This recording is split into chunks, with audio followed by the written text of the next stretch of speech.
that's going to be running through simultaneously with us. So come on out here. Team 14. So on Team 14, we got Frankie Edgar, Michelle Watterson-Gomez, Luke Rockhold, Gordon Ryan, and then joining them is Master Sergeant Justin Peck, right? Justin Peck. Yeah. Good luck. Good luck. No, seriously. Show off today. We fight and win as teams, which is why I've been passionate about the best squad, and we were passionate about showing off today how 5 people can solve problems with a high heart rate, do some thinking, and win. Make sense? All right, no further ado, let's get after it. This will defend.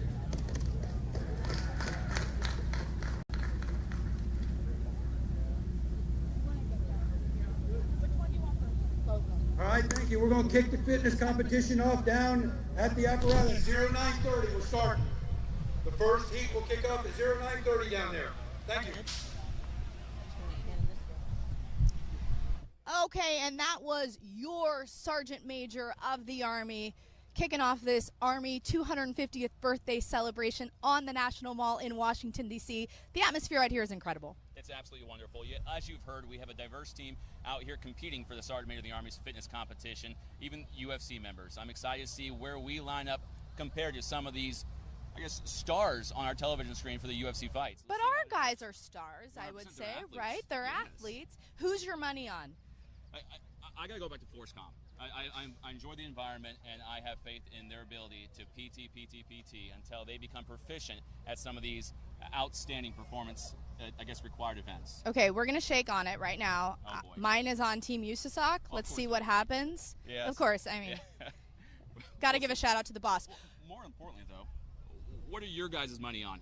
What's it on? What team do you guys represent? What team are you guys rooting for? Tell us in the comments. I'd love to hear. Absolutely. You could listen to us blab all day, but we know why you're really here. It's for those influencers, those Army accounts that you follow. You watch their reels come up on your feed and you laugh. I know I do. All day. All day. So without further ado, let's bring Captain Kimbrough and Sergeant First Class Butterworth in. We're going to hand over the feed to them. These two need absolutely no introduction. Yes, by all means. Thank you. Thank you. Hey, what is going on, YouTube? What's going on, IG? I am Captain Kimbrough, a.k.a. Kid Thunder 2, and I am here with Sergeant Butterworth. And we are here to welcome you guys and introduce you to the Army's 250th birthday. Sergeant Butterworth, how do you feel today? I'm just happy to be here to support the soldiers, be able to walk around, talk to them. If you have a question, ask us here. We'll be happy to answer it. And let's just celebrate the Army's 250th birthday. Yes, now let's bring it over to how important and how monumental this day truly is. This is the Army's 250th birthday, a once-in-a-lifetime event that all of us here today can share and be in. How do you feel about that today? I'm excited.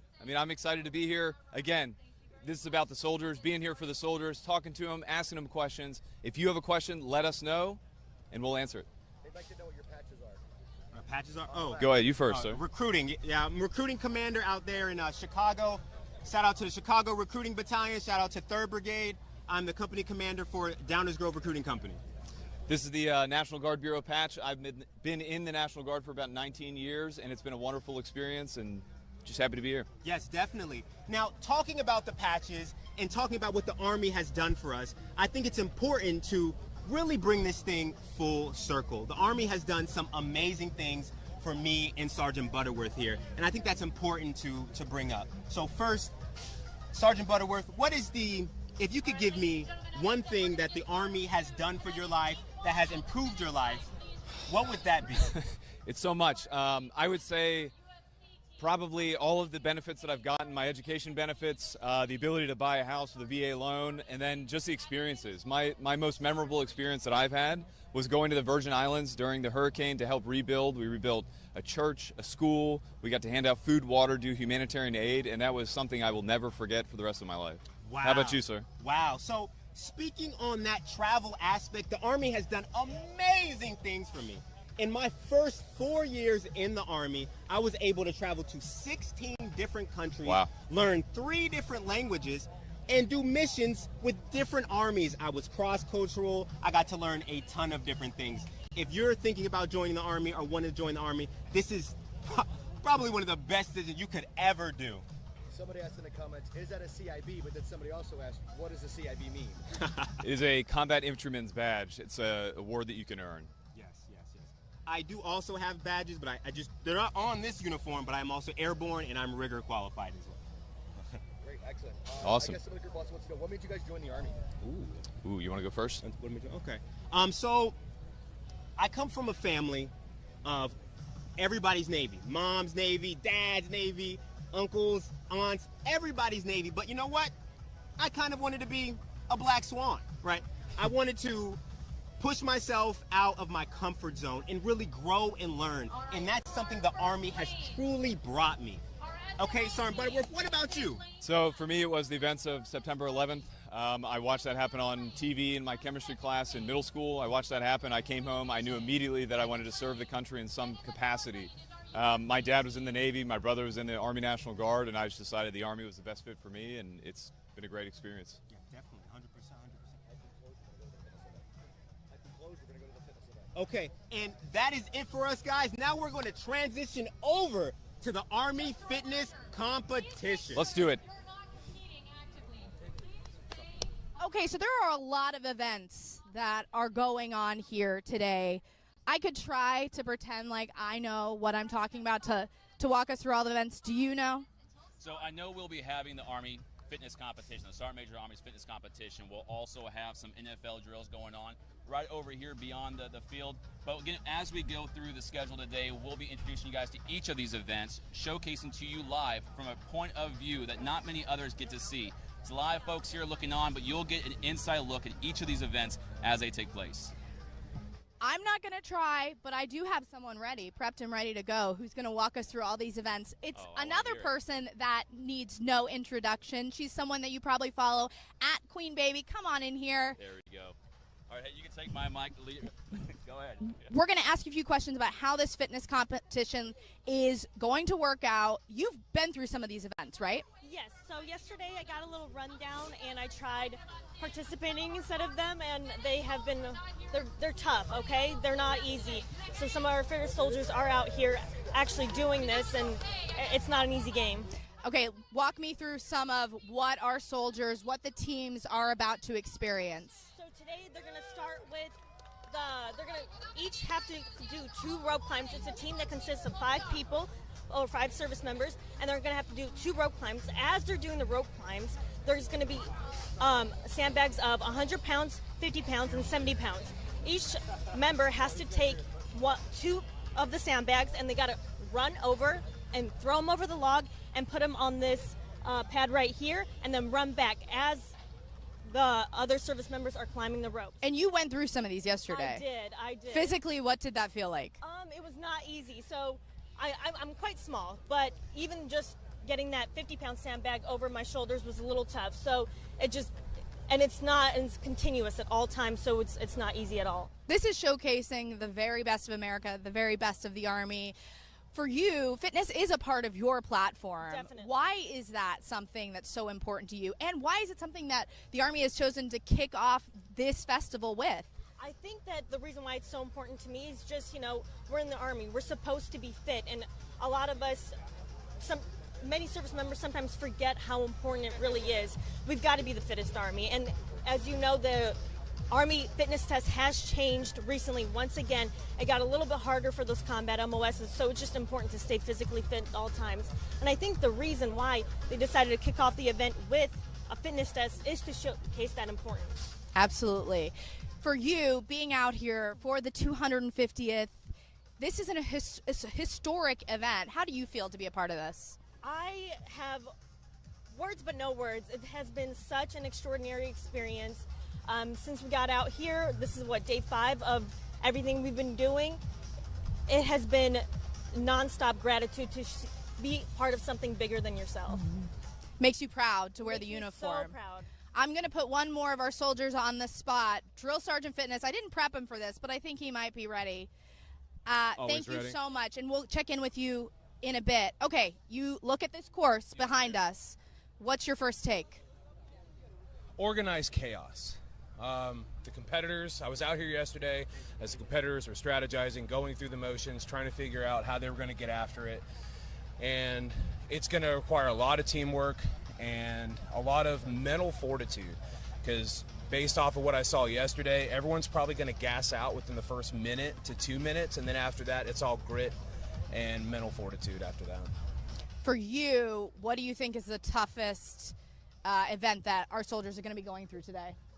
I say for me personally, I think what's going to be the most difficult for them is the deadlift holding while someone is on the assault bike. Because holding 500 pounds amongst 4 people doesn't sound tough, but your forearm, your grip strength is really going to start to give out, and that's where you're going to have to dig deep. And also, if you're the teammate that's on the assault bike, you're going to have to push through knowing that your team members are really just waiting on you. Being a soldier, how important is staying ready, staying physically fit to you? Staying ready, staying physically fit obviously is part of our jobs as United States Army soldiers, but it also helps with mental health. I can't tell you how many times I wake up in a bad mood, and then by the time I'm done with my workout, I forgot what I was even upset about. You know, so physical fitness, obviously very important staple of what it is to be a United States Army soldier, but also just as a person, just getting through the day, getting up, and I think that's also why we do PT in the morning. It helps set the tone for the rest of the day. You know, especially if you're on a 5-6 mile run, your day can't get any worse after that. Absolutely. Thank you so much. Yes, we'll check in with you in a little later. We do want to switch the camera angle around in a second because you don't see a lot going on behind us. But over here, we'll switch it in just a second because we got to get some people out of the way. But that's where the main event is happening with this fitness competition. Multiple competitors taking part in this.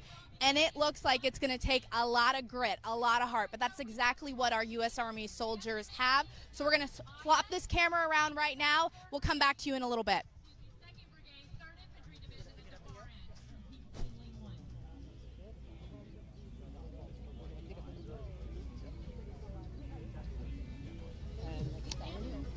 I'm getting out of the way.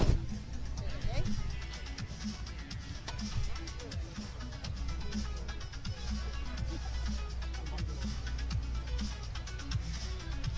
30 seconds. Competitors, please stand behind your sandbags. Competitors, move behind your sandbags.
How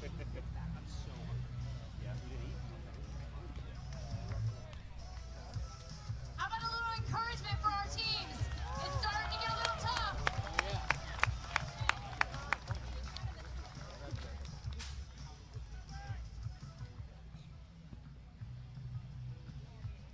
Once the last teammate returns after dropping the last sandbag, they will move on to the next station, which is a 100-calorie hold. 100-calorie hold means that 4 people on the team will lift a 500-pound lift bar. They will lift it 5 times while their teammate pedals for 20 calories. At the top of the last deadlift, they will hold the deadlift until their teammate finishes pedaling for 20 calories. And then they'll switch it up again. Each teammate must do 25 deadlifts and 1 20-calorie bike ride.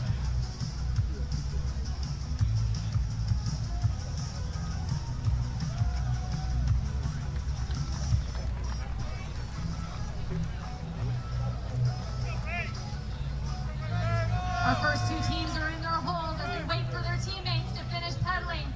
It's a grueling lift, 500 pounds among the 4 teammates as they wait for that pedal to finish.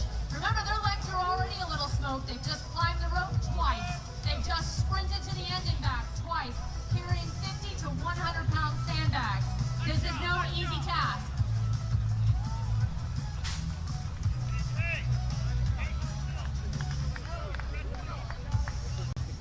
Make some noise, guys. They just got 5 calories to go on this end.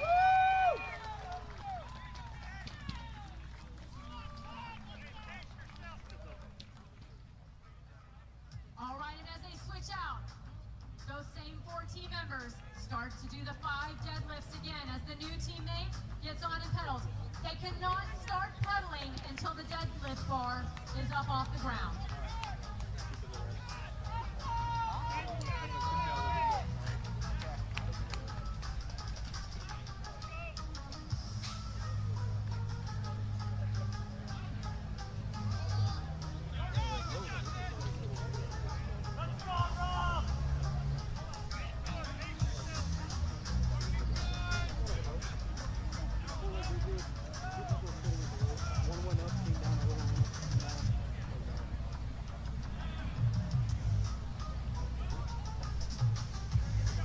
The last 5 calories are the most grueling, and then they have to get off the bike, and they have to start the deadlifts.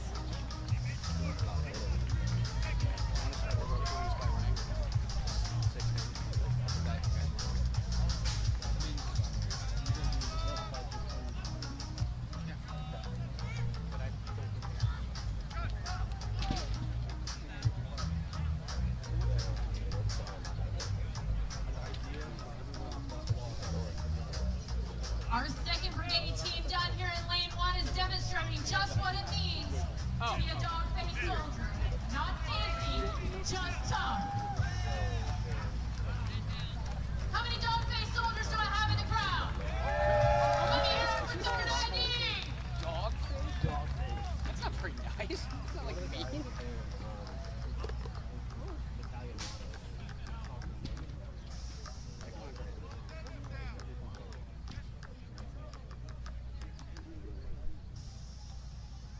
This is a true test of fitness, as the Sergeant Major said. This isn't just about getting through the obstacles. It's also about mental toughness and making smart decisions under pressure. Where to use your teammates in the right places. The looks on their faces say it all. This is not easy.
Ladies and gentlemen, let's give some love to the UFC team.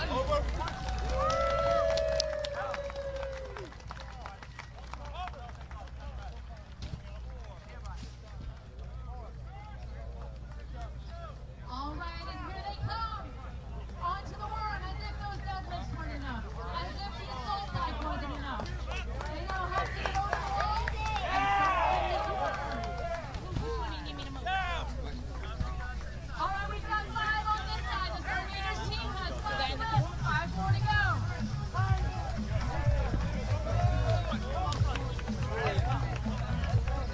And our third IE team is on their fourth lift. They've got to get it over. Each person's got to lift it up over their shoulder. It's important to work as a team. If not, one section of the work will drop and they won't get it over.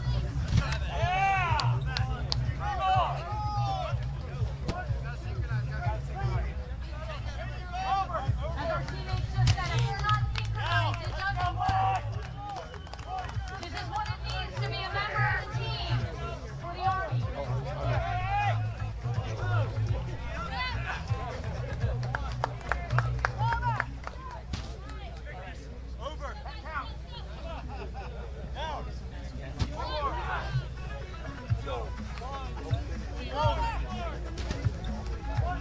And I know most of you can't see, but there are no handles on the worm.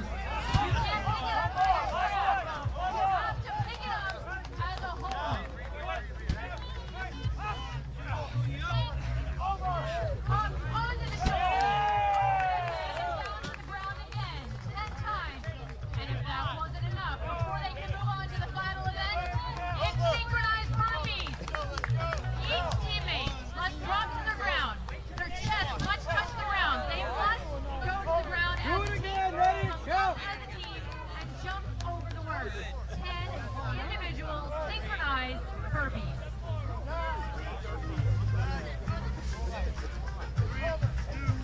Those close to me can hear the team captains calling down, up, over, down, up, over.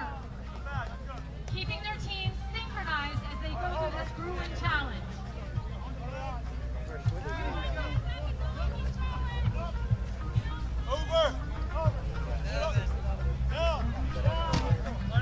All right, and on to the burpees we go.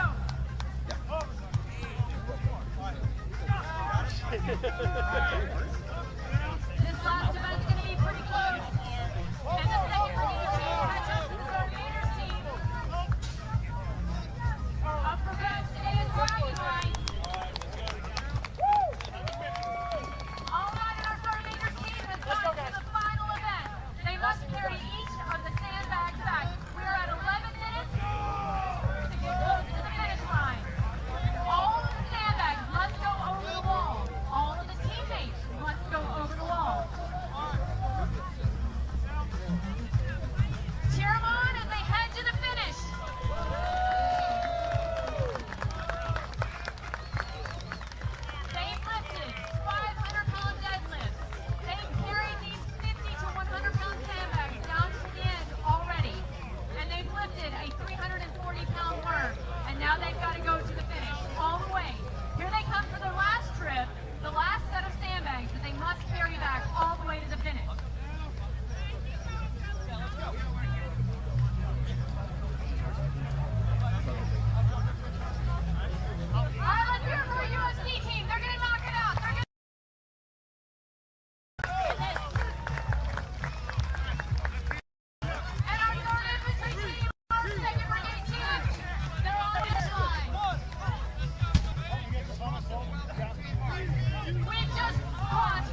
They're on their last set of bags, it looks like. And our UFC team is going to finish it out. They just completed the last set of Armies. Here they come with their sandbags.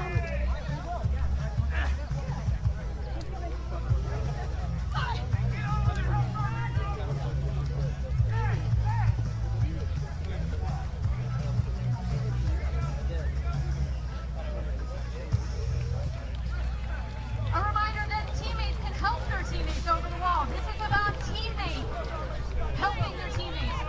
No outsiders, nobody left behind. They must function as a team.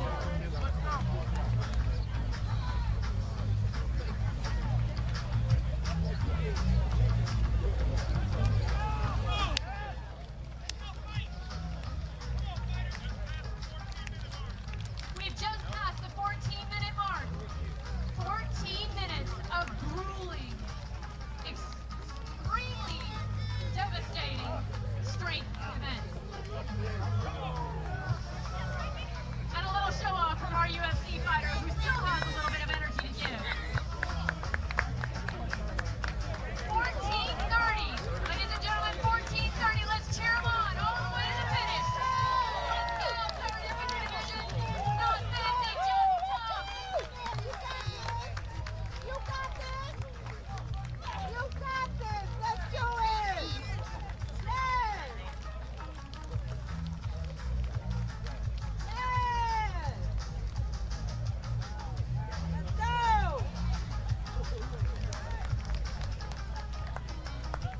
Almost!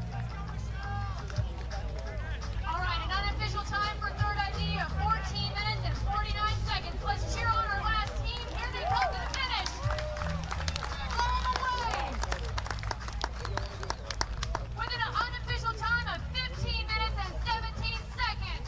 Give everybody a big round of applause, ladies and gentlemen. This was tough, and this is just a taste of what you're about to see. Our next team have been training for this event for weeks and months and are truly some of the Army's fittest soldiers. So get ready while we reset, and we'll join you again soon.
We've got 3 minutes, ladies and gentlemen, until our first live heat.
As we're getting close to the 2-minute mark, I'll go ahead and go over our next heat.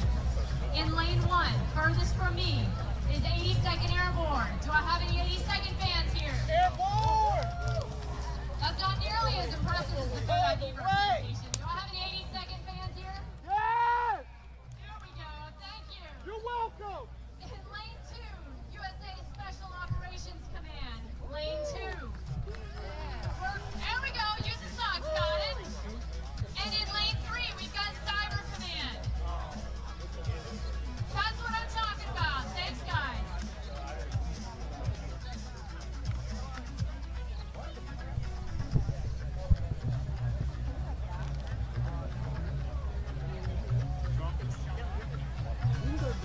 Oh, that's my good side, though.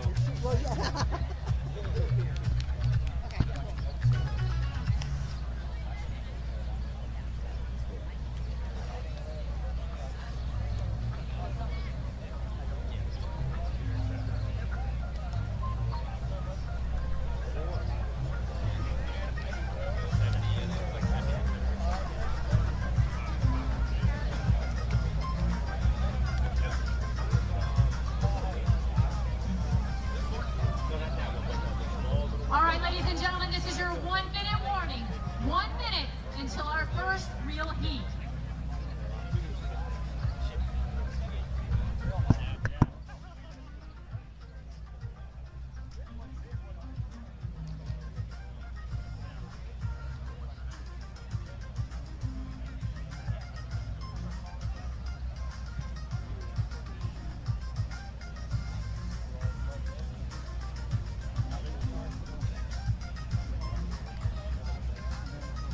And 30 seconds. Competitors, make sure you're behind your sandbags. We'll start in 30 seconds.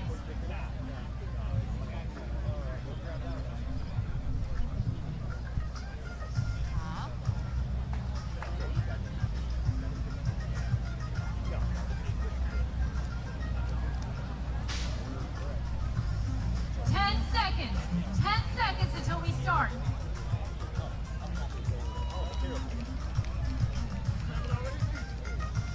3, 2, 1, go!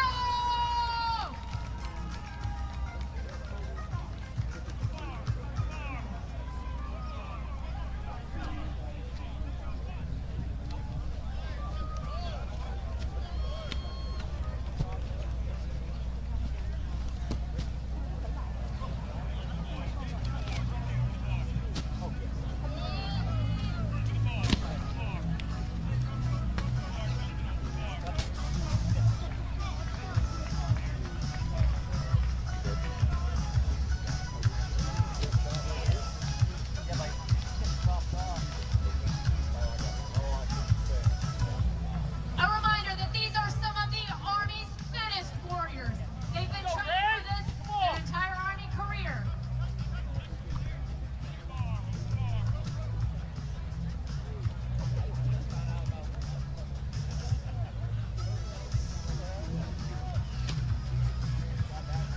And for all of our civilians out there, if this looks like your idea of fun, there is a recruiting station behind me. Feel free to go over and talk and see if you can keep up.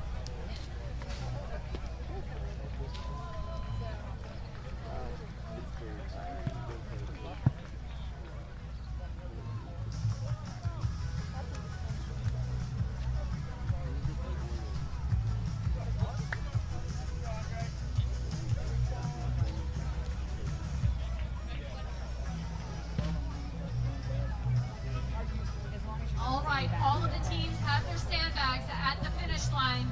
Now they're coming back to make sure everybody finishes a 2-rope climb per person. That's a 15-foot rope. They must climb to the top. They must touch the metal plate at the top before it counts. And our first team, they've made it to the second station. Remember, this is a 100-calorie hold, 5 deadlifts, and then they must hold the deadlift bar at the top. That is a 500-pound deadlift bar. They must hold it until their teammate finishes pedaling to 20 calories.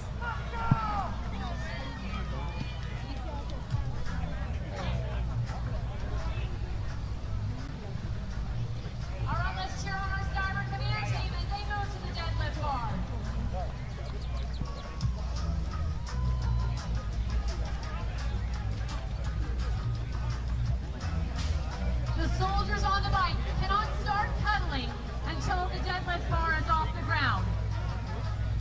The four-man team must pick up the deadlift bar 5 times. At the top of the 5th deadlift, they must hold the 500-pound bar until 20 calories is complete on the exercise bike. Once that round is complete, then the teammate moves to the deadlift bar. 5 more deadlifts, 20 more calories on the bike.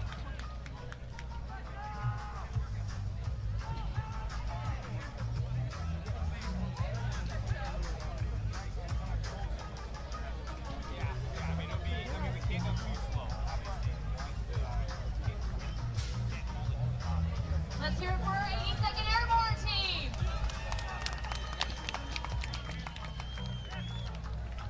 Let's hear it for our U.S. Special Operations Command team.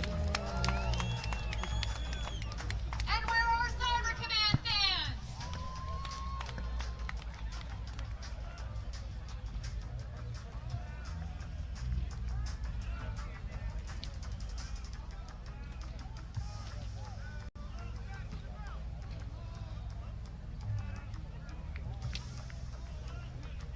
If you're close enough, you can hear the team captains yelling up, down, hold. This deadlift must be synchronized. Each teammate must lift in unison with their other teammate.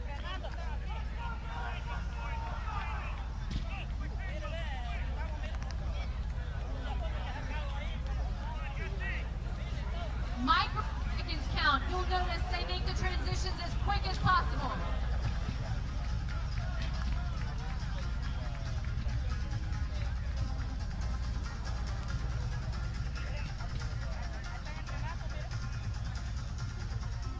And we're on to at least our 3rd round of this. This is 500 pounds of pure adrenaline at work. Each teammate must lift 125 pounds as their share. They must lift it 5 times. 5 times.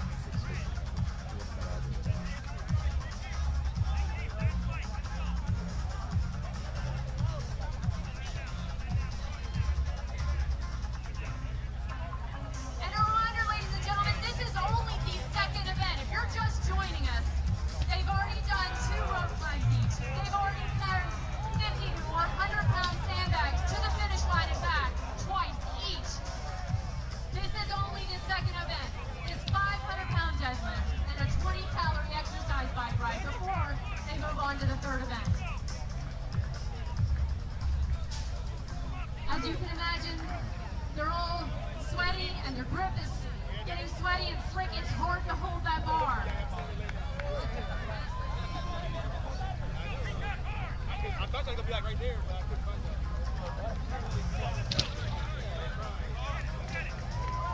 And our 82nd Airborne is first up to the 3rd obstacle. They're over the wall and they're headed to the worm. Let's go, Airborne! Get it up! Just joining us, the worm is 340 pounds. 340 pounds made up of 2 100-pound sandbags and 2 70-pound sandbags.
Okay, what you're watching behind us is pretty incredible to watch. The strength, the fitness, the agility of our U.S. Army soldiers in the Sergeant Major of the Army's fitness competition going on right now behind me.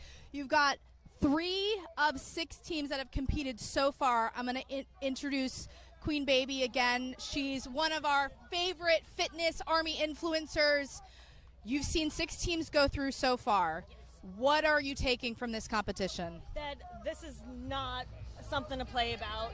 As you can see, these are some of the fittest soldiers, and they are struggling. I mean, they're doing great, but this is not an easy competition. Especially, I can't even imagine carrying those sandbags back after doing all of that. Yeah, let's talk about the worm here in particular, because that was pretty grueling to watch some of our soldiers go through. What's the weight? And for people watching out there that have never done this workout, this exercise, what does that feel like? And it's not something you could do on your own, right? It's a team event. It's not like a regular log where if somebody else is struggling in the area, somebody else can compensate. Everyone has to work together as a team. It is 375 pounds. It is split into 170, and I think 150 or 55 pound in between somewhere there. And what it does is you got to collectively lift it together and then put it back down. You got to do it all at the same time, or else it's not going to work. Let's talk about the training that goes into taking part in an event like this. This doesn't happen overnight. Definitely. These are some of the most fit soldiers that we have in the U.S. Army. But at the same time, this is what being a soldier is all about, right? Definitely. So when you train, you really have to train with a team for something like this. This is not going to be something where you're going to do it individually, especially it being a team event. You got to train hard. Looking at the competition for you, you went through the events. What is the hardest of events? So for me, I'm a little height challenged. Same. So trying to get that sandbag over there and getting myself over there, that was definitely difficult. Additionally, that deadlift, and that's going to be more challenging on my teammates, if anything, because if we have to do it collectively, they'll have to be a little bit of pain for a little bit just to get us up there. But this is a proud day to be a soldier. Do you feel proud to be here to represent the uniform? Yes, I'm not in uniform, but I am so happy to be here today. And I think this is the most greatest branch in the United States military. So happy Army 250. I hope you guys enjoy it. Thank you so much for joining us. We'll get you back in a little bit. Another thing is, though, if you are watching this live stream on our U.S. Army YouTube page, you can come out here. If you're in the Washington, D.C. area, the festival is open at 11 a.m. You can come and meet your United States Army. That is what this is all about. Get up close and personal with your soldiers, your Army. See what we are all about, what we do, the myriad of jobs that are available to you. And this is just a taste of it. Pretty soon, we're going to get one of our teams that just went through the shoot. Our Army Special Operations Command team is going to come over. We're going to get a debrief on how that actually felt going through, because I wanted to give them a few minutes to just have a breather, because as you see, this is a tough event. It takes grit. It takes determination. But that's what being a U.S. Army soldier is all about. Stand by for a few minutes, and we'll get them over to you in a bit.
All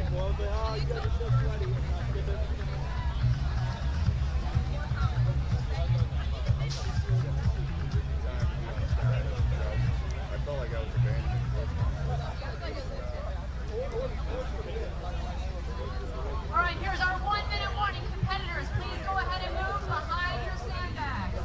1 minute warning.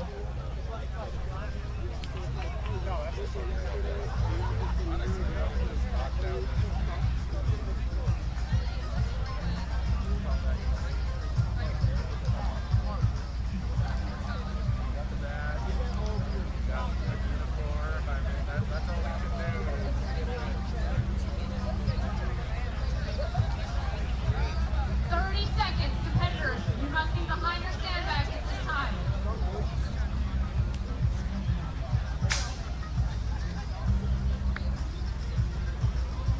Gentlemen, behind the platform, if you are competing, behind the platform. 10, 9,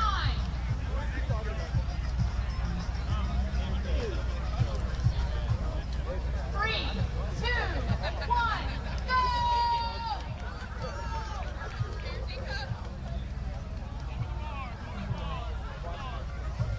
And they're starting off strong. A reminder, they have to go over the deadlift bar when they're carrying the sandbag.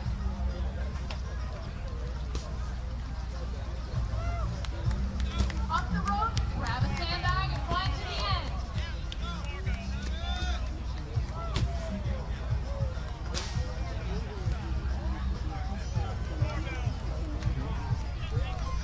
The teams have had just enough time this morning to come up with a game plan. When they went through their walkthrough, they developed a strategy. But as everybody knows, sometimes the first laid plans don't go as well as expected. So it's also up to them to change their plan on the fly if things aren't going the way they expected.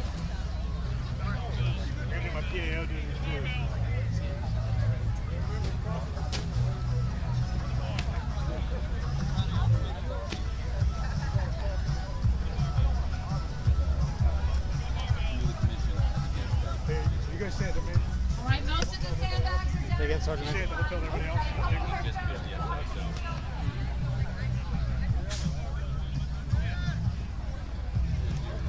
These were on our last roll climbs, and they're going to move to the second station.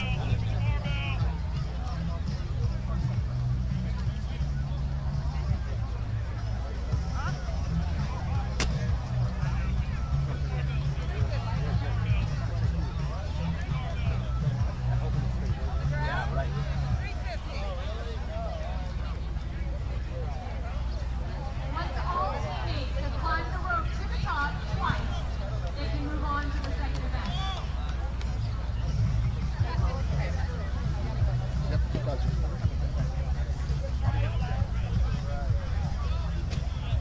All right, and our first team is on to the 100-calorie hold. A reminder, this is a 500-pound deadlift bar. 4 teammates will pick up the deadlift bar 5 times. At the top of the 5th deadlift, they must hold until their teammate is complete. It's 20 calories on the exercise bike.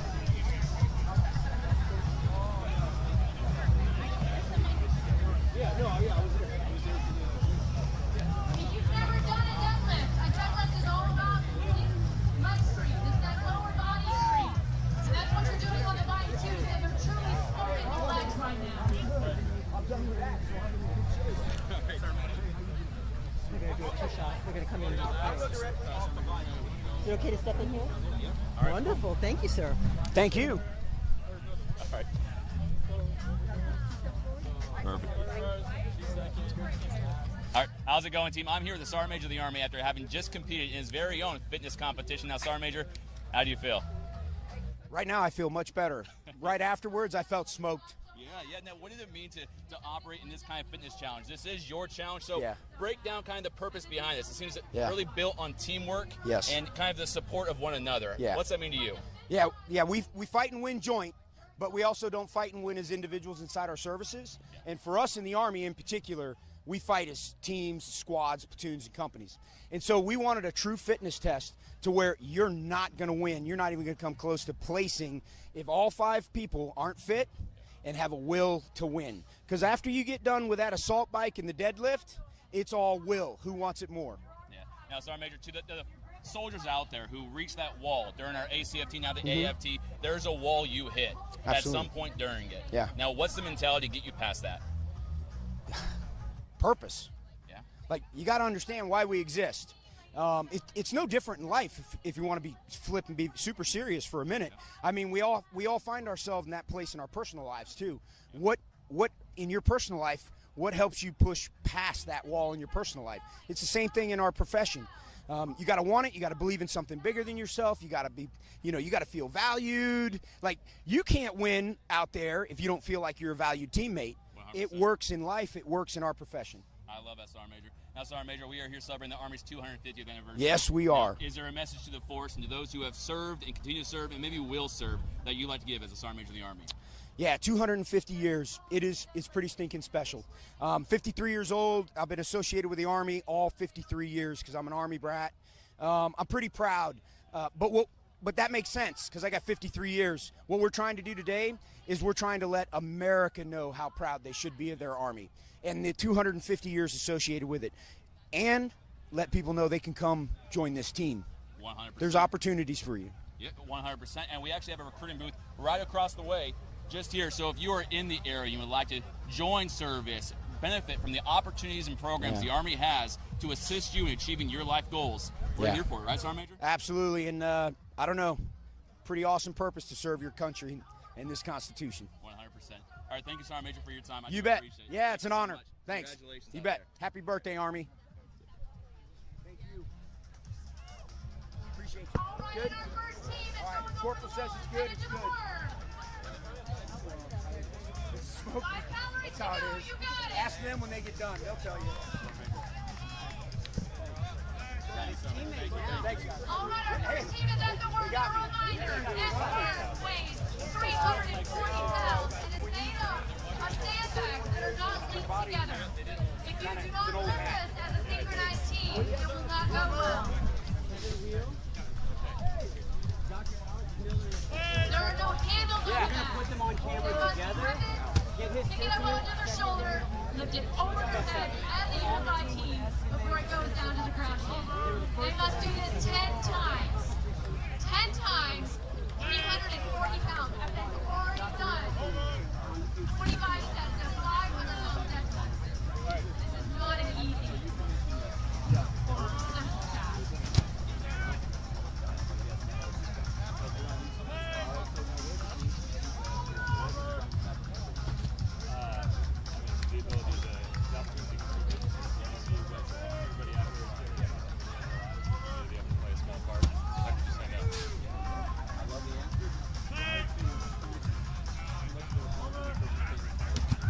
Our USA, Europe, Africa command team has the lead right now, but joining right behind them is our military district of Washington team. And we are just over 7 minutes. Watch the change here. All right, and our wheels around team is starting their burpee. Your chests have to all touch the ground. They have to go down as a team, and they have to come up as a team. Watch these guys out here. Everybody is operating. The exercise team. You're all thinking as if, well, everybody's on the salt side. You got to lift the worm. You can't do it. Over. And your teammates yelling commands 3, 2, 1, up. Up.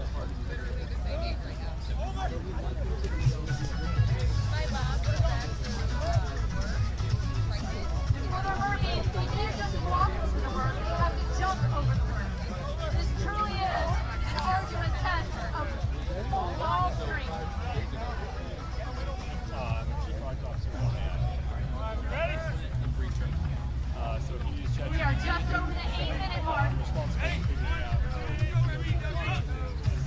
All right, our USA and Europe Africa command team is headed back to the finish line with their sandbags. Oh, good. I love it. Let's move that forward. Yeah, great. So any problems? It's my fault. Come on, Cole. They have to get the sandbags over the arms. One more time, they have to go over the deadlift bar. Over. It doesn't count if they don't go over the bar. Just a wheel on a, And a reminder, each of these sandbags weighs somewhere between 50 and 100 pounds each. assume we're joined together. You'll hold the mic and I'm going to get on the right side. You guys stay on the left side. They're so close to the finish. They've got 5 bags at the end. Bam. That's all you, man. You're the fancy one. I'm the sweaty one, at least. That's good. Right on into frame. Yeah. All right, we are just over the 9-minute. All right, team, we're back again. My name is Staff Sergeant Bevan. I'm here with Mr. Miller and Lieutenant Colonel Will. Now, this is a very interesting moment right now. Lieutenant Colonel, you were on the team with the Sergeant Major of the Army, is that correct? Yes, sir. All right, and 2 days ago, what was your rank? 2 days ago, I did not have a rank. Okay, 'cause that's why you commissioned just yesterday, is that correct? Yes. All right, so that's a very unique opportunity to not only commission, but the next day be with the Sergeant Major of the Army on a fitness competition. Now, you may think, okay, well, too easy. He must be in a profession that encourages this athletic build of yours. Now, what do you do? I'm the Chief Product Officer at OpenAI, so I work on ChatGPT. That's very impressive. That's something that's now taken over kind of just every aspect of life. I love it. Now, coming into the Army as Lieutenant Colonel, what are your plans or what is your motivating factors? I want to take the stuff that I've learned in the private sector and continue to learn and use it to help the mission however I can. Yeah, not too easy. Now knowing that, what is your continuous goals? Now you got 5 years, 10-year goals. What are yours? I mean, first of all, I assume we're doing this every week, right? I'm out here on the mall every week. This was a blast. Yeah. But honestly, I got a lot to learn. I'm inspired by all the folks around here every day. It's incredible, and I just want to come in and help however I can. Yeah. Now, participating in an event like this, Sergeant Major of the Army's Fitness Challenge, what were some of the key takeaways?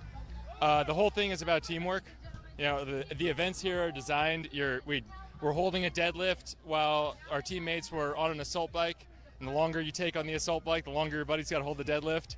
So everybody's motivated to go as fast as they can, and we pulled it off. We won our heat. What more can you ask for? Yeah. Now, Mr. Miller, you can speak on the program. Is that correct? I can. Now, can you explain a little bit about it to us? Absolutely. So, good morning. I'm Alex Miller. I'm the Chief Technology Officer for the Army. So, we stood up Detachment 201 as the Army's Executive Innovation Corps to do exactly what Kevin was talking about. Bring in outside expertise, bring in high-tech expertise and talent to help the Army think about how we solve problems differently. And frankly, putting them in uniform helps because that's where the fight is. Getting them into units, allowing them to engage directly with our soldiers, sort of breaking the paradigm on Pentagon think, but allowing these guys who, one, really wanted to, which is the key thing for joining the Army, really wanting to, volunteering, and then as you're seeing it, building a culture of camaraderie, and then I'll throw this in for the Sergeant Major of the Army, like having that fitness culture as well really helps. Yeah, 100%. Now, back to you, sir. How do you see the integration of AI and ChatGPT-like functions in the Army? How would it benefit us in future, requirements? I mean, I think AI is changing all of our lives, right? It's changing our personal lives. We use it every single day, and it's changing us professionally. I think it's going to benefit the U.S. military and everything from the way that we do kind of basic operations, HR functions, kind of back office stuff, but it's also got to change the way we fight. We got to use it everywhere, both defense, offense. Certainly our adversaries are going to. We got to be ahead of that. I completely agree. Now, sir, to those other professions that are out there in the civilian market, considering service but thinking maybe they don't meet the basic requirements, because typically we see some young cats. We see 18 to 25 here enlisting, commissioning. Now, you find yourself later on in life who have already accomplished such great successes. What's your message to those out there who may be able to find themselves in positions like yourself, should they pursue it? I'm 42. We need more great technology talent coming in, joining up with the military and helping support the nation. So if I can do it, you can do it. All right. I appreciate it. Thank you so much, sir. Thank you. I appreciate your time, Mr. Miller. Thank you so much. Absolutely. All right. And we'll be back with you guys after a little bit more of the Sergeant Major of the Army's fitness competition, where you'll be able to hear from one of the teams who participated and see their experience firsthand. All right. Take care. Thank you. Good job. Thank you. All right, and we're on the home stretch here. Appreciate it, man. Way to the finish. And round complete. I got a lot to learn. An unofficial time of 13 minutes and 14 seconds. Oh, great. All right, and our material exams are almost done. They've just got a couple more sandbags to carry.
put on sunscreen, but Our U.S. Army 250th birthday fitness competition is still going on behind us. Thank you for watching on this live YouTube stream on this really incredible day in Washington, D.C. You've seen some of the very best of the Army compete in this fitness competition, and it's been grueling. There's no one better to talk about this than someone that you probably follow. This is Drill Sergeant Fitness. hey guys, how you doing? Drill Sergeant Fitness here. He also has a real name. Sergeant First Class Black. Yeah, there you go. Okay. Representing the MPs out there in Kaiserslautern, Germany. What's up, guys? I'm sure they did their fun run today and then were released by noon. I'm still out here working.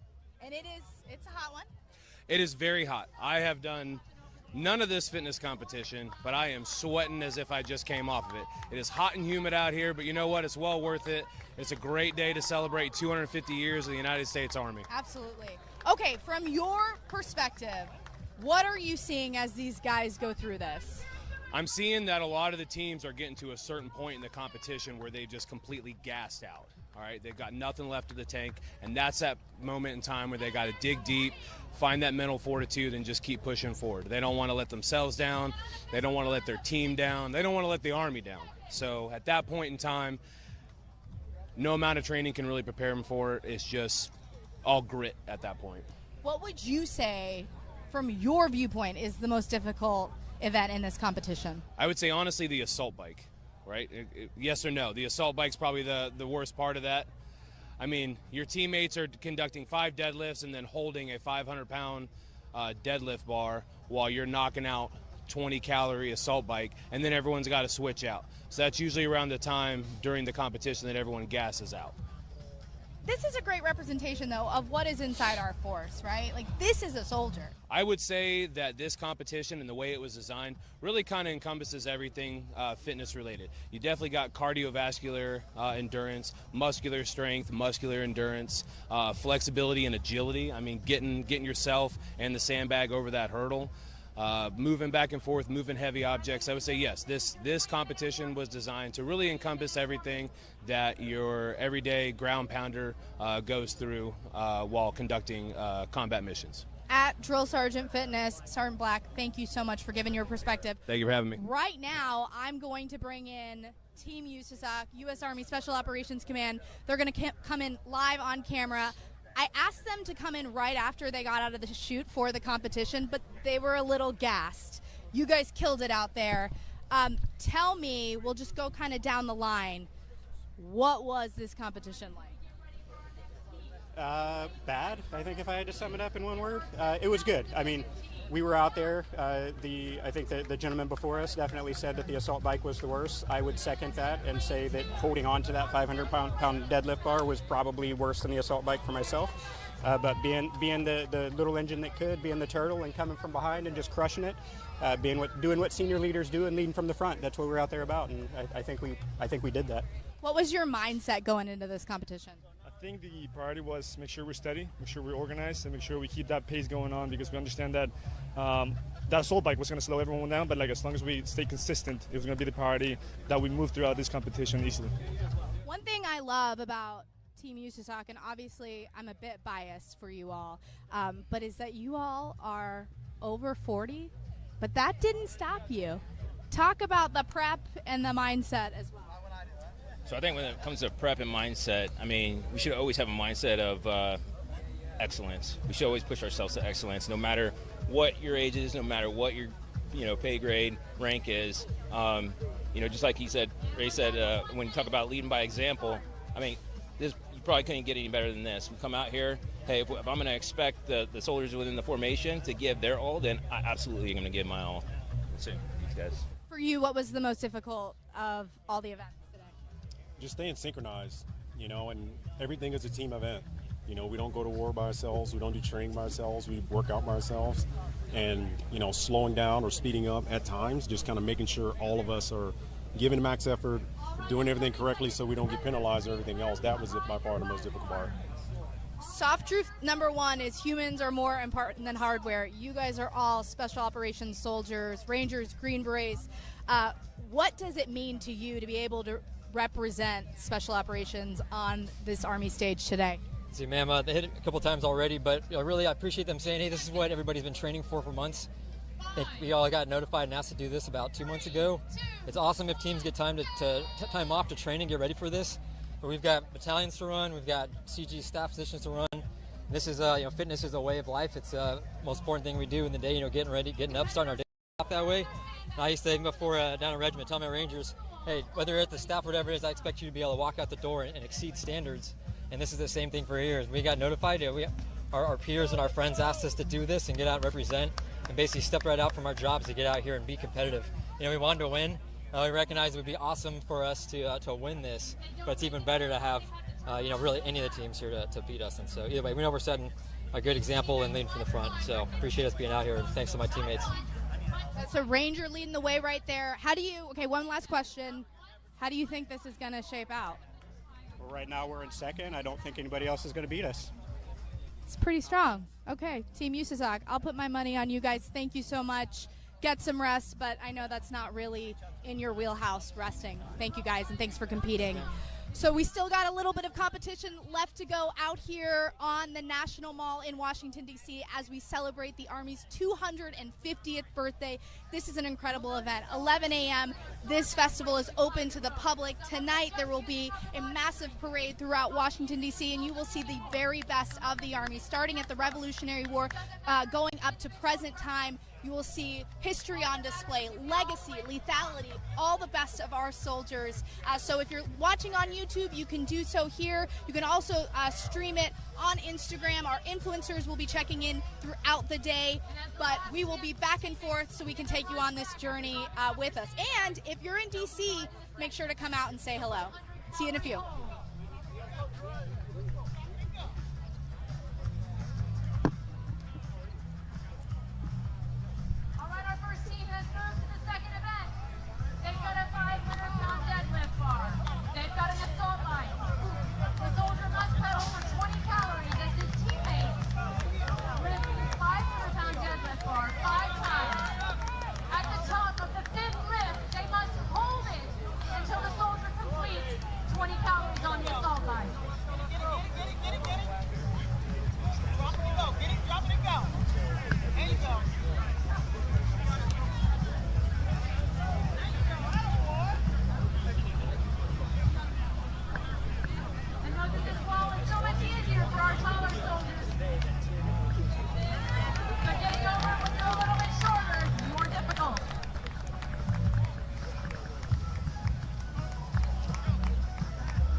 One microphone and you'll just...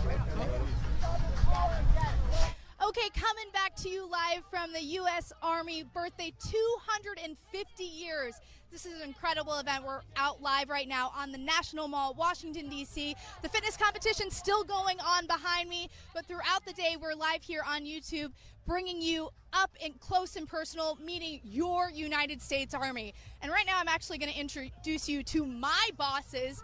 Come on in here, Lieutenant General Jonathan Braga, CSM Joanne Nauman, and Chief Warrant Officer 5 Steve Finney. This is the command team from U.S. Army Special Operations Command. They're here up close and personal. Sir, starting off with you, what does it feel like to be here today? 250 years.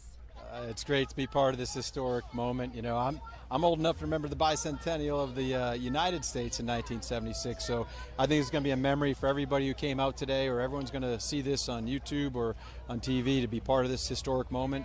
Couldn't have a better opportunity. It's just awesome.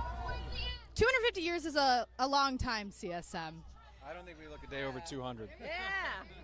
That's saying something for sure. For you, what does legacy mean? I mean, I think it's about understanding what our past is and knowing our history and celebrating that history, but it's also about taking that to the next step. You know, it is about transforming. And the great thing here today is you can come out here and see all of the new equipment, what soldiers are using now, touch it, feel it, understand it, kind of be a part of the Army for a day. Chief, you've been in the Army quite a few years. Not 250, though. Not 250. Your Army story, what does being a soldier, being a Green Beret, being able to wear this uniform for decades mean to you? Yeah, I'll tell you, when I first came in the Army, I don't think I could fully appreciate what's going on here today. And it's great to come out here. It's great to celebrate 250 years of the Army. It's great to see these young soldiers out here. It's great to see the civilians out here interacting with all of us. And this is what it's all about. It's about us interacting with everybody here and in celebrating the Army's 250th birthday. And I couldn't think of any other way that I'd want to spend the last, 34 years of my life. 34 years. That ain't nothing, right? Sir, let's talk about being a special operations soldier. We are the Army Special Operations Force. If people come out here, they can meet Rangers, they can meet Green Berets, they can meet our aviators. Talk about that and what it means to be a special operator. Well, first of all, it's just a privilege to wear the uniform, and then to be surrounded by people who want to go even a little bit more extra and push themselves every day and not rest on their laurels from what they did last week, last year, last month. We like to say selection's an ongoing event. To be surrounded by people who want to push themselves every day, like you see out in this competition behind us right here, pushing to their ultimate maximum potential. It's absolutely intoxicating. They come to work every day. We have the best job in the United States Army, I promise you that. We're surrounded by the best people who are motivated, who push us to go farther than we could ever even think possible. And that's just the specialist being of a team like that cohesive team, people volunteer multiple times, seeking to make a difference and seeking out actually missions of consequence. To be surrounded by people like that and make a difference in people's lives, it's an absolute blessing. What do you have to say to someone who might be watching this live feed? They want more out of life. I know you preach this a lot. Don't self-select. What's your message? Yeah, I mean, I think I would encourage them first, look at the Army. There are so many options. I came in the Army on a 4-year enlistment thinking, I'm going to get a skill. I wanted to learn a language. And here I am 29 years later because of the opportunities that the Army has given me. And, I would tell anyone who's thinking about special operations, one, come see us today, visit our website, find out what it's like to be in special operations, and then give it a try. I think too many people they're scared that they might fail, but go out there, prepare yourself for it, give it a try, and we'd love to see you in our formations. All worth it, Chief? Absolutely. I would just say to any young person I'd talk to is take advantage of those opportunities that Sergeant Major just talked about. When I came in the Army, I wasn't the biggest, the fastest, definitely wasn't the smartest or the strongest, and I just took advantage of every opportunity I had, and it's taken me this far. So it's sky's the limits. Sir, I'm going to end with you. One of your catchphrases has become, I'm not going to ruin it, I'll let you do it, but this is a team, right? We're all a part of the team. Talk about that. Well, first of all, tying it back to the 250. So we had the opportunity just yesterday to celebrate day before our birthday, 250 years ago in Philadelphia, kind of the cradle of where this all began.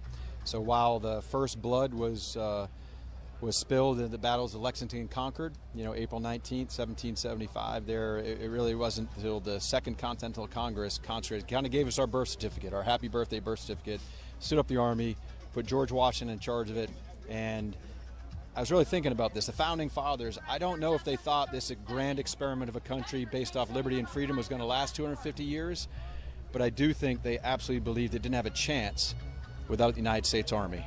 And they established that first, and then that led to the creation of the country. So if you want to join that lineage, 250 years strong, wear the cloth of your nation, we just want to say we got a jersey for you. Come on and be part of that history. I love that. Thank you so much, sir. And thank you all for being out here and taking part in it live. But you heard it. I don't know how I could sum that up better. This is your United States Army. These are your United States Army Special Operations Forces. Take to heed what they said. You could be a part of this team. And I'll tell you, I joined a little bit later in life at 31, and this is an incredible team to be a part of. We'll be live streaming throughout the day. We'll come back at you in a few with a little bit more. That was good. You're a natural.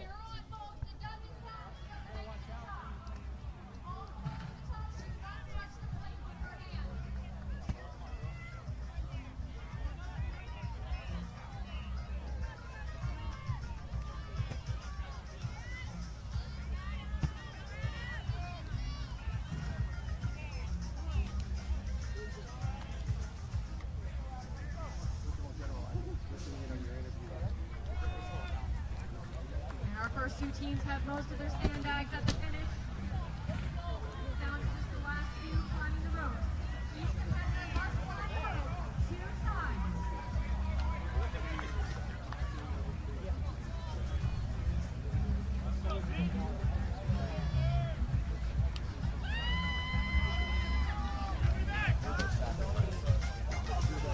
Once all teammates are back to the start, then they can move on to the second event. Right now, it's 10.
right, guys, we're going to try something here.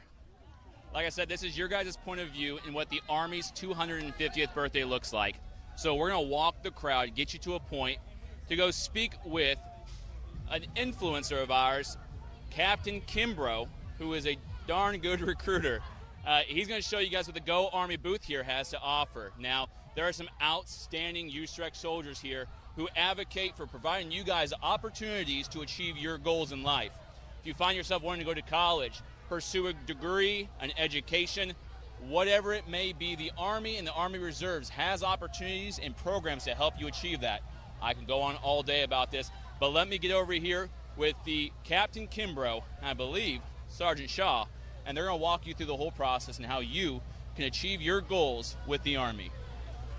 How's it going, sir? Hey, how you doing? How you doing? It's a pleasure. Good seeing you. Nice seeing you. I already briefed the audience. I'm going to hand the mic over to you. I'm going to have you get with Sergeant Shaw, and you guys go on and have a conversation about how the Army can help those who have goals achieve them. Roger, I got you. All right. We're going to pass the mic over. To Shaw? All right. Thank you. There we go. I appreciate it. Thank you. All right. Now, we'll actually just want to move on over here then. Yeah, I think going that way. Okay, okay. Perfect. Right here's There great. we go. All right.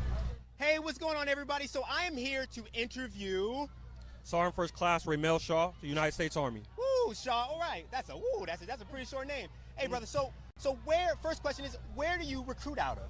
I recruit out of Laurel, Maryland from the Baltimore Washington Company. From the Baltimore Washington Company? Yes. Okay. So today what I want to do is I want to ask you some of the benefits and the procedures that people can go through to join the Army. Okay? All right.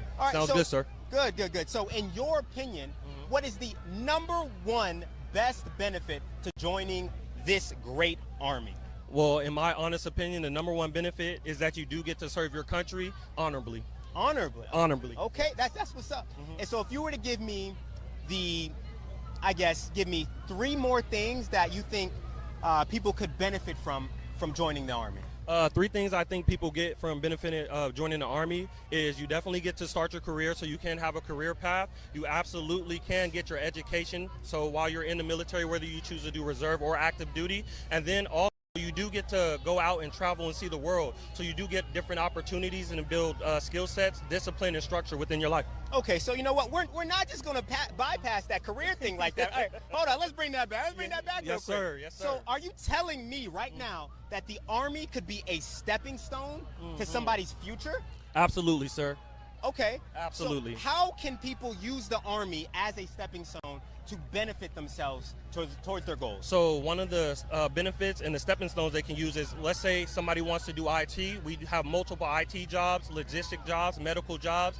If you use the Army, you can do your 3 years time in service, right? You get to choose joining the military. So it's one of the things that the Army has as a first stepping stone to building your career. Whether you do your 3 years and get out, you can continue that on in the civilian world. That's great. You know, and it's funny you bring that up because a common misconception is that the Army is only combat jobs. So you're telling me right now that there's more than just combat jobs? There's more than combat jobs. We have over 150 plus career jobs you can do in the Army. 150 jobs? 150 plus, sir. Oh, so what you're saying is somebody that's looking to join the Army can just walk right into a recruiting station and a recruiter can tell them about all these jobs that they have? Yes, sir. Okay, woo, okay. Yes, so sir.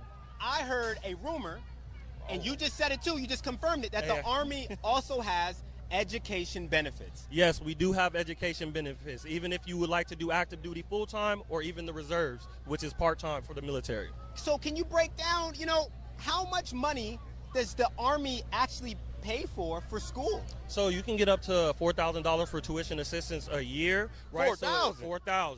So if you're doing 4 years, that's $16,000 that you can get for education, and that's not even talking about your GI Bill. $16,000. $16,000, You gonna sir. give me $16,000? Hey, sir, you might not need it, but hey, you can get it. That's good stuff. That's good Absolutely, stuff. absolutely. So tell me about this GI Bill. What is the GI Bill? I've never heard of this thing before. So once upon a time, right? So soldiers decided, we do need to get our education, right? We need to be smart, intelligent, absolutely, when we're serving the military. So what the military did was offer education benefits for service members, whether you are currently active or serving, or even if you get out as a veteran. So you can also still get your education paid further for within the military. So does the GI Bill cover tuition? So you already get tuition assistance from your TA. Ooh. So even then, and then also your GI Bill can also cover for your room and board as well.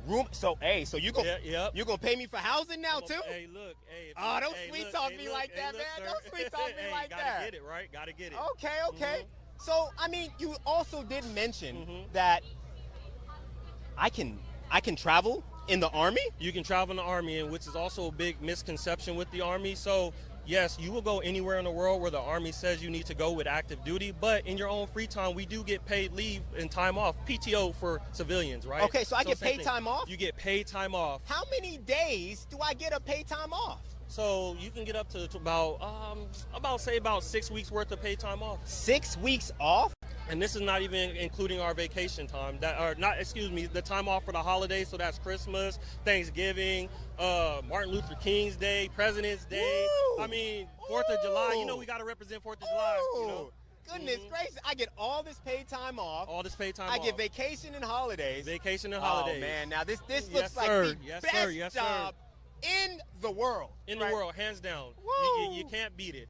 Hey, I've been in 17 years myself, so it's been a long ride. I came in, did this for my son. It's been beneficial. He's going to have a great future ahead of himself as well, thanks to the Army. I can only thank the Army for that, 100%. So you're even going to encourage your children to join the Army? Yes. That's how good the Army is? Yes. Okay, all right, so let's switch it up real quick. Let's switch it up. Mm-hmm. So what is your MOS? So my MOS is a 14 Tango, so I'm a Patriot Missile Maintainer Operator. Okay, look, for all us normal people, right? All right.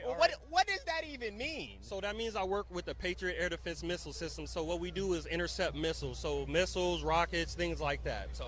Oh, that sounds fancy. Yeah. So, in your opinion, I mean, what are the, my favorite question, what are the top 5? Top 5, okay, we can do top 5. Give me 5. I'll give you 5. I'll give you 5. Okay, give me a 5. So top 5 first is, I'm going to tell you, is logistics, right? So a lot of people like logistics jobs, so that's either being unit supply, automated logistics specialist, human resources, or we can do medical. A lot of people love medical, so people who do want to be nurses or do want to get in some medical field, we have that as well. So hold on, let's dig into this logistics thing, right? Okay. Logistics is the best jobs in the Army right now.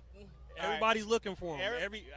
We get it all the time. Everybody's looking for them. So why are logistics? I mean, can I get certifications? You can get certifications. Okay.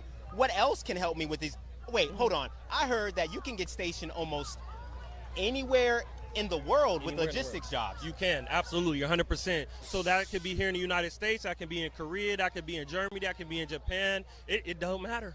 Woo, wherever we are, logistics is needed. That's 100% some good stuff. Everywhere. Absolutely, That's some sir. good stuff. Absolutely. All right, so let's break it down. You said medical jobs are next? Medical jobs. Okay, medical so jobs why are next. medical jobs? So a lot of people want to get into the medical field, right? But it's really hard to get those certificates and everything. So what the Army does is, hey, you come in and you do your medical career.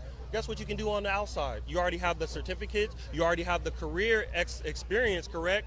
And look, you can still do college while you're in, so you're also getting the double benefit of the education and the certificates and the experience. So it makes you so competitive when you go out here into the working world. So goodness yes, gracious, sir. Man, you made me want to join all over again. Hey, come on, sir, we can do it. Okay, we can do it. While we're talking about joining, yes, could I join the Army with? What if I'm not a citizen?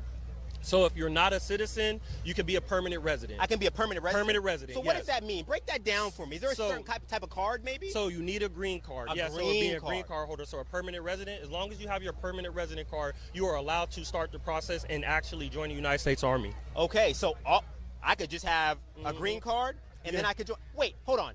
So can I get citizenship through the Army too? So here's the surprising thing that many people don't know. Tell me. You can get the accelerated citizenship process started. So that means once you do join the military, right, within 6 months to a year, you'll be a United States citizen. 6 months to a year? You'll be a United States citizen. That's all it takes? That's all it takes. So let's say you got your green card today. actually enlisted 3 people who just got here, got their green cards. They're enlisted. They're still waiting to go to basic training. But once they start that process and leave to boot camp, process for acceleration. They would have got here, been permanent residents for about 6-7 months. Boom, within a year and a half, they're going to be United States citizens. That is amazing. Yes, sir. That is amazing. Yes, sir. That is a very huge benefit. And it's wonderful because it allows our friends who come over here who want to be part of the United States and join and serve, they get to actually become citizens. So it's a wonderful thing. That is great. Yes, so sir. What you're telling me is the Army is changing lives. It's changing lives, sir. It's changing lives. Oh my gosh. Yes, all right. every day. All right, so I know I stopped you in the middle. You said logistics, number 1, medical, number 2. All right, give me your third. Lay it on me. Give me your third. All right. So the third one is IT. IT. Okay, now why IT? So IT is, come on, we're looking at the future now, right? Okay. So look, technology's changing, technology is advancing, also from multiple threats. So we definitely need those people who want to come in, serve in the IT field, whether that be in electronic warfare, information technology, or communications. Hey, we need those people that want to come in and help defend the nation from another war that we have to fight through the cyber side. So basically what you're saying is IT is the future. IT is the future. Oh, that's what I like that. I like that. IT is the future. Yeah. Woo, I like that. All right. So you gave me your top 3. Now give me number 4. All right. So number 4 might be a little controversial. Okay. It might be a little controversial, I'm here for it. right? I'm here for it. I'm But here for it. It is the mechanic jobs. It's gotta be. It's gotta be. It has to be. Without our mechanics who support us while we're out there in the battlefield, hey, how can we win? If everything is going down and we can't fix it, we don't have the expertise, we can look for our mechanics, for our engineers to come help us continue the mission. So you're saying, are these just like vehicle mechanics, or are we talking about airplane mechanics? We are talking about everything from vehicle to everyday equipment to aircrafts, everything. Woo, and I say like everything, that. I say everything. Wow. I think, so on average, how many mechanics do you think really go in and join the Army from your office? From our office, so we are a very busy office, right? So if I had to say on average, thinking about it, because IT, like I said, IT and medical do and logistics take that over, I'm going to say about 30 to 40% come in that want to come in and do the mechanic side because they want the skill set. They want to have that when they get out of the military, which is good because they're forward thinking. So I can come in, even as a mechanic, can I use my tuition assistance? You can use your tuition assistance. Can I also use my GI Bill? You can use your GI Bill. So it sounds like what you're telling me is no matter what job I pick in the Army, I can use all of these benefits. You can use all of your benefits. Oh my gosh! Like I just want to join so all. I do got to give a caveat too, Okay, sir, okay, right? okay. Lay it on me. So do your 3 years. Your 3-year minimum is required, right? Especially because we didn't even talk about the VA loan yet as well. So you want those full-time benefits as well. When you do get out, do your 3-year minimum. That's it. 3-year minimum. 3-year minimum. That's all I need for the GI Bill?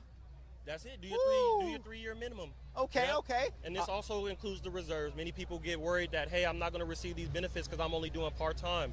Hey, it's all still one team, one fight. So you do your part, you're still going to receive these benefits. Just got to put this time in. Oh, okay. Now I like it. Okay, now give me number 5. Give me fifth best series. All right, so I'm going to hold it down. I'm going to say it's for my 14 series. Let's go 88. 14 series. Okay. Let's go air defense, all right? Let's go air defense, all right? So tell me, what are the options on the civilian side that somebody can do if they join as a 14 series air defense? So a lot of people who do join in this side end up getting into the warrant officer field, right, which helps you become a subject matter expert, right? Or even if you become an NCO, you're going to get to build that leadership skill. You're going to understand the Patriot missile system. You're going to understand electronics. You're going to understand the communication side as well. So when you take that to the civilian side, a lot of people like Lockheed Martin are looking for these type of people sometimes, right? I don't go quote me for Lockheed, but a lot of people like to try to get into that. Okay. And the crazy thing is that people don't know that 14 series, every single 14 series come with a secret security clearance. So even if you say, hey, I'm just a 14 Tango, hey, we pack stuff up, we get the system ready, but guess what? You have that secret security clearance, which a lot of people show that you have the trustworthiness to be able to be an employee for somebody in the civilian side. Oh, yes, sir. I like that. Yes, sir. So now let's move into, I say, the less common benefits of the Army, right? So let's talk about the VA loan. VA loan. Yeah. So many people don't know. What is the VA loan? So the VA loan is, let's say you're trying to start a business or you want to get a house or something like that. This is an interest where you can get the 0% interest when you're looking to put down on a house or something or a business, right? A lot of people say, hey, I want to start a business. I need some help. Going to the bank is very expensive. That we know those interest rates are kind of high. But since you did your service, that VA loan can help you with that, so you don't have to worry about those interest rates and things like that. All right, hold it. So slow down. Yes, Sir. So So it sounds like you're talking about the small business VA loan, and then you're also talking about the home VA loan that I can use to buy a home. Yes, sir. Okay. Yes, so sir. with no money down, no money, I can go and buy a house. Go buy a house. Woo! Now be responsible with your money. Woo! Be responsible with your money. Okay. All right, I like that. Yes, sir. All right, so and then I can get a small business loan with the VA loan too? Yes, you can, sir. I can start a business. Yes, you can, sir. Oh my gosh, Yes, that you is can. amazing. Many people don't know that, but that's the benefit of the Army. You have so many opportunities to build a career, build a future, build your family, right? All these things the Army provides for you, especially, like I said, career-wise. Hey, different times right now, so hey, let the Army be your stepping stone to getting you somewhere. Okay, so I mean, let's switch it up. I know we have more benefits in the Army, right? So yes, sir. What if one day I get sick, like, yes, sir. and I want to go to the doctor? So, and I'm a soldier. Do I? Ooh, do the I best have to one. pay? Do I Oh have to man, pay for healthcare? absolutely not. What? What are you telling me right absolutely now? Not. Absolutely not. So, being in the active duty military, right, you are paying for zero health care, okay? So what happens is, right, you do go to, let's say, a military hospital, like me for myself, hey, you can get LASIK paid for, free, $5,000. LASIK? LASIK, PRK. Woo! Yeah. So I don't got to wear glasses no more? No more. Oh, I'm man. living proof. I don't wear no glasses man. no more. I can see the no future. glasses. Yes. Okay. I don't know how far, but you're going to see that far. But still good. Yep, so same thing. Break your leg, get injured, anything like that. Hey, let the military pay for it. Hey, even if you're on duty or off duty, hey, the military's covering you for your medical bills. Yep. Okay, so I also heard, and now, again, this is just a rumor. Yes. But what if my teeth hurt? What if you guys have, like, maybe some type of dental insurance or something Yes, here? we do. We also have dental insurance, and you can also get your family covered with the medical and dental as well. Okay, so wait. So the Army will cover not just me, but my whole family? Your family, yep. My whole family. Yes. So my whole family's covered. Yes. Oh my gosh. Yes. Oh my gosh. So you know what?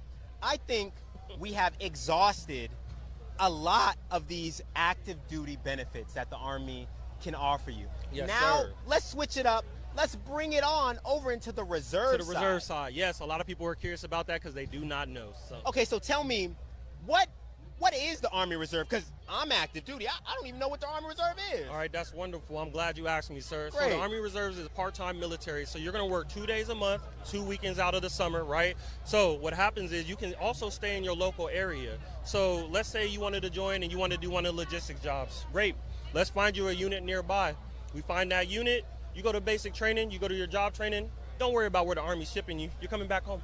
Oh. Coming back home. You're come back to your unit right here, let's say in Maryland, then you're going to see them once a month, one weekend. That's it. And then you can continue going on. So if you decide, hey, I want these certificates or the security clearance so I can continue to get this job, hey, work that job full-time, work the Army part-time. So wait, hold on. So you're telling me I can join the Army. Yes, sir. As a reservist. Yes, sir. Go to basic, go to AIT. Yes, sir. Get my certifications, and then come back around and come back home? Come back home. Be with the family. Oh, no, you sweet talking me again, man. You're sweet talking me. Hey, this is the Army sweet talking. Oh, this is the Army sweet talking. Snap. Oh, snap. Yes, sir. So you said, can you go over me, when exactly do I work? What is working in the Army Reserve? So the Army Reserves is a Saturday and a Sunday. Just a Saturday and Sunday? That's a Saturday and Sunday. How many Saturdays and Sundays? Hey, so how many years in a week? I said that completely wrong. Excuse me. So how many weekends do we have in a year? How many weekends? 52, I think. Right, and then we still got holidays too, right? Yes, we do. So it's going to be a little less, right? Woo! Hey, you know? Hey, so you're going to put the time in. So you working that many weekends and you getting to do your job full time is too much of a benefit for someone. And then let's say those college students that say, I just want to go to school full time, but I need somebody to have that support. Guess who's doing the support? The Army. While you focus on school and get that benefit. So do I still get the tuition assistance Yeah, and the absolutely. GI Bill while I'm still in the do. reserve? You still get both. You get your tuition assistance and you still have access to your GI Bill. Yes, Oh, sir. nah, man. Yes, So sir. I can work 1 weekend a month. 1 week in a month. Is there any weeks in a year that is there any type of training that I have to go to in the Army Reserve? Hey, that's up to the unit, which I won't specifically know as a recruiter. Yeah. But when you get to your unit, they'll fill you in on how their work balance is, and then you'll just go from there with that. Is there any options? Let's say I'm in the reserve and I just maybe I want to go active duty at one point. Are there any options or forms I can fill out to possibly go active duty? Absolutely. Really? Tell me more. So let's say you decide to join the reserves, you do your 3 years, you're saying, hey, I'm 2 years in, but things change. I want the full-time experience of being in the Army. You can get a conditional release, which is called a DD Form 368. Get that from your unit command, right? From the very top, right? They have to release you. If they release you from your unit, then come on over to active duty. Smooth transition, smooth process. Wow. Yes. No taking the ASVAB again, no doing the physical, nothing. Just, hey, straight to active duty. I love that. So even if I change my mind, I can switch from reserves to active duty. Yes, you can, sir. Oh my gosh, that is Yes, you can. just amazing. Yes. So are there any other active duty benefits? Are there any benefits that are specific to active duty, or can I get everything on active duty in the reserves as well? So there is a difference, right? Okay. So with active duty, let's say full medical, right? Tuition assistance still paid for, full-time pay.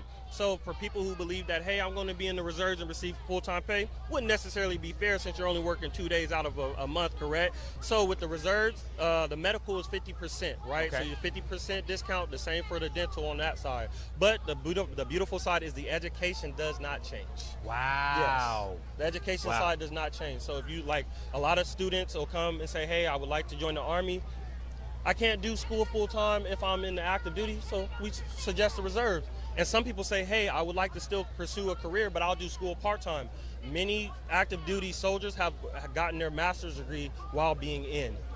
What? So that's a misconception. You can still get your education while you're active duty. It depends on the person and how hard you're willing to work. So I can get a bachelor's and a master's degree? Yes, you can.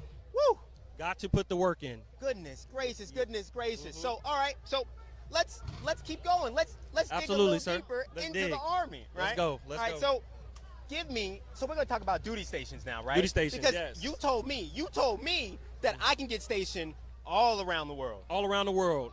Okay, so in your opinion, what is the #1 best duty station in the Army? Whew, that's a good question. I've been a few places. I haven't been everywhere, so I can't say places I have not been, but for the places I've been, I love Korea. So that's just me. I love Korea. I loved Osan. I love Kunsan. Korea is one of the best experiences I've had.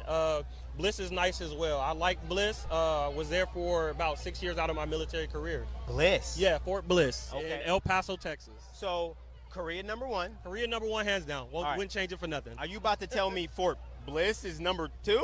Hey, I haven't been everywhere, so that's why I can't. So Hey, Fort I haven't Bliss been- is #2? Hey, for me, because I haven't been everywhere. I only been to Fort Sill, so other than that, Fort Sill. So, Okay. All right. Now, #3. #3. Give me. We'll go through 5. #3. All right. If #1 is Korea, #2 was Fort Bliss. What would #3 be? So from my experience talking to other people, a lot of people like going to Fort Carson. Okay. Or a lot of people also like going to Fort Bragg in South Carolina. Okay. Yep. And #5, from what, like I said, it's only my experience. Okay. Some people also like Fort Hood. I know Fort Hood got its own story, but it's now called Fort Cavazos. Okay. But a lot of people say that as well. Okay. Yeah. Oh, Fort Hood. Okay. So personally, myself, I have been to Korea and I have loved it, man. Loved it. I just feel like there are so many amazing things to do overseas. Yes, sir. So, is going overseas something that every soldier has the opportunity to do? Absolutely. Okay. Absolutely. So, I mean, do you think that every soldier can pick their job at a recruiting station? Is that even an option? Is there a number that coincides that maybe, hey, I can get this job and get this duty station? So I'm glad you asked that, sir. So when it comes to joining the military, right, and talking to United States Army recruiter, it is good to tell the recruiter you do have interest in certain career fields. But us recruiters, right, we love to be honest and transparent with our applicants, so we do tell them, hey, jobs are available by training seats and things like that. But some jobs do come with, signing bonuses. Some jobs do come with duty station location. Some jobs do come with other options where you can actually go to airborne school, ranger school as well. Oh, hold on. We're not just going to switch up over that. Okay. Hey, all right. hey, So you're telling me I can pick my job in the Army? You can pick your job. Oh, we do not pick your job for you. You see your options based off of your ASVAB score. Woo! Okay. I like that. So I get to pick my job, and then there's even a possibility to pick my duty station too? There is a possibility. Wow. For that job, yep, you do have a possibility to choose where your duty station is. Not every job has that. Yeah. I don't want people to believe Of that. course. Yeah. So I don't think any other branch you could pick your job, possibly pick your duty station, and then wait, hold on.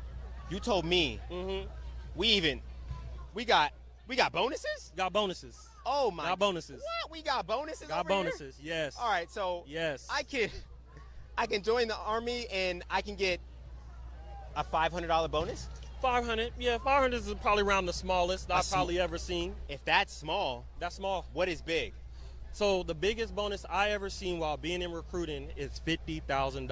$50,000? That is the biggest bonus I have seen, sir. Wow. Yes. So there's a possibility I could get a job, I could get a duty station, and a possibility I could get $50,000. This is correct, sir. Yep. Wow.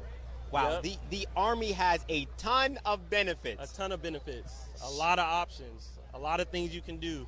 Education, medical, career, security clearances, experience, travel. What can you not get in the Army? That's very What can you not get in the Army? Is there before we wrap it up, can I get tell me your best experience in the Army?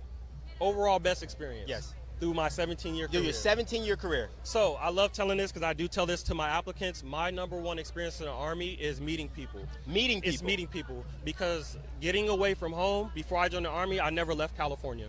Wow. I never left. I left California and I got to experience the world. I got to experience the United States in multiple different places, especially being out here. I got to go to Korea. I've got to go to Germany. I've been into the Middle East and different countries.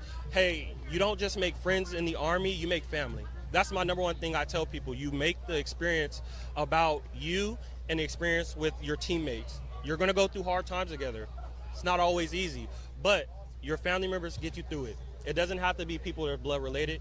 They're Army related. Hey, thank you, Sean. I appreciate your time, brother. Sir. We're going to pass it over to Lieutenant Morgan. Here you go. Thank you, sir. Hey, thank you, Sean. Thank you for all you We do. are so grateful that you have been tuning in to our live stream here from the National Mall in Washington, D.C. 250 years of the U.S. Army. It's absolutely amazing. As you just heard from our recruiters, the Army has opportunities to help you achieve your goals. Now, I'll speak for self. I've been in 13 years. I've been with my wife for 15 years, and we have 4 beautiful children. Now, all the benefits that we have been able to utilize through service have been the VA loan. I got my bachelor's degree, and we're a single-income family home, but we make it work because the Army is just that great. I tell you, as a 46 Sierra, previous 91 Bravo, the skill sets, certificates, and knowledge experience I have gained in service is uncomparable. And that's the incredible thing about the Army. I joined a lot later in life. I joined at 31. I spent 12 years as a TV news reporter before I put on this uniform. But I had no idea how diverse our force really is. Yeah. The incredible backgrounds that our service members have and the jobs that they're able to do. You mentioned 46 Sierra. Explain to the person out there who may not know what that is. What do you do? Well, it's a job I'm passionate about. We're mass communicators. So all forms of media, whether it be still photography, videography, broadcasting like you have had experience with, or even roles like this, we go in the moments of the excitement. All the train up to it, yeah, we may be there for that, but when rounds go off, when artillery fires, we're there capturing those moments to show the American people what it is that we do to defend our freedoms and secure democracy around the world. And that is the incredible thing. Like, you are never going to have a day that's similar to the day before. That's why I joined the Army. I was looking for something new. I'm an intel officer, but I'm doing public affairs work right now at Army Special Operations Command, being able to see and capture some of the most amazing, incredible work. And really what you said, when you get to see it up close and personal and be the one to highlight the incredible work that our service men and women do, yes, it's powerful. It's a gift to me that I'm the one that gets to tell the story, right? It truly is. And as the NCO had said, Sergeant Shaw, meeting people is truly, I think, one of the biggest takeaways from service. From folks all across the world, from folks who at one point in time weren't citizens but gained their citizenship through service, as well as those who just were across the nation who you never met, but you meet in formations. Now, the Army is small. I've ran into folks here today that I haven't seen in years. But seeing progress in life just come together, knowing that the Army was the foundation they built that progress off of, is huge. You brought that up about so many different stories within our formation. I'll briefly share the story of Sergeant First Class Zachariah Guy. If you scroll through the Army YouTube a few months, you'll find his story. He grew up in Sudan. He was a Sudanese lost boy. If you Google that, you'll see that this was a group of refugees who traveled across Africa for years. He came to the U.S. On a visa, and he walked into a recruiter's office and decided to join the Army. He spent 20 years in the Army and retired as a Special Forces Green Beret. The incredible background to see where he came from. He was once a refugee, and then to have this prestigious career, multiple combat deployments as a Special Forces soldier, it really just touches your heart. And those stories are not few and far between. They're everywhere within our formation. Yes, and as you said earlier, don't self-select, right? You may find yourself later on in your years. You may be 30 and you say, hey, the Army's not looking for someone like me. I've already done X, Y, Z. No, we are. Go to your local recruiting station, go on Google, figure out where that's at, and call. Inquire. That's all it takes, is asking that question. Then you're going to have a passionate recruiter on the other line saying, hey, I think we can make something work. What are your goals? And let me help you achieve that through service. It's an amazing opportunity. Hey, it changed my life. As I said, I was 31 years old when I shipped off to basic combat training, had a career that I loved, but I wanted something different, and it completely changed my life. Going to basic at Fort Leonard Wood and then Officer Candidate School at Fort Benning, it was a little different than the life that I was used to in Charlotte, North Carolina, very comfortable. But it gave me a kick in the tail and changed everything. And it's one of the best decisions I've ever made. And now you're here in Washington, D.C., celebrating the Army's 250th birthday. There we go. Here I am. All it takes is the question and the initiative. That's it. Yes. That's all and if you don't go through with it, okay. But just, you never want to wonder what if. That was my thing. So I walked into the recruiter's office, and the rest is history. Hey, I love that for you. And like they say, this will defend, right? We are American soldiers here celebrating the 250th birthday of the United States Army. Okay, so we're going to take a quick pause. Correct.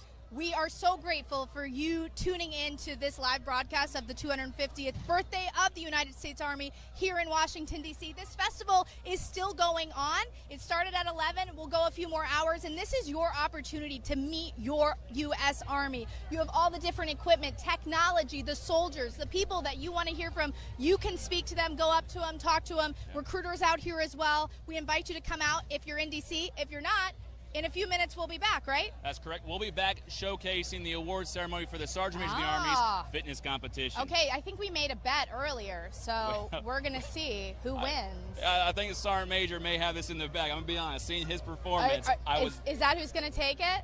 Am I about to lose? We haven't heard it yet, gosh, but deeply impressed. I think we're going to both be losers on that point. Okay. But never bet against Sergeant Major of the Army. That's no, for that's sure. True. That's true. Yeah. We set ourselves up for failure on that. Yeah. But we will be back. We'll be showcasing you guys the awards ceremony. Again, if you're in the D.C. area, please come on down. The gates are open, and we are here for you, showing the American people what the Army truly is, what we've been about, and where we're continuing to go. So if you can make it down here, please do. If not, continue to share this feed to all those who may want to participate in seeing what's going on. We'll see you soon. We'll be back in a few minutes. Yeah.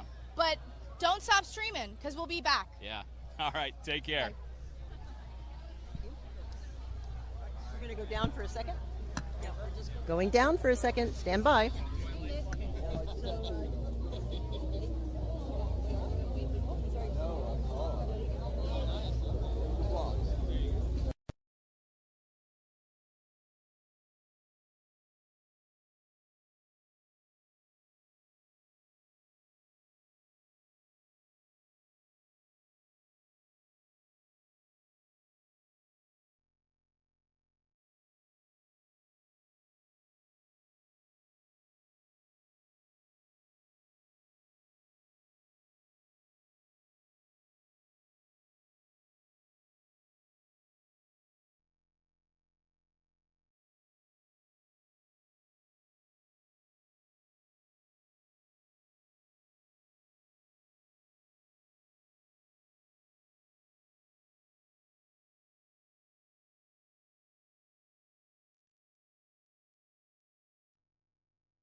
Yep.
Hey, we're just going with it.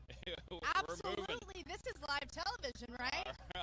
We're on the move, and it's about to be a big moment. Yes. Right? Time now, Sergeant Major, actually the Secretary of the Army right now. I'm going to come in front of you, like, over here.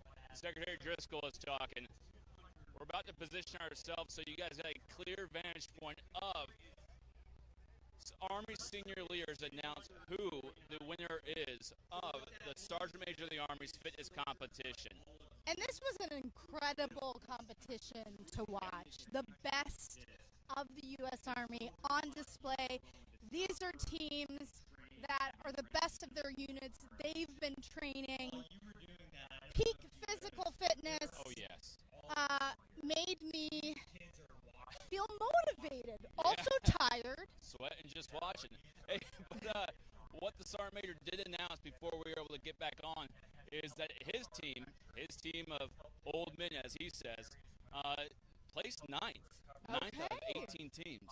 Do we know the ages of that team? We don't. But we know one of them is 41, who recently commissioned. So, hey, watching out there, if you're like, oh, I'm too old, what's your excuse? Yeah, you're not too old. You can be Army strong, enlist, join, and prove it. But it really is an incredible day out here. There's so many scenes to watch. If you look over here, you have all the different participants of the parade, of the festival. The parade's going to kick off 6:30 this evening. Rain or shine, we just did find that out. Weather so far has held off for us. We're hoping it does. But we're going to let you listen in to the Secretary of the Army, Dan Driscoll, speak right now. And then coming up, you will also hear the announcement of the winner of the fitness competition. Take a listen. So with that, we're excited to welcome you all up on stage, the ones that were the most badass. All right, now for the awards presentation. Third place with a time of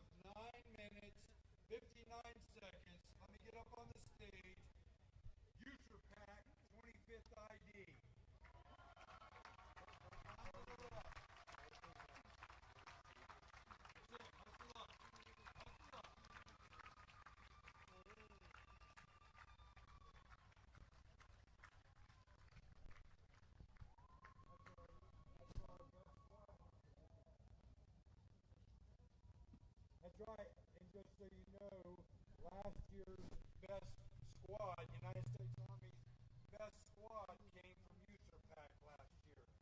So they've been representing all year this year. Get out here on Zoom.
Another round of applause.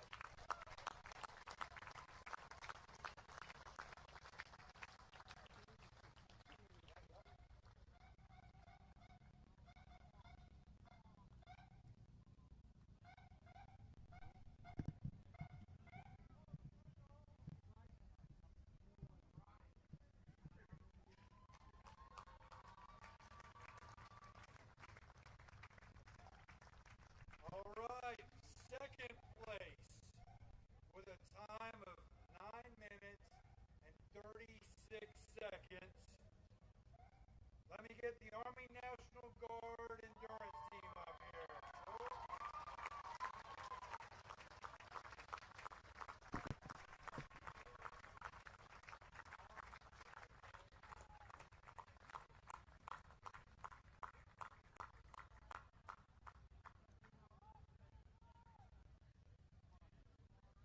National Guard.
participation and support during this celebration of fitness and excellence.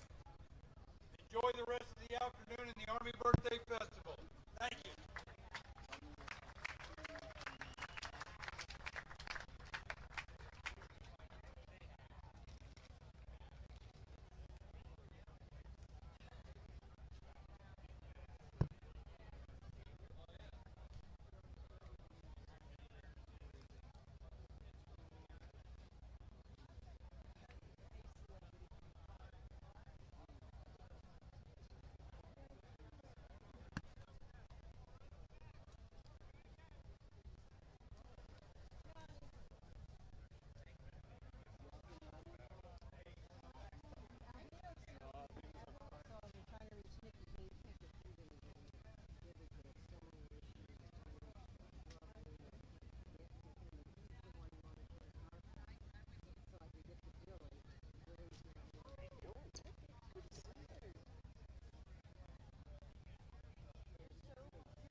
Strictly off the record. Hello, hello.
Here, I just need one. How many seconds was that? 1 second. 1 second. 1 second. That's YouTube channel. This is Team Force Cup. This is Team Force Cup? Correct. Oh. Oh, it's not. As an Auburn grad, let's pan this way. Oh, okay.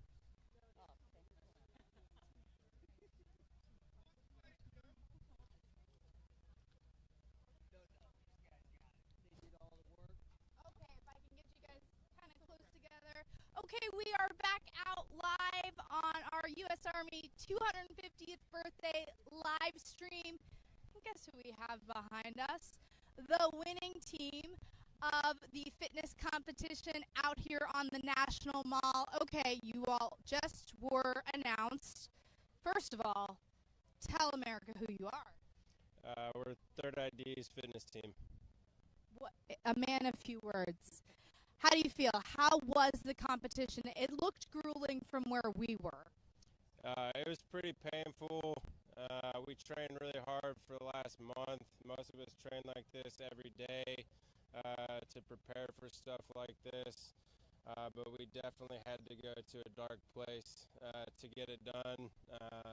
And training really paid off. Tell me, for you, what was the event that you really struggled through and had to dig deep? The last sandbag carries that we did. That was a little rough.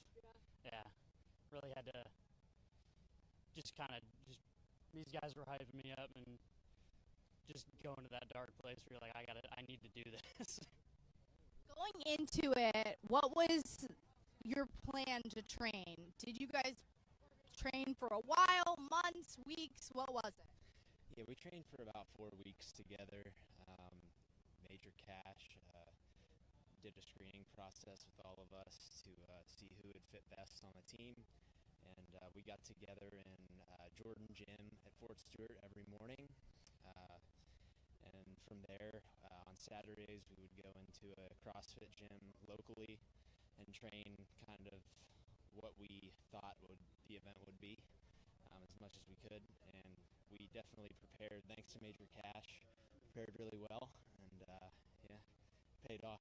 So, did you expect to take the trophy? absolutely.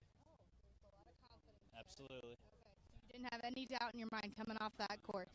For you, what was the most difficult event? The Echo Bike was the most difficult.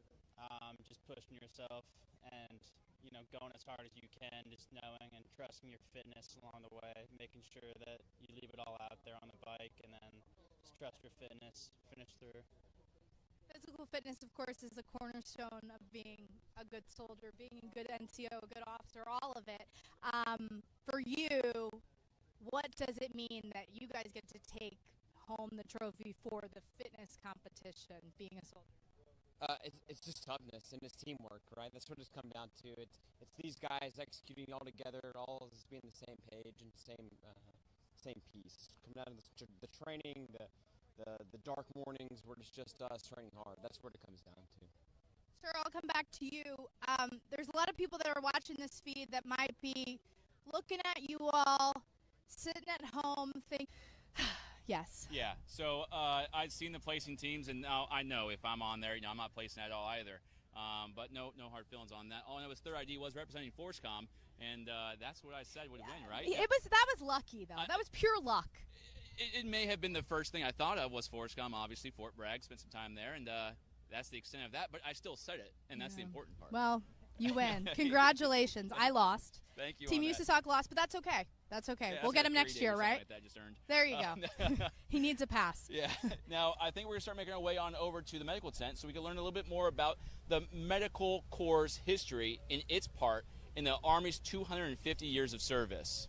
And that really goes into what we were talking about of the multifaceted career pathways that you can take when you become a soldier. The American public oftentimes thinks of the 11 Bravo, the infantrymen, the people that are experts with their weapons, but there are so many different things that you can do. You are in the communications line of work. I'm as well. I'm in military intelligence.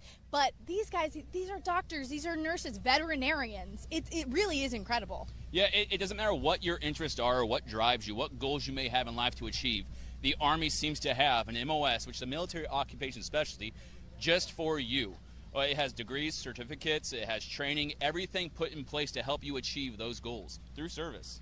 For you, was the Army something you always wanted to do? You know, I think I've heard it before, but when 9/11 happened, I know it seems to be so long ago, but this wasn't. This was just 24 years ago, and that really motivated me to want to do something different, be a part of a change, be a part of a community that gave their all to those that really weren't able to.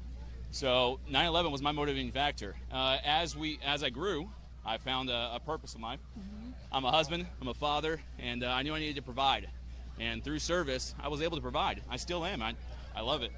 And that's so important to talk about, because in the conversation surrounding the military, you often hear this being part of something bigger than yourself, being 100%. part of a team. And when I was a broadcast journalist just reporting on the military, I always heard that in my interviews, but it wasn't until I joined the Army myself that I fully grasped what that meant. Having someone to your left and your right of you that always has your back, and feeling like you are truly a part of an experience that is far greater than yourself. Yeah, I mean, for example, find me another employment where your direct supervisor reaches out on a Friday, hey man, if you need anything, let me know. Reach out. I want to make sure you're good to go. These safety briefs, in service, we make jokes, right? Safety brief every Friday. But there's value to that. There's an investment into the soldier and their well-being from their direct line of supervision. Mm-hmm. That's huge. It is huge. It is huge. We're next to a giant Army truck, which actually, let's pan over and see, because I love the words on this truck. Turn potential into purpose. And so many soldiers out here can tell you that's exactly what they've done through their Army careers. One person that we want to talk to is the medical and the veterinarian corps. I'm going to put down my mic. I'm going to leave it with you. I'm going to run and grab them. We'll have them in about, I don't know, you can time me, 30 seconds? Let's see. All right. Okay. All right, so we got 30 seconds to kill. Now, we are here again celebrating the Army's 250th birthday. Now, this is for you guys, the viewer. So please tell me, if you have served previously, what are some of your most fondest moments? If you haven't served yet, what are some goals you hope to achieve? And if there's a recruiter in the chat, please get with these individuals and let them know that there are opportunities out there to help them achieve their goals. Now, if there's a question directly you have for myself or the young lieutenant, let us know as well. We are here to answer your questions in real time. There's a slight delay. We may be engaged in an interview, but when there is time and it's brought to our attention, we'll answer them. Again, out here we have some of Army's most senior leaders. We have the Sergeant Major of the Army, we have the Chief of Staff, we have the Secretary of the Army. They are all out here. So if you've ever wanted to engage with even the more division-led leadership, come on down. The gates are open. We're here with static displays, programs, benefits, everything to inform you on what the service is and what the soldiers have to offer. Now, I'm not sure who was timing it because I lost count. But, I would say it was 29 seconds. I say 29 and a half. Yeah, that was close enough. I still got it. I still got it. Okay, so we were just talking about how there are so many different paths you can go down when you join the U.S. Army, and there's no one better to talk about than these two. This is Colonel Geeson and Lieutenant Colonel Watkins. I'll let them describe to you what they do because it's above my head and I might mess it up. But sir, you are in the medical corps. It's really incredible to hear about your passion for what you do. Oh, thanks so much. I'm actually an Army dentist. I've been an Army dentist for the past 18 years. I did the Health Professional Scholarship Program. As a college student, I wanted to become a dentist, was looking to a way to make that happen, found out about the scholarship program, had my dental school covered, and then owed 4 years back, finished that, and really enjoyed what I was doing. And have had just an amazing adventure being part of the Army for 18 years now. Let's talk about that. You had your dental school paid for by the U.S. Army.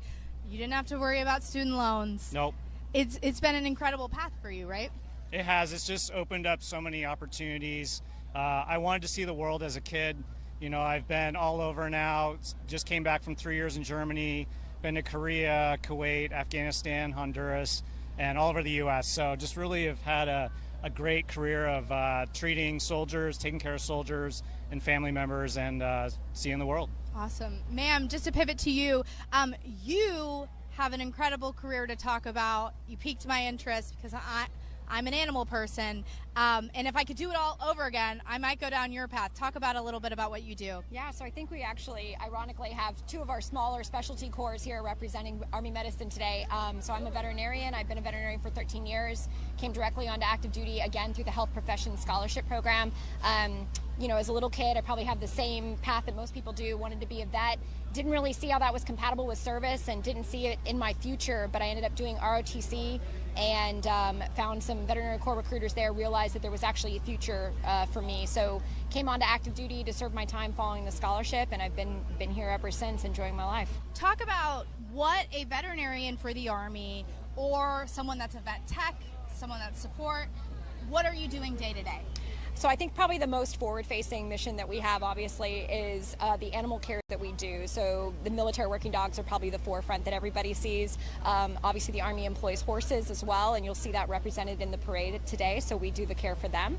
And really any animal that supports the DoD. So what's maybe not always known is that the Army is the only veterinary corps, and so we do a tri-service mission. So we provide veterinary support to Marine Corps, Navy, Air Force, and the other part of the veterinary corps that's maybe not as forward-facing to the public is our food protection mission. So we actually have a whole enlisted MOS, 68 Romeo, who are veterinary food inspectors, as well as a warrant officer corps, or warrant officer group that is our food safety officers. And so anything that you consume in our dining facilities, on post, our MREs, they're all inspected by actually the veterinary corps prior to being received. And that's something that I just learned today. I had no idea. Sir, bringing you back in here, this was probably not the exact path that you expected to take when you decided you wanted to be a dentist, but any regrets? Are you proud to wear this uniform? Oh, certainly proud. Like I said, I mean, I've gotten to work with so many teams, so many soldiers all over the world, so many different duty stations, and just have some incredible experiences. I really value, you know, having soldiers as patients, right? I mean, they're just an incredibly deserving population to work with and be team members with.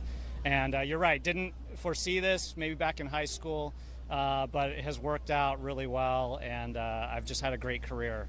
Do you feel like, ma'am, that there are people who may want to go down the veterinary route and might not even know this is an option? I think there's a number of people that do, and we thankfully try to do some recruiting through the veterinary school pathway, but certainly even the food inspection side of it. I think what I love so much about the veterinary corps that maybe people aren't always realize is the variety of things that you can do with the degree. I think everyone thinks you just go into private practice and you're doing direct patient care, but we have specialties. I'm a veterinary, I do public health. Specifically, we have pathologists, we have people in research, we have our clinical consultants, and so it's really opened my aperture to what the veterinary profession does at large for really all of our communities, and what I can do with it in uniform to support our, you know, brothers and sisters at arms that are, you know, fighting the fight every single day. What an incredible career. Okay, so for someone out there watching this, I keep asking the same question, but if there's someone standing by thinking, God, what they're saying is speaking to me, why should they walk into a recruiter's office, sign on line, and ask the question? Why should they take that first step? I think if you want an unforgettable experience that's going to open your eyes to what this country has to offer, to what the world has to offer, take the chance. You know, you never know what could happen in the places you're going to be stationed. You'll never know who you meet, the teams you're going to be a part of. And, you know, I encourage anyone out there to look into all the medical professions, not just dentists and veterinarian, but we've got, you know, doctors, nurses, technicians of all kinds, right? And so the Army has so many health professions programs available, and it's a great team to be a part of.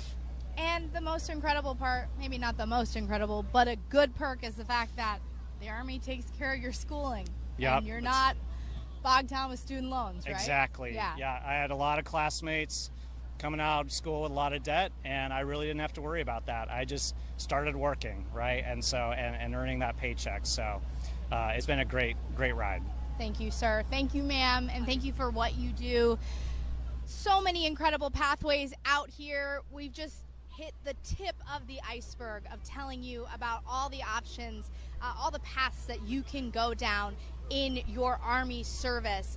Out here on the National Mall, we're going to be out here till 5 o'clock. You can get to meet your United States Army up close and personal, meet those soldiers, find out what this uniform is all about. We'll be back in a few minutes to tell some more stories. Thank you so much.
Growing up on a working farm, raising chickens and cows in Carrollton, Georgia, Noah Hicks brings an authenticity that's as real as the dirt roads he grew up on. After making the move to Nashville, he quickly found his place among some of the city's most respected writing circles. But it's not just his ear for a good song that sets him apart. He prides himself on his energetic live shows and undeniable connection with fans. Two of his standout tracks, I Can Tell You're Small Town and Dirt on It, have proven Noah's ability to connect with fans authentically and naturally. The former sparked a TikTok trend with over 29,000 videos created. Will you slide it over? Live. Organically finding its way into the ears of sports fans. Ladies and gentlemen, they want to go to the stadium. Or I was going to go around that side.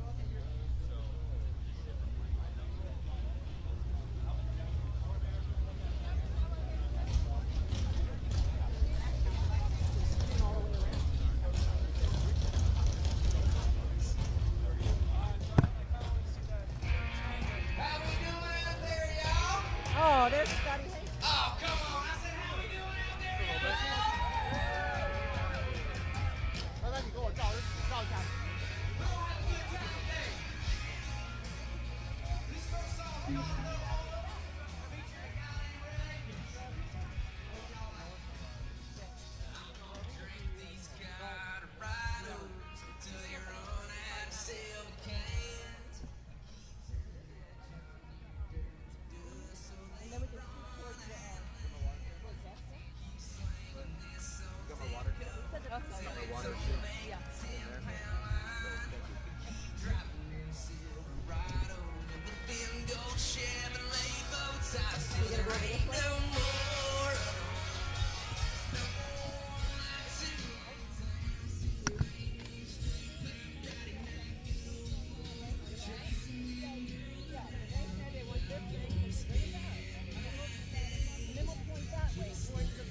pipe Friday night, good old boys, chasing them girls around. I'm gonna spend my days just thinking, every sunset sink down on the wraparound board till there ain't no more of them. Yeah. Ain't no more of them till there ain't no more of them. Y'all feeling good out there? Good Lord's blessed us with some good weather. Feels good, not too hot. Since I got a little quiet time, I just want to say thank y'all for everybody who has served and is putting on this thing today. Y'all have no idea who you're walking around. Somebody that might be as casual as anybody could be an American war hero. So just say it's a really cool event that we're being around here. So thank y'all.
That song's called Tripping Over My Boots.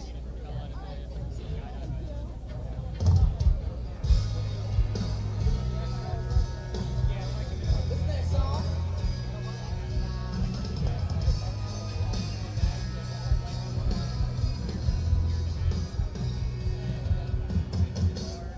This next song's called Nice Memory Stories. Hope y'all like it.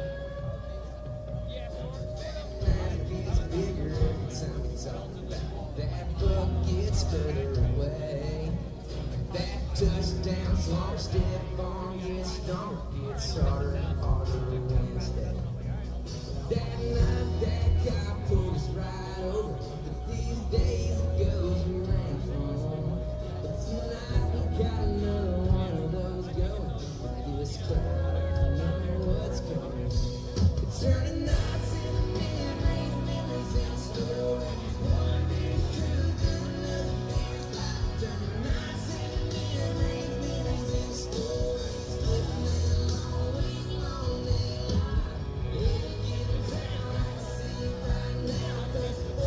Girls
That song's called Nice Memory Stories. Anybody ever heard of a guy named Justin Moore? Justin Moore? Well, me and him put this song out together. This song's called Dirt Roads Dirt. Hope y'all like it. This one's for everything, paper sack, blackjack, sipping, take a pull, pass it on down. This one's for the up and down, working all week to make a living, pulling that money out the ground. This one's for the stick around, never leaving little towns. You know what I'm talking about, raising up high. Here's the all driving hammer down, with the hammer down, with some country sound, breaking up the kickers. Here's the all cruising 35s, crossing county lines, out of the sky, looking like a picture. Watertown, bar fences, gold blocks, diesel engines, winding by white shirts, little heaven on earth. Here's to all y'all keeping dirt roads dirt. Anybody ever drove down dirt road before? Yeah, come on. This one's for the rednecks reading red letters. Moderation's all upright. Yeah, to say we're stuck in the past, but that's how we like it. Just a dot on the map. Hell, you can barely find it. Here's the all driving hammer down, with the hammer down. It's the country sound, breaking out the geeker. Here's the all cruising 35s, crossing county lines, solos in the sky, looking like a picture. Summer Watertown, wire fences, gold blacks, diesel engines, winding by white church, little heaven on earth. Here's to all y'all keeping dirt roads dirt.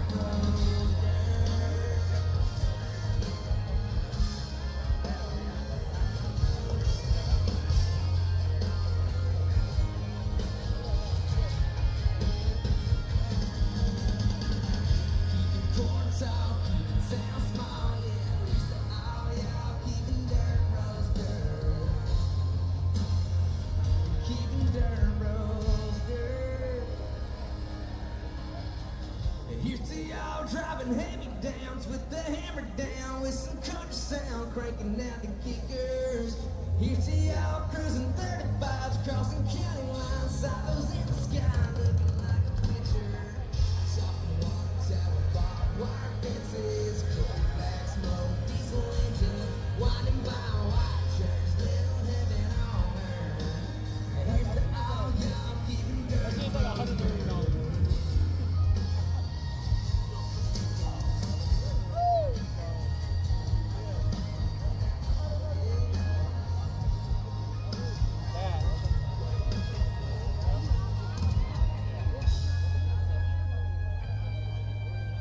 That song's called Dirt Roads Dirt, featuring Mr. Justin Moore. Y'all still feeling good out there? It's humid as Georgia up here. All right.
little Morgan Wallen for y'all. Let's sing some of y'all singing. Y'all still having a good time out there? Yeah, come on, come on. This next song is a duet featuring a girl named Shayla. This song's called Second Time Around. Hope y'all like it.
camouflage.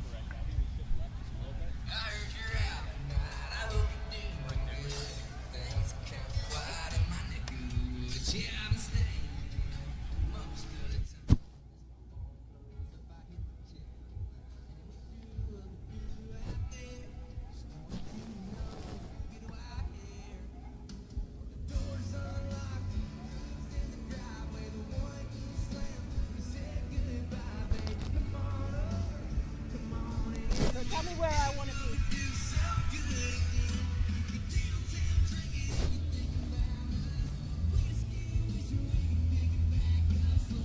Okay, might be 5 wide.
We are currently live. Okay. So, I'm Staff Sergeant Bibbin. I'm here with the Chef Rush. Now, Chef, for those who may not know you, can you please give us a little bit about yourself? For the ones that do not know me, I'm Chef Rush. I am a retired Master Sergeant, combat decorated veteran. I do 2,222 push-ups for mental health, suicide awareness, and I am all about the military 100% across the board. I have a few TV shows, but all my advocacy is always going to be focused on mental, military, kids, education, self-worth, and all those things above. Now, I think it's obviously inherent in those words, kind of why those are important, but in your words, can you tell us why this is such a deep-rooted issue for you that you want to focus on?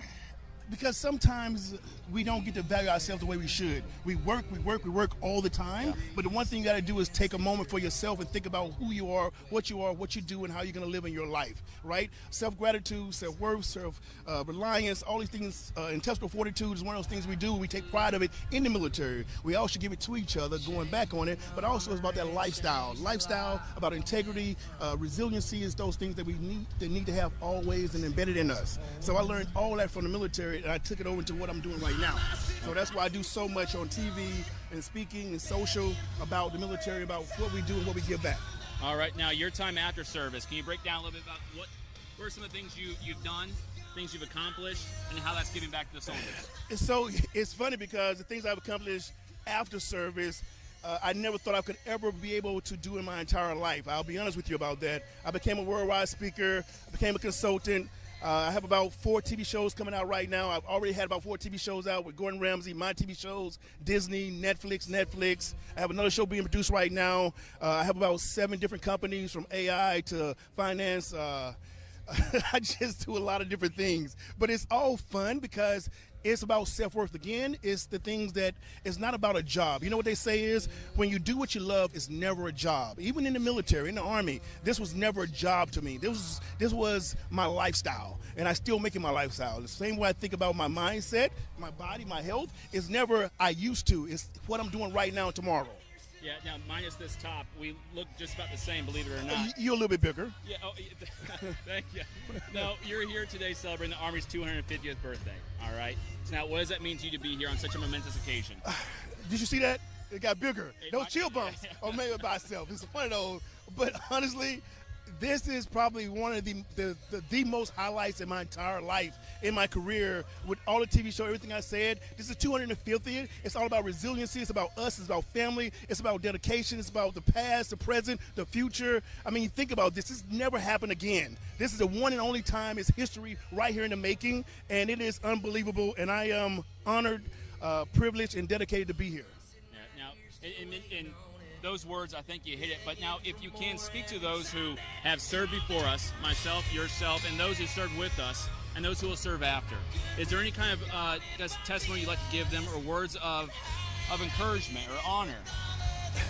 So, no, these are real chill bumps when you said that, because it's important, because I preach it every day. I also do it to my same self. I look in the mirror and I give myself gratitude and homage about that. Stop for a second and think about what you've done, what you've been through, and where you're going. In life, we have our ups and our downs, but remember, you're worth it. Everything you've done has led to this moment right here, right now. I personally want to thank you for your service, everything you've done, everything you continue to do, and everything you will do. You got to give homage to yourself, and I just want to say thank you for that. It's important. Yeah. Now, Chef Rush, again, thank you so much for being here on the Army's 250th birthday. Thank you for what you do to continue your service, not just in uniform, but even out of uniform, what you do for those soldiers. Thank you so much. Thank you. All right. Take care. All right.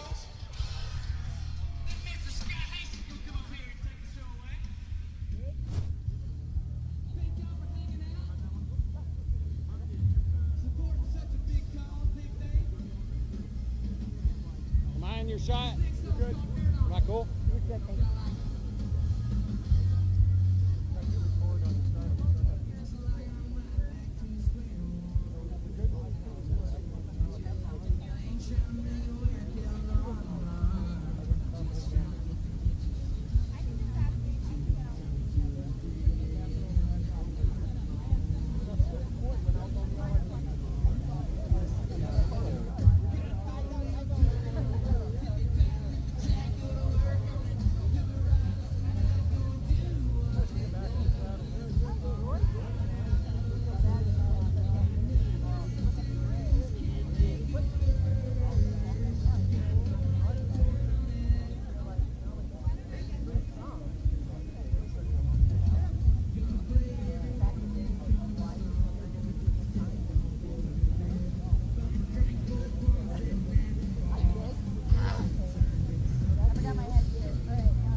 250th birthday celebration. It's an incredible event. The atmosphere, it's a motivating time out here just to see how many different eras, the legacy, 250 years of legacy that we're celebrating today on the National Mall. I've got not one, but 2 microphones, and there's a reason. Someone I don't have to introduce, Sergeant Butterworth, get on Hello. in here. Okay, so let's just break it down. You've been on the live feed a few times. I have, yes. What is the mood? It is very exciting. Everybody's happy to be here to celebrate the birthday and have a good time. Okay, so before, what we want you to do right now is to start putting your questions in for our team, for our influencers that are out here. We've got Sergeant Butterworth, we've got other ones, but write your questions, we're monitoring them, and then we'll have them answer them live. While we're waiting for some questions to come in, you know, you have been interviewing soldiers, but I want to talk to you about your Army story. Okay. You kind of took off on social media. Yeah.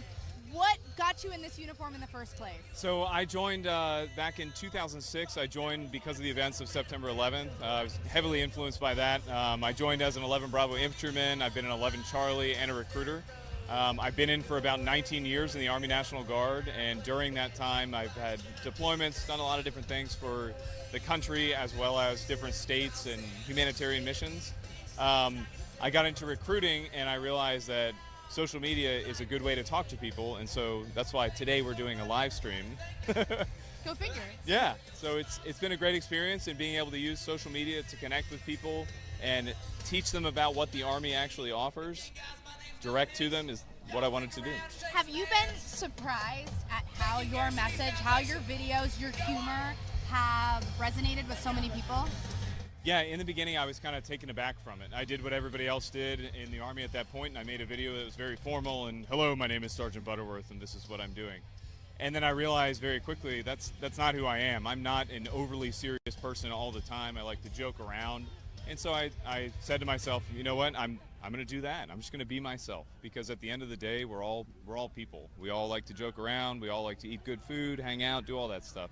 But when there's a mission and something needs to be done, we're in the Army. So I started making these videos. Again, they were super serious in the beginning, but then probably 3 or 4 videos later, I started to do more of the comedic kind of thing while still delivering some of the information, and those, to my surprise, kind of took off in the very beginning. How has the Army changed your life? The Army has changed my life in so many different ways that I never would have thought about back when I was a PV2 getting ready to go overseas. From using the VA home loan to buy houses, to my education benefits and getting my bachelor's degree, the health insurance that's for my family and my kids and all that I'll have, and the retirement that I'm going to get here in a couple years now. So the Army is what you make of it and what you put into it. So if you have the ability to go to schools while you're in the Army, or the ability to serve our country in this capacity, I would strongly recommend it. It's something that has worked out wonderfully for me. Let's grab one more if you're okay with coming out here. Come on down. Come on down. You're the next contestant. Okay, we are. Your turn. Yeah, well, it's all of our turns. all of our Yeah, turns. we're all going to share this. Are you Excellent. monitoring the live feed? Mhm. This is another Here, do you one want me that needs no introduction. Not at all. No, not at all. Not at all. How did you get into the social media space? Was it an overnight thing that you took off? Were you surprised to see how your message resonated with so many people? So how did I? So bottom line up front, yes, I was completely shocked at the impact and outcome that it has reached to now. Like, to case in point, I never thought I would be out here selected to, help celebrate the Army 250th birthday. So it's truly been an honor, right? Especially from the beginnings that I came from. As far as like how I started, I'll be honest with you, it was really just kind of watching a movie and applying some chapstick, and then it kind of just did its thing from there. But I grew and evolved, and I experimented, and then I decided to I did a lot of chapstick videos. You can look that up later, but did a lot of those, and then I realized, I saw a few military influencers, right, on TikTok, and I was like, man, I should share my story, and I should try exploring and doing other things military related, because I've been in it for so long now. I was like, I could help provide some humor. So I could long, help. how many years? As far as in the military, so 17 now. 17. Okay. Yeah. Keep going. Yep. So, just doing that, I figured like I can help provide experience. I can help, soldiers learn. I could help soldiers laugh. I could help soldiers relate. And and so like, I don't really have like a agenda, if anything. I just kind of just do what feels good. And right now, I currently do military news. So anything military news related, I've been like highlighting and just trying to share that out and just highlight main points. And so far, it's been working out really well for me. As a former news reporter, I appreciate that. Yeah. If you ever want to cross over and join the news ranks, let me know. I'm recruiting for both, I guess. Okay, any YouTube questions?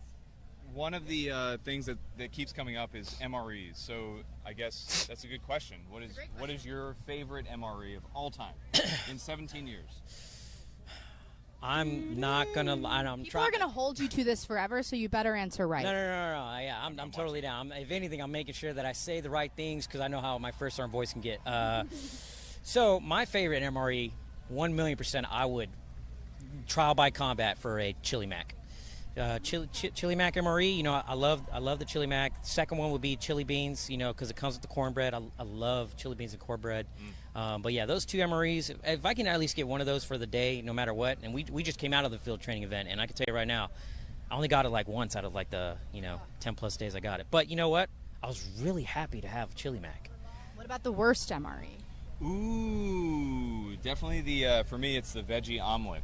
They don't have that one anymore, but it was disgusting. It's a good one. Fettuccine Alfredo. Creamy spinach fettuccine. Yikes. That's rough. It will work. You can eat it. It will sustain you. It will. And isn't that the whole point? Exactly. Yeah. Okay, what's your favorite? Favorite for me was the beef ravioli back in 08, 09, I think. I choose the pizza every time. Pizza's pretty newish. I've only seen it like twice. I'm pretty I think. newish, so. Yeah. Yeah. Spaghetti and chili mac is what I'm seeing a lot here, and tuna. Tuna's also good. I don't mind the tuna. The big question I've been wondering out here, and I've been looking everywhere, and I can't find him. And I know he's a hero, so like he's a national treasure, Army national treasure. Where are you going with this? I'm on the edge of my seat. We are looking for the coveted, the sacred PFC Kearns. Has anyone, I can't find him to save my life. A fun fact. Is this a call out directly to him? Yes, absolutely. I thought he would be out here. I'm a sad panda, because that's a collaboration I want to see. Yeah, he just brings the morale out of me. We actually talked with PFC Kearns of the North Carolina Army National Guard via telephone today, and it was by far one of the most wonderful experiences that I've had thus far. Really? Yeah. And you've had some pretty incredible experiences these last few years.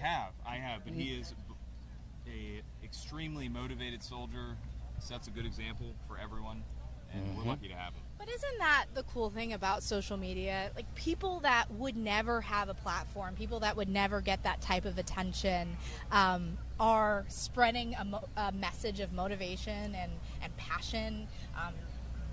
That would have never happened 10 years ago, right? No, it's a totally different time now. I mean, social media, you're able to communicate with a vast audience on tons of different topics, and the Army's no different. We're able to share that message on social media via this live stream and the videos that come out of this through talented individuals like such as him.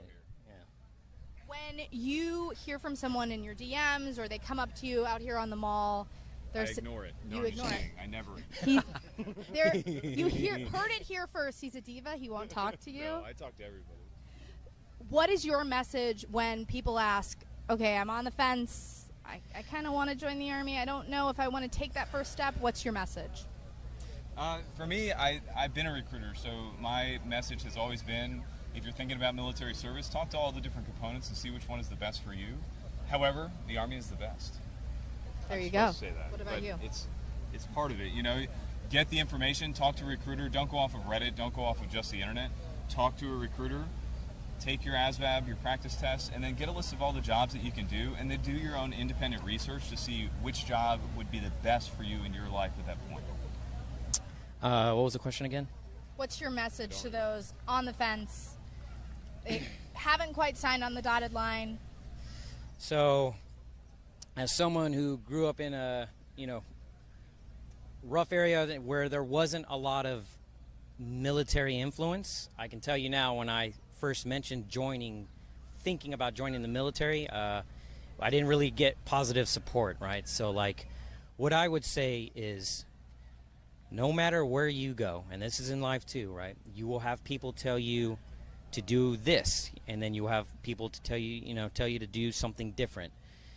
End of the day, whether you want to join the military, whether you don't, whether you want to go infantry, whether you want to, fix vehicles, I encourage you, right? And it's a lot to what he's saying, is to just do your research, and whether your mom and dad want you to do something else, if you truly think you would enjoy it, right?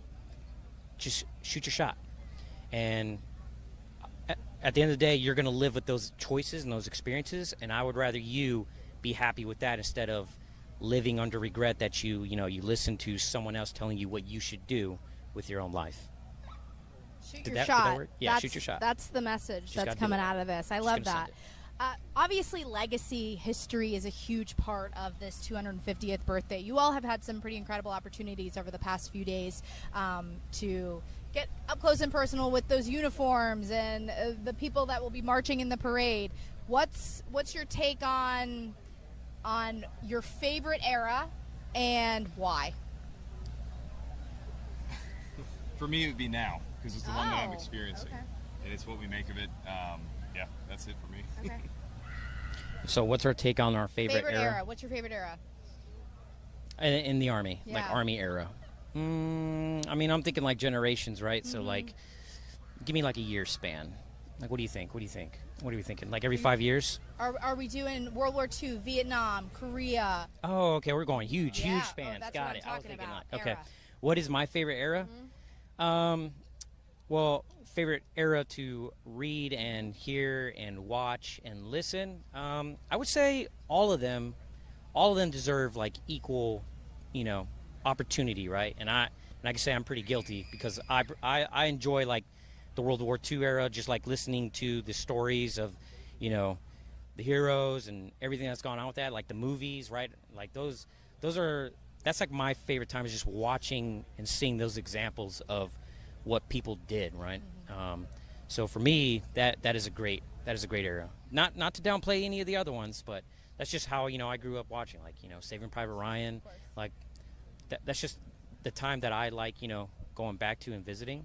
But don't get it twisted. Every era's got its good and bads, and I mean even in this one right now, I love it just as much, right? So. Yeah, it's really incredible. I've gotten the opportunity in my past life as a reporter to go along on some of those honor flights with the World War II veterans, and to have a moment and think that I am wearing the same uniform as the ones that came before us is a moment that'll stop you in your tracks, and you think, why do I deserve that? Because of the ones that have walked before us, those giants. But this legacy is real, and it's amazing that it's being celebrated the way that it is. Yeah. How's our YouTube feed looking? It's going. A lot of comments. Any questions? If Come on, guys. if they're looking at any, or do they also ask questions? The background, or I don't know if they have. No, it's just on our YouTube feed. Oh, okay. We don't. No questions so far. That's on you guys. You've got these two superstars here, so send in your questions. We're going to take a quick break, and then we'll be back with you out here live from the 250th birthday of the United States Army. Thank you.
What do you next do? Oh, yeah. It should be run consecutively, especially if you ran one battery.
We get the tail of the Black Hawk.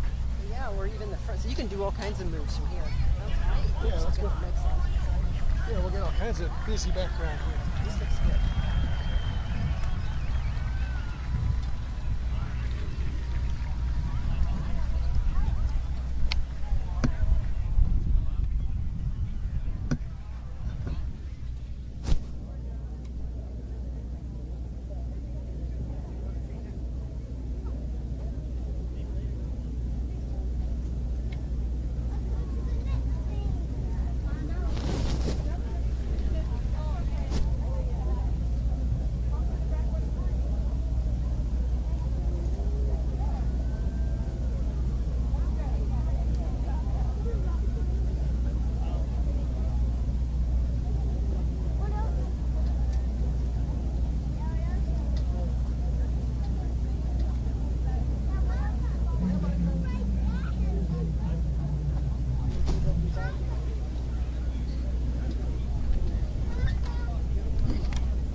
Ladies and gentlemen, it is our pleasure to introduce one of the Army's bravest soldiers.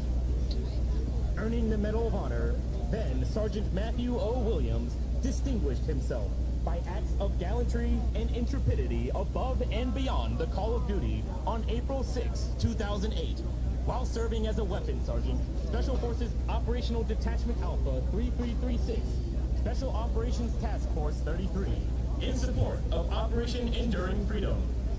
Sergeant Williams' actions are in keeping with the finest traditions of military service and reflect great credit upon himself, Combined Joint Special Operations Task Force Afghanistan, Special Operations Command Central, and the United States Army. Please welcome Command Sergeant Major Matthew Williams.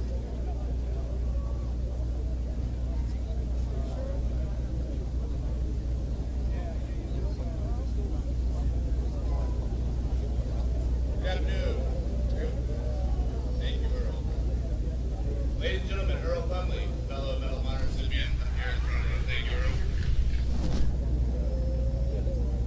right, this is cool. First things first, I want to take a brief second and address something that's very important.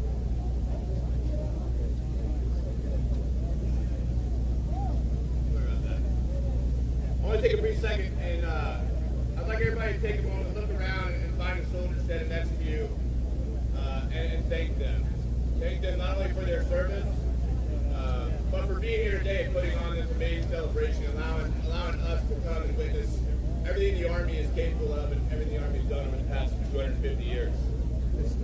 It's an incredible honor to stand here today on the 250th birthday of the United States Army. 2.5 centuries defending this nation. 2.5 centuries of service, sacrifice, and strength. I guess when we're like... More importantly, 2.5 centuries of unwavering commitment to a simple but profound promise. This we'll defend. For me, that promise is not a slogan. It's personal. It's woven into my life's journey from the mountains of Afghanistan to this very stage. I've grown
Microphones.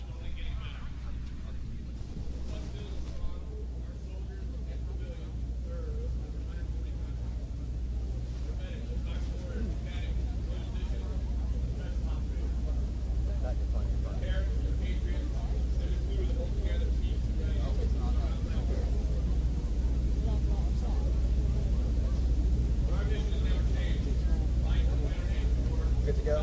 Awesome. So thank you so much. Appreciate it. You want to go get out of the sun over there? So they come up behind you. Oh, I know. They charge me over here. That's what fun. I'm at the way one. Oh, you get in?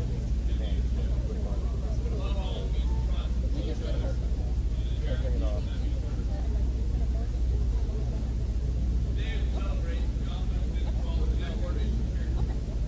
Oh, we're good. We're good. Everything's good. We're all fine.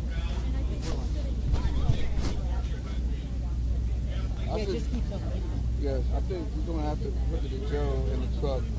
Do interviews or something over there by the truck so we can get the Joe in the truck. I know it's going to overheat too in about an hour. We're going to keep having to do this. Hey, I'm suggesting that so this don't overheat. We have AC in the GMA truck. We can keep this in the truck. If y'all want to do some stuff on the field or in that area over there, it'd probably be best if you want out there. If we keep it out here, you know, in about an hour, this is going to work. Yeah. I think that's our only option. My only question is, I think we'll put that one in the chill. It's got a nice long cord. I just connect a barrel connector, which just allows me to extend the DNC. So you guys can extend it if you want. I just need to keep this in the car. Okay. I just told him that. And then Yeah, this one over here, if we keep it. There's a lot of humans, so, and it's got like 4 computers in it. One. So that's why it's over here. We didn't know, but that's a course I suggest that we take that. No, I don't do it because we're going to keep having to do this stuff. Now I go. There's more data and more stuff. We go uninterrupted if we do it every time. So what we can do, is this the gel that's working? Where's your other one?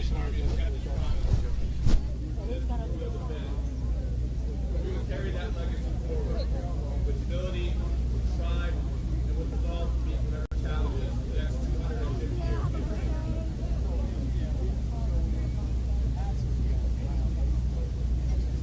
So today, we don't just celebrate a birthday, we reaffirm a bond between soldier and nation, between history and future, between the people and those who defend them. Without the unwavering support of our nation, our Army would not exist. Remember, we started as volunteers, we continue to serve as volunteers, because we believe in what's right, and we believe in serving something greater than ourselves. So in closing, happy birthday, United States Army. It's been a pleasure to my life to serve some of the greatest human beings I've had the privilege to ever meet. May we always be ready, may we always stand together. This has been the oppressively fair. Thank you.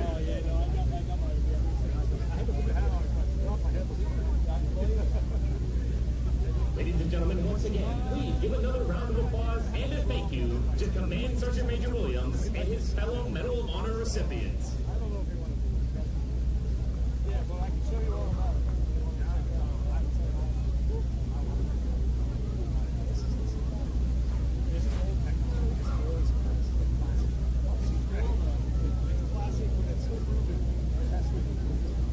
Hello, U.S. Army. Gary Sinise here. Happy 250th birthday.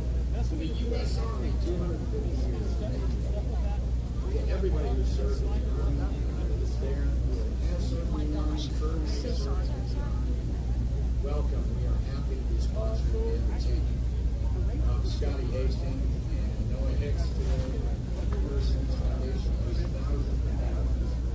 thousands of donors who all care about our military, they care about our service members, they care about our U.S. Army, they want to be a part of this great event and celebration. I'm grateful. That's what I played. I don't know when and it'll all be guys to get in there. God bless you. Have a wonderful day. Enjoy the entertainment. God bless you. God bless you. Thank you very much.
250th birthday celebration on the National Mall. I've got my partner in crime here. Come on in. How's it going, guys? We're back. It's hot, but we're good. It's hot. Yeah, hey, we're sweating. That's fine. It's a beautiful day here to celebrate the Army's 250th birthday. As you hear, it's live entertainment, live music, plenty of booths for everyone to see. So if you're still in the area, make your way on down. There's so many incredible aspects of this celebration. Right before the band took the stage, we heard from Command Sergeant Major Matt Williams, who is a Medal of Honor recipient, received that honor, the highest of honors after the Battle of Shock Valley, a Green Beret. If you don't know his story, it's something to look up. But that's what's out here right now. Legacy. There is so much legacy, so much history, so many giants that walked before us. Yeah, and just as we see that on display here during the festival, we'll see it tonight at the parade. So the legacy of service and what the American Army has done for its people for over 250 years. This is a great opportunity to humanize the uniform. See that beyond this uniform, there is someone just like you and your neighbor here serving. That is so important to talk about. Also, 6,600 soldiers will be marching in tonight's parade. A lot of preparation went into this. Soldiers coming from across the country to prepare for this parade. And there's going to be different eras. All the different eras that the U.S. military has been involved in will be represented in tonight's parade. Yeah, so in the comments, if you guys can, let us know when you served. If you are a veteran who has served this great nation, the United States Army, let us know what era that was, what campaign, what uniform did you first wear when you joined? Because out there on the parade, you're going to see all those uniforms. It's You are. really been incredible to see some of the practices going on. I mean, when you came into the Army, what uniform were you wearing? So I call them the Digis. They're the UCP camouflage. Do you miss those? I missed the Velcro. I tell you what, I had deep aspirations. I always carried the rank I wanted to be underneath the collar. Oh, did you really? Yeah, now we can't do that. But what I do is I keep it in my pocket. Not this uniform, but typically you'll find me with a rank that far outranks where I'm currently at. Just ready for that battlefield promotion. I'm ready for it. Do you want to reveal that, or is that something you want to keep private? It's a full board colonel. Okay, absolutely. Future sir, I love that. I keep airborne wings in my like PC, so there you go. That's all right. Yeah. And Airborne's a unique school that anyone can participate in. There we go.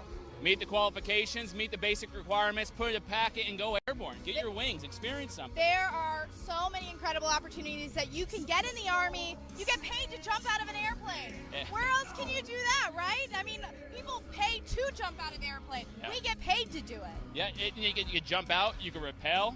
There's all these other aspects to what the Army brings. Every other opportunity out there you can try and strive for.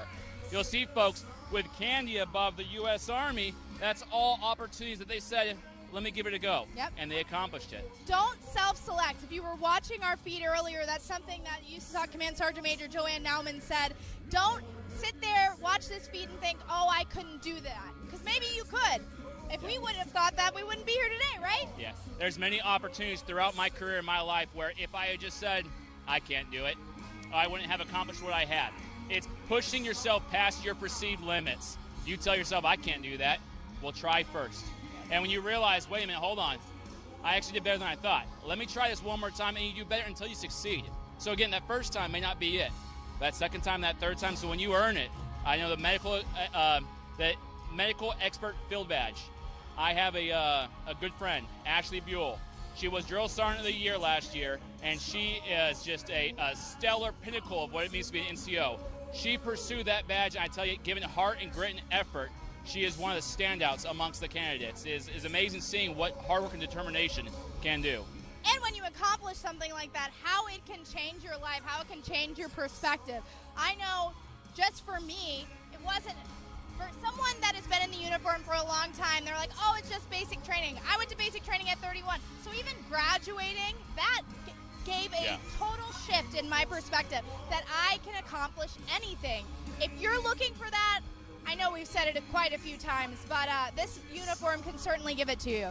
100%. Everything here is earned, from the name tape to the candy you put on your uniform to even the USEREC patch, bringing on the future of our formations. It's all earned. There are so many opportunities in the U.S. Army where we have been blessed to be giving you just a taste of some of those jobs, opportunities, chances, and telling you the stories of the soldiers that have come before us, those Medal of Honor recipients, veterans who have worn the uniform before us. To be a part of that lineage is really something incredible. 100%. Now, I do think it is time to kind of put the cameras on the stationary, let them see the kind of community events that we have in place, the live performances and music. We'll give you guys a break from our narration, but tune back in, and we'll be doing interviews with your community, I believe. Absolutely. If you are interested in special operations, I would stick around. You're going to hear from the 160th Special Operations Aviation Regiment. You're going to hear from the 75th Ranger Regiment. And, of course, we're going to throw in some Special Forces Green Berets in there as well. So stay tuned in a little while. We'll get those live for you. Yeah, now before we cut to a break, for you viewing who are still considering or on the fence, I can't do it, I'm still self-selecting. Please, for me, for you, for your loved ones, for whomever it is in your life that gives you purpose, your supporters, please call your local recruiting station, see what opportunities they have available to help you accomplish your goals. Then comment, let us know how it goes. Yeah, let's get more questions in the comments, because if you have some questions, we'll be looking through those. Yep. If you have questions for recruiters, for special operations, for us as public affairs, anything, we'll try to get you those answers. So just drop those questions in the comments, and we'll be back soon. All right, take care. All right, power down.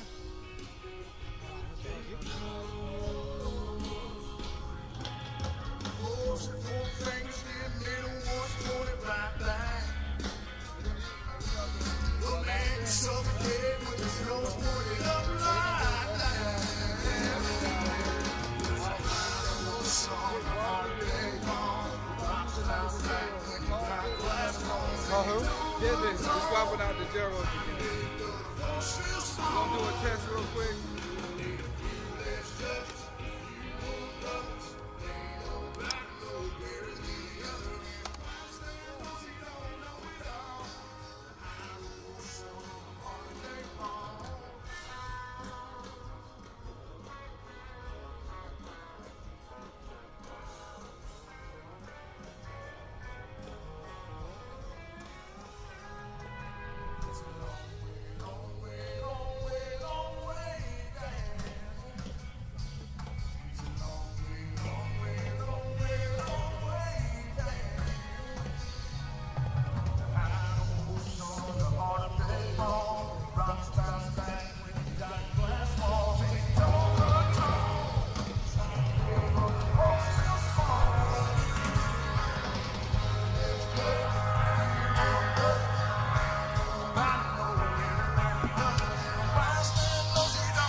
Right here, all right?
y'all doing? You having a good day so far?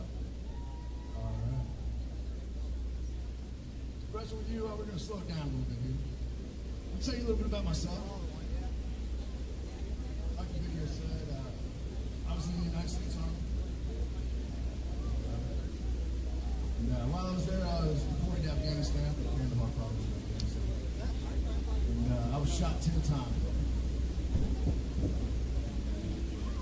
This next song from the day when I was playing down on Broadway in Nashville, Tennessee. And my best friend, Adam Hamilton, his mom showed up to a show. See, Adam Hamilton was killed in Afghanistan.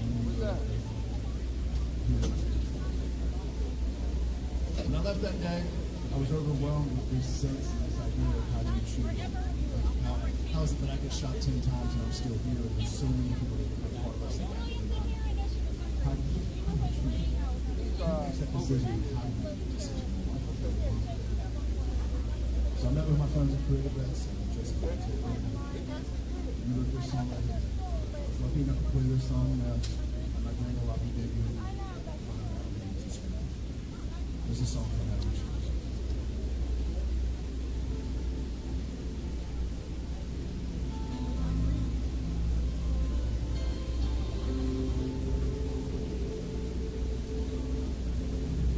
Rolling down the window to see the daylight. How do you say goodbye to someone who thought you could live? My eyes were set. Memories of who he was and how good everything used to be.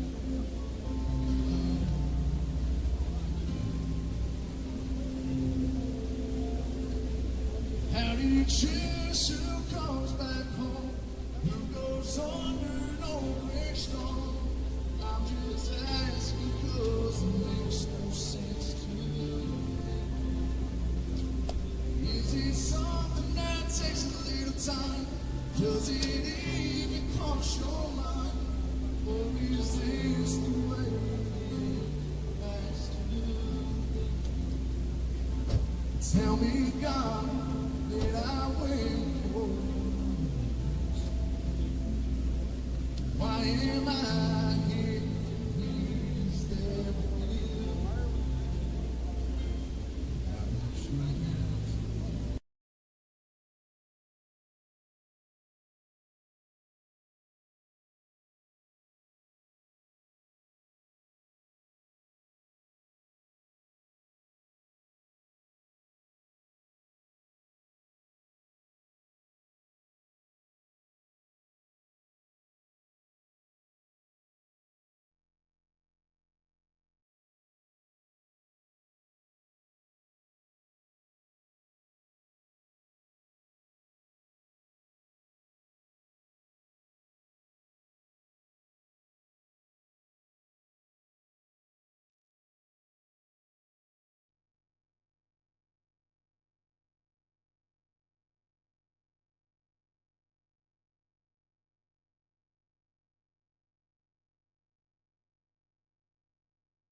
funny.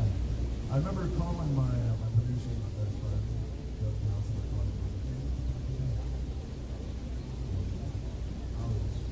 I was calling Jordan. He was a guitar player his whole life, and he was like, okay. But it's funny listening to him tell a story because he said he really cussed out everything.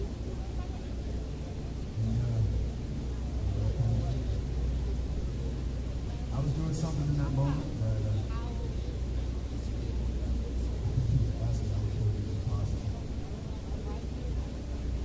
So there's one thing I can take from being in a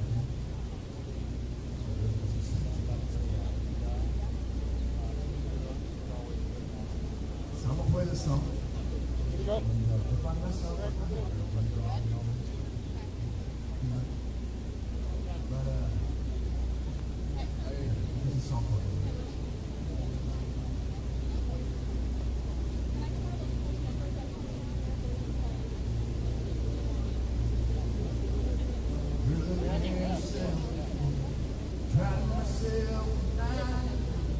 Okay.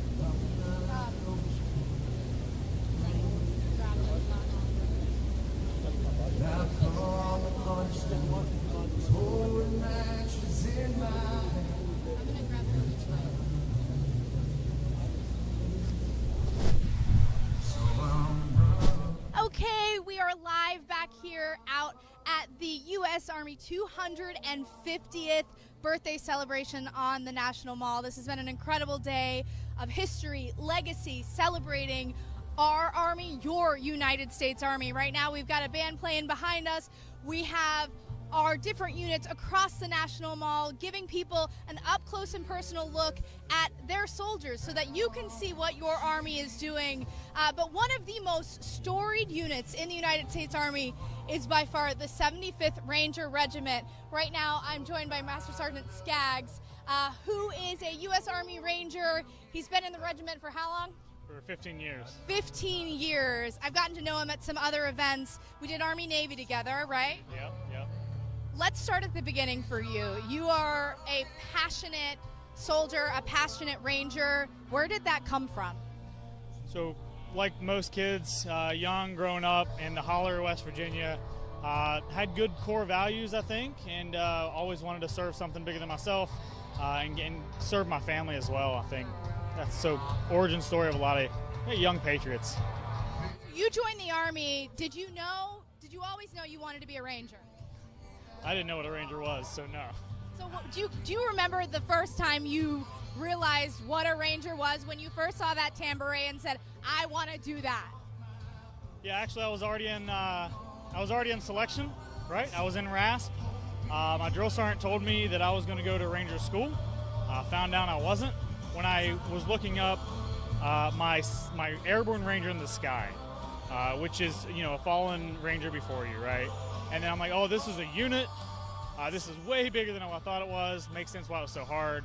But that's when I realized, like, wow, this is going to be something that lasts forever. So let's talk about that selection program, Ranger Assessment and Selection Program. When you hear RASP, that's what it is. You've not only gone through it, but you've also been a cadre out there, correct? Did I make that up? You made that one up. Okay, I made that up in my head. Someone else. Anyways, but you know what it takes to be a Ranger, and that's why we're talking about this. What does it take? What do you go through in selection? I think everyone knows it's physically hard, right? No surprise there. What is surprising that you'll find a lot of people that are great at PT that fail. They quit.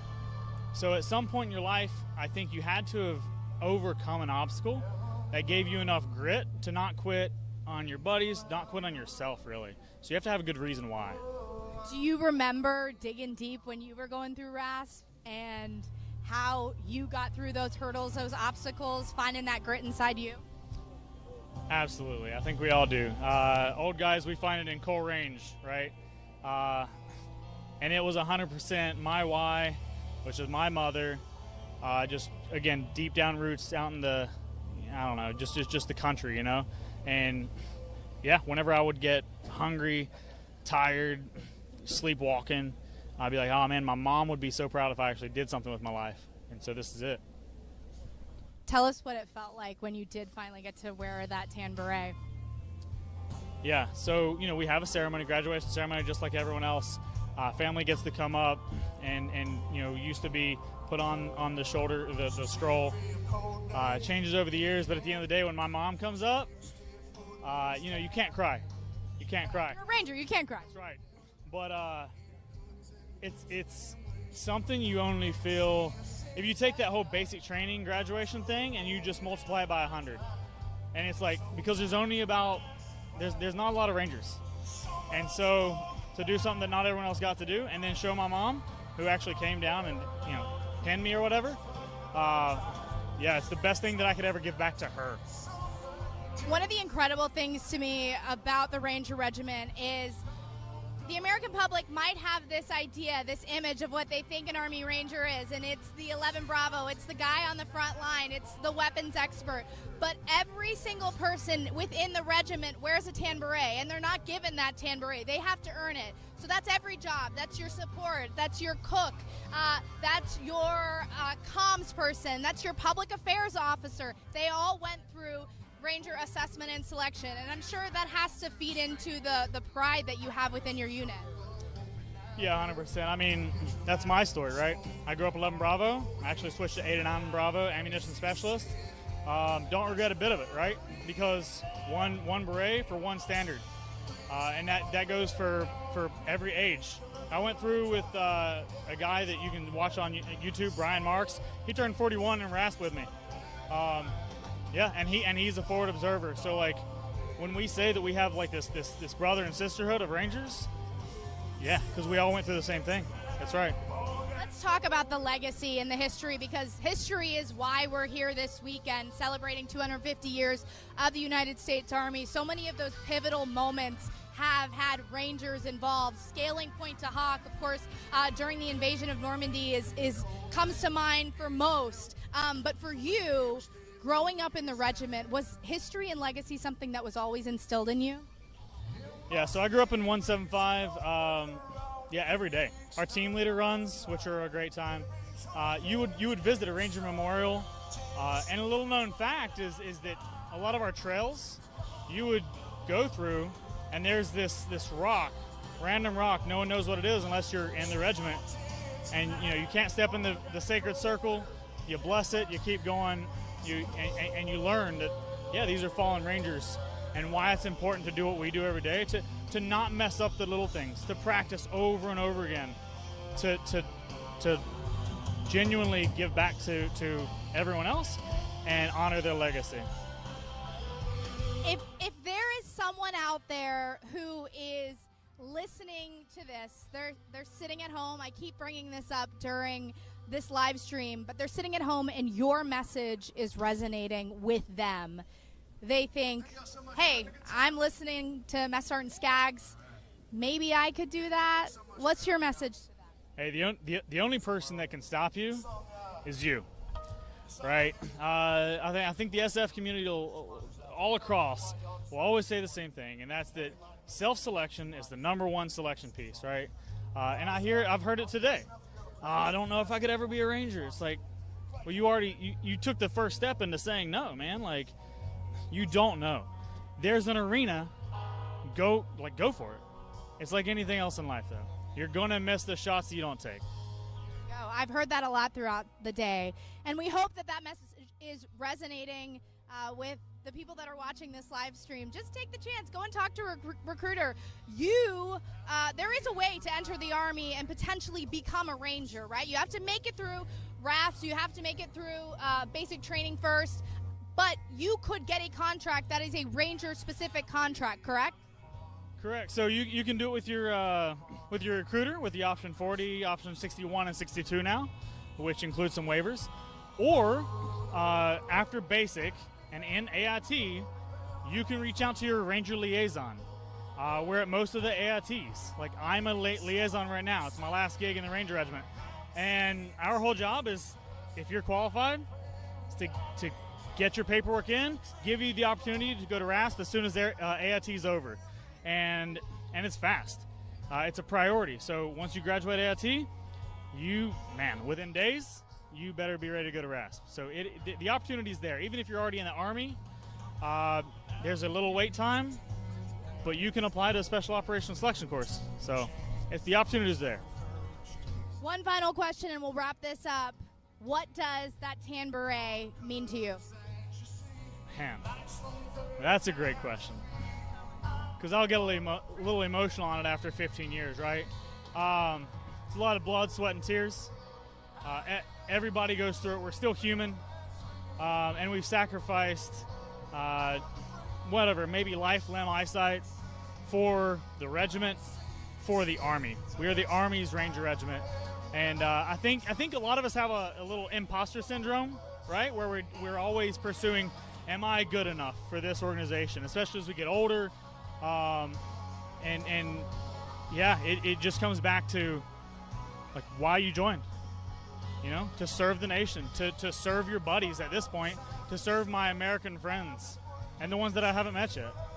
So at the end of the day, it's we always come back to the roots. That's my whole life story is I'm always going to come back to my roots. Sergeant, thank you so much. Thanks for sharing the regiment. You listened to everything that he said. You might be watching and wondering if you could do that. Remember what he said. Don't self-select. Go after it. Go talk to a recruiter. Working around these guys, I can tell you they are the best of the best.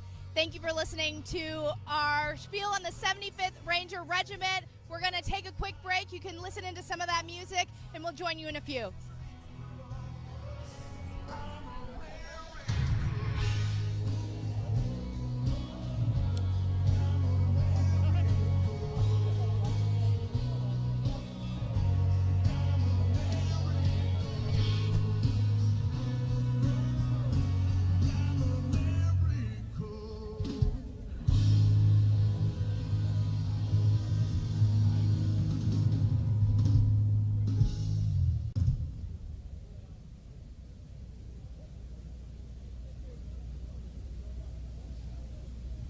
All right.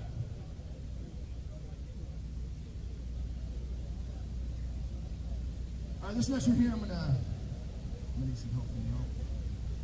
All right? I know you guys are gonna know this song, so I'm gonna need y'all to sing it. All right? All right? All right.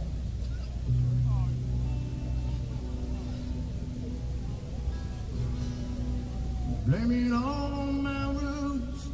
I showed up in boots and real black tie.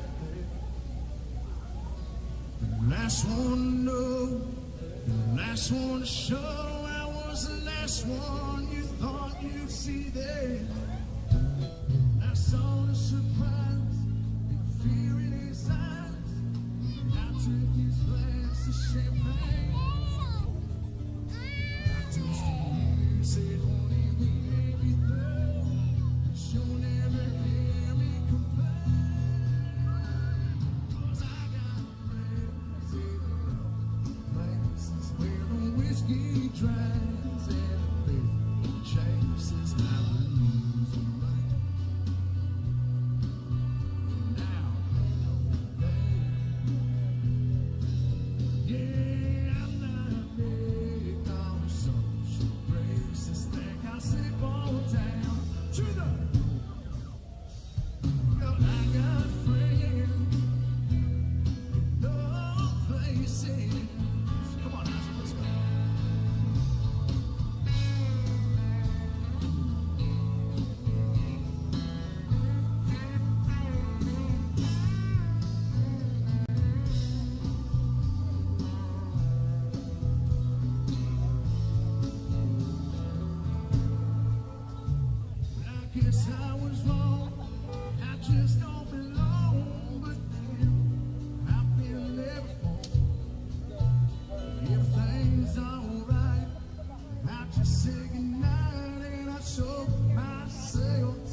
another verse of the song, and we might get in trouble for doing it, but we're gonna do it anyway. But before we do that, is it all right with y'all if I introduce you to my friends in low places up here on the stage with me? One. Over here, playing the acoustic guitar. Okay, we took a quick break. We are back out here live at the U.S. Army's 250th birthday celebration. What we're trying to do for you, all of our viewers on YouTube, is just give you a taste of your United States Army. We want you to meet the soldiers. We want you to see what we get to see every single day, the incredible people that make up our force. Just a few moments ago, you got to meet one of the members of the 75th Ranger Regiment. I want to also introduce you to someone who is an aviator within Special Operations Aviation Regiment. Command Sergeant Major Mintz, come on in. It's a pleasure to have you. How do you feel out here being a part of this 250th birthday? It's really, really great. This is probably, I don't know if it's the actual biggest celebration we've ever done, but it is a big celebration. It's a great time. Okay, so let's talk about the 160th. You might see on social media, they do a lot of cool videos of their helicopters. They got their little birds. They've got MH6. You've probably seen them. If you don't follow them on social media, you need to do so because they've got some great content. But there's so much that goes into the 160th SOAR. Just talk about the regiment for people that don't know what the 160th does. First of all, first off, truth. We're people first. So we take care of our people so they can do the dynamic jobs that we ask them to do. We are the world's premier precision rotary wing asset that our government has to offer anywhere, anytime. So we work hard. We train hard. We expect the highest caliber of execution from all of our individuals. I got to be a part of just a little bit of your training and got to sit in the jump seat yesterday on one of your helicopters, and it's an incredible viewpoint. I mean, for you all, you're aviators, you get to see that view every day, but looking through the windows of a cockpit, seeing the formation, because they will be flying in today's 250th birthday parade. Do you ever get used to that feeling of flying? Well, yes, absolutely do. We expect our people to be very used to. That's true. Yeah, I guess they shouldn't be nervous. Or I wasn't nervous. I was just really amped and excited. I'd have to say every time you change the situation, the anxiety might go up just based on situation or mission. However, the basics of flying is what we're great at. That's why we're so great, is because we master the basics. Okay, so let's talk about it. There is a training, there is a assessment program to be able to join the 160th. It's called the Green Platoon. You can't just walk in off basic training and join the 160th. You guys have the best of the best. Talk about that. Yeah, so at the training battalion, we do an officer Green Platoon and an enlisted Green Platoon. Those two courses are the first introduction to being a Night Stalker that any of our guys get and gals. They will get a 5-week course on pretty much shoot, move, communicate, but we're really looking at how well they become teammates and good players. So after they do that, then they'll move on to their initial training for their aircraft and then on to any other company after that. So, of course, our aircraft are very specialized, so we have to train in-house for that as well. You mentioned being a part of a team, and it's not just the pilots when you're an aviator. There are so many different aspects of a crew, of a helicopter crew. Talk about that. The reason we send everyone to Green Platoon is because the proximity of the X does not dictate where you line up on the team. There's no OML. There's no one more important than anyone else. So we have to make sure that base knowledge and that executable skill is known, and then we move from there. Sergeant Major, you have how many years now in the Army? 25. 25 years in the Army. You've probably seen a lot. You've done a lot. Oh, yeah. Why did you choose this uniform? What's your Army story? It's a funny story. I actually graduated from Appalachian State University, and I needed to pay off some school loans. I love that. The Montgomery GI Bill was a thing, and I followed that. I didn't know the difference between an officer, a warrant officer, or an enlisted person. So I joined to pay off some school loans, and in the time 9/11 happened. And that changed the dynamic of everything. Had multiple opportunities to probably transition to a different, go O or go E. I decided to stay enlisted because I loved this regiment. I still love this regiment. And working for the people that we work for and the teams that we do, I couldn't find a better place to have job satisfaction. The mission, we're making strategic impacts. Where reporters such as yourself were probably reporting on us while we were still getting after the targets. Any regrets, or would you do it all over again? I would do it twice. I would do it again, no doubt. I wouldn't change a thing. Not only does the USASOC or SOCOM enterprise provide for me and my family, but my regiment has taken good care of everyone that's been out there and pushed for them. So I can't be more happy with the decisions I've made. It goes back to that first soft truth: humans over hardware. People matter. I want to ask you, I keep asking all of our guests, but if someone out there is watching this feed and they're kind of on the fence, but something you said kind of pulled at them, what is your message?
Thank you. All right, we got one more for y'all.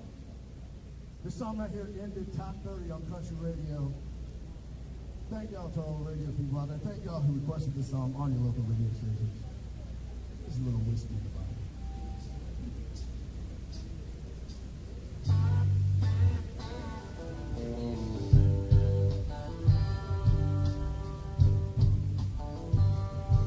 Old man next door, he 55 years to the factory.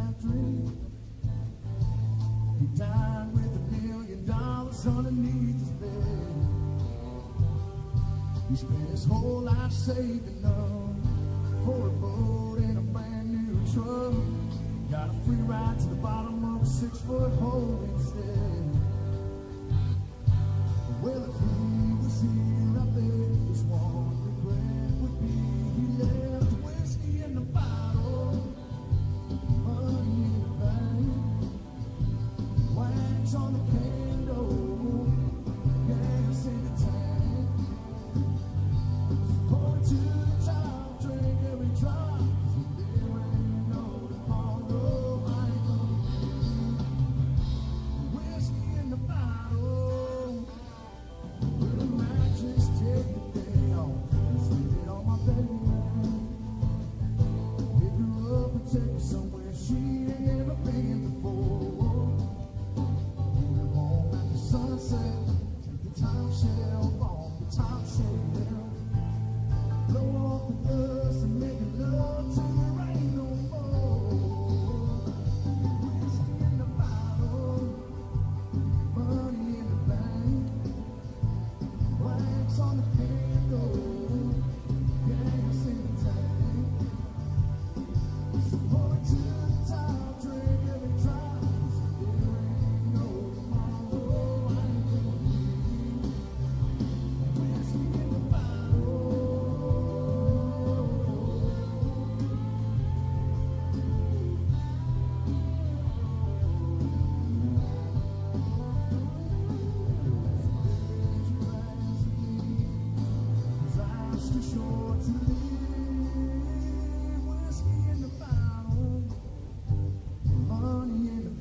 drinks in the tank. Pour it to the top, drink every drop. There ain't no tomorrow. I ain't gonna leave. Whiskey in the bottle.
Throughout the United States Army's 250 years, there have been several branches and functions that have remained with us to this day.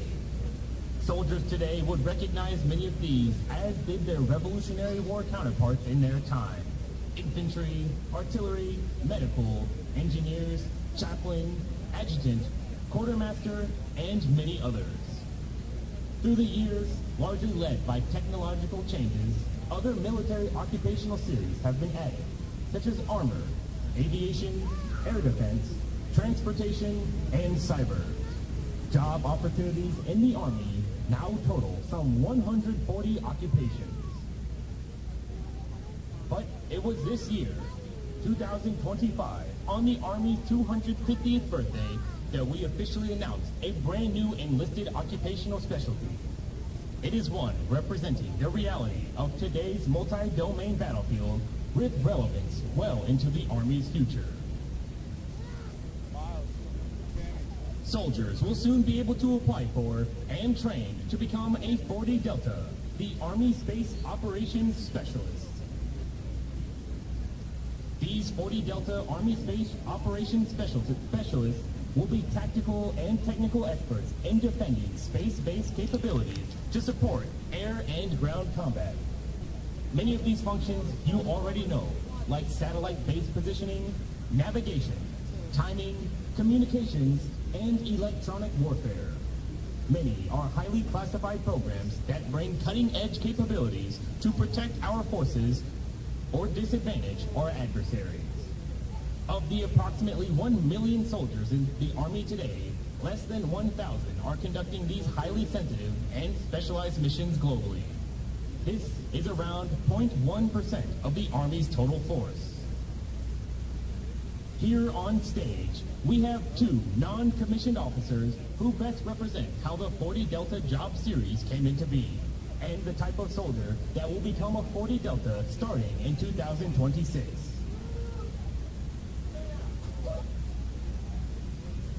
Sergeant Bryce Anderson currently serves as a mobile integrated ground sweep, or MIGS operator with 4th Space Control Company, 1st Space Battalion, 1st Space Brigade.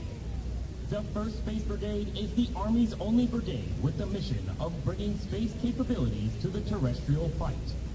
It reports directly to the United States Army Space and Missile Defense Command. Many of us, even those in the Army, probably have little idea what a MIGS operator does.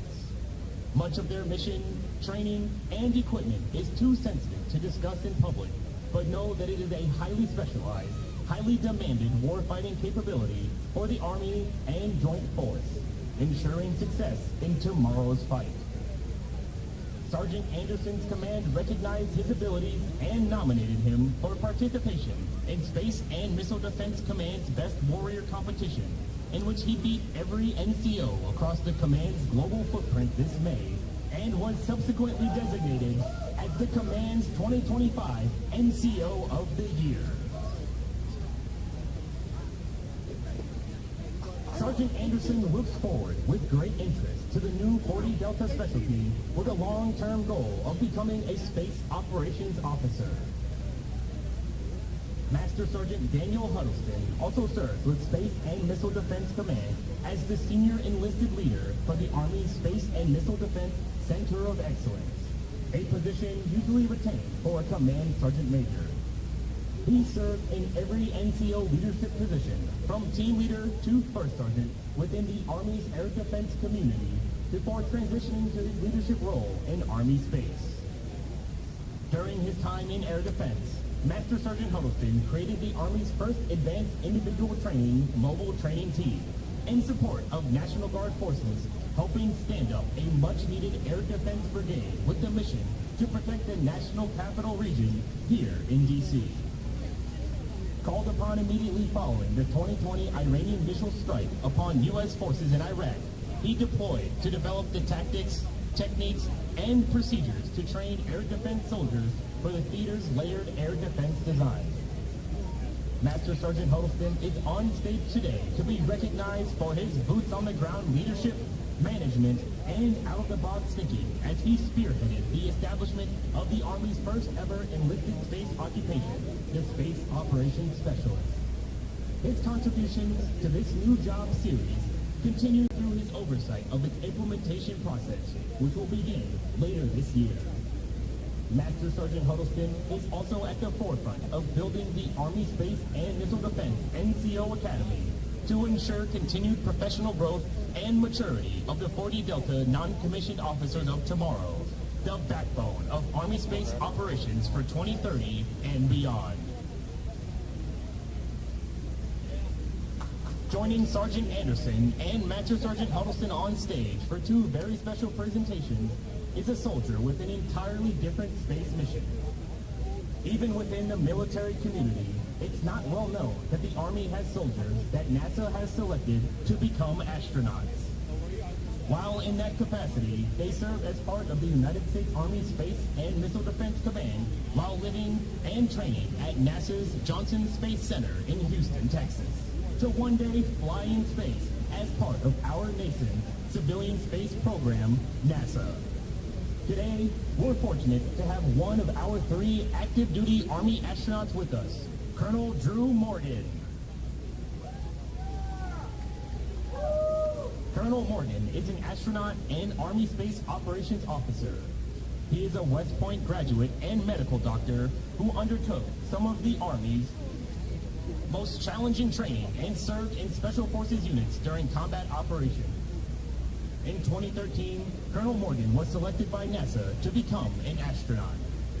In total, Colonel Morgan spent 10 years at NASA, ultimately launching to space in July 2019 to spend 9 months as a flight engineer on the International Space Station. During that time, he performed a variety of operational tasks and experiments in space, to include 7 spacewalks, an American record for a single spaceflight. 2 years ago, Colonel Morgan was selected to become commander of United States Army Kwajalein Atoll and United States Army Garrison Kwajalein Atoll, a remote but critical missile testing and space radar site in the Republic of the Marshall Islands within the West Central Pacific Ocean. Just last week marked his change of command at Kwajalein. This week, he's stopping here in Washington, D.C. on his way to become commander of White Sands Missile Range in New Mexico 10 days from now. Ladies and gentlemen, please welcome Colonel Drew Morgan to share his perspective on the Army's historic and vital role in space. Good afternoon.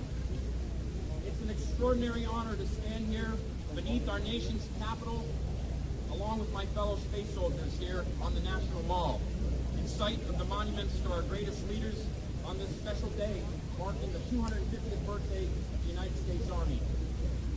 For 2.5 centuries, the Army has not only defended the nation, it's been a force for progress and discovery, forging America's future.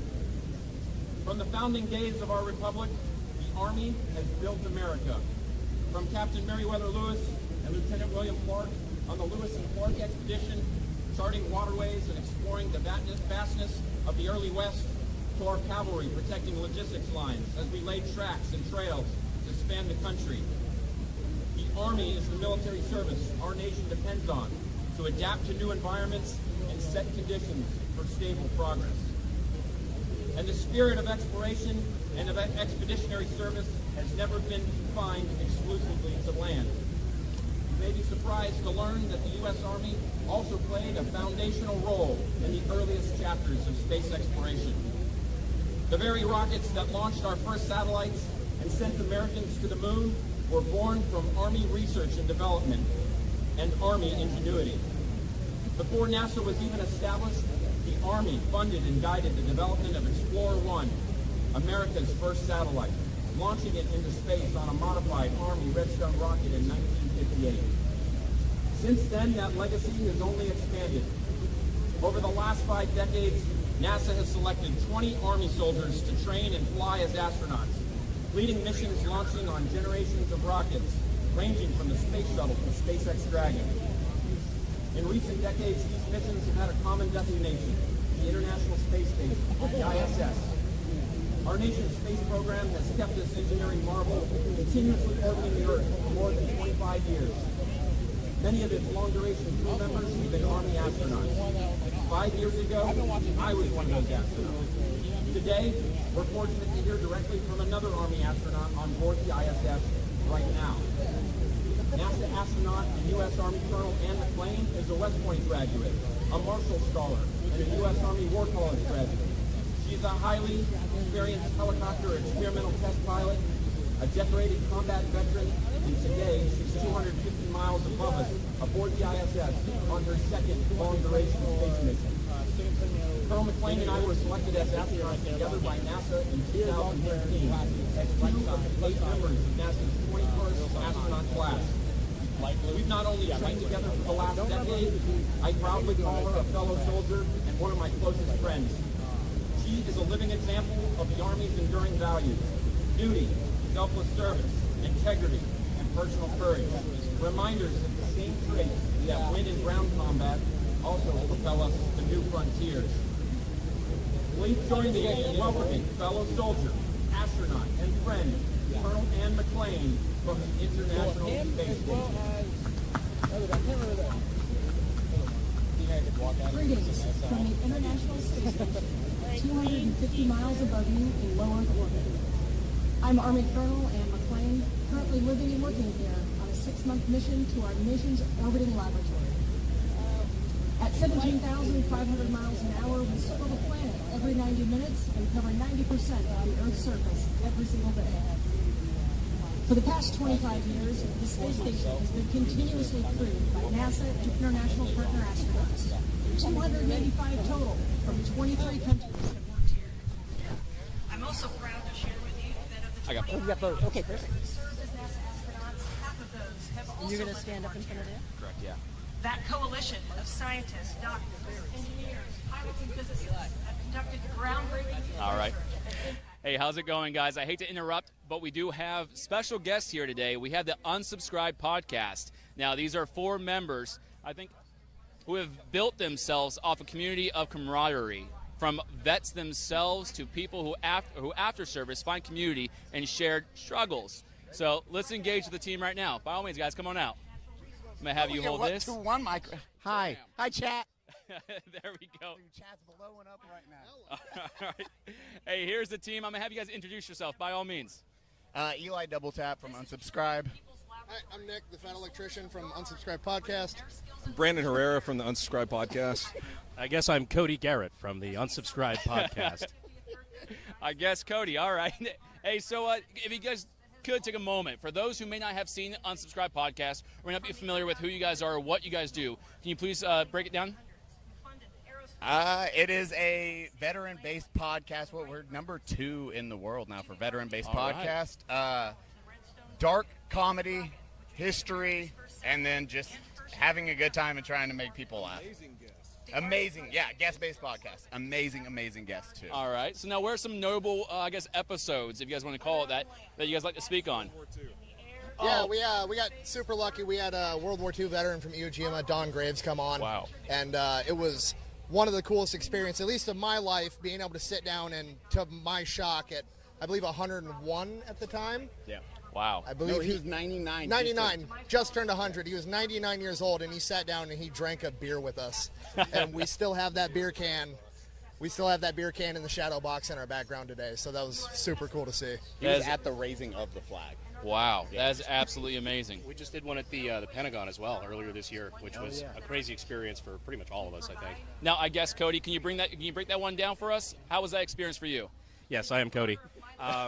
It was just a crazy experience because I know you guys, I mean, your time serving, I don't think you would have ever guessed that your career path would, lead you to the Pentagon, much less after you retired.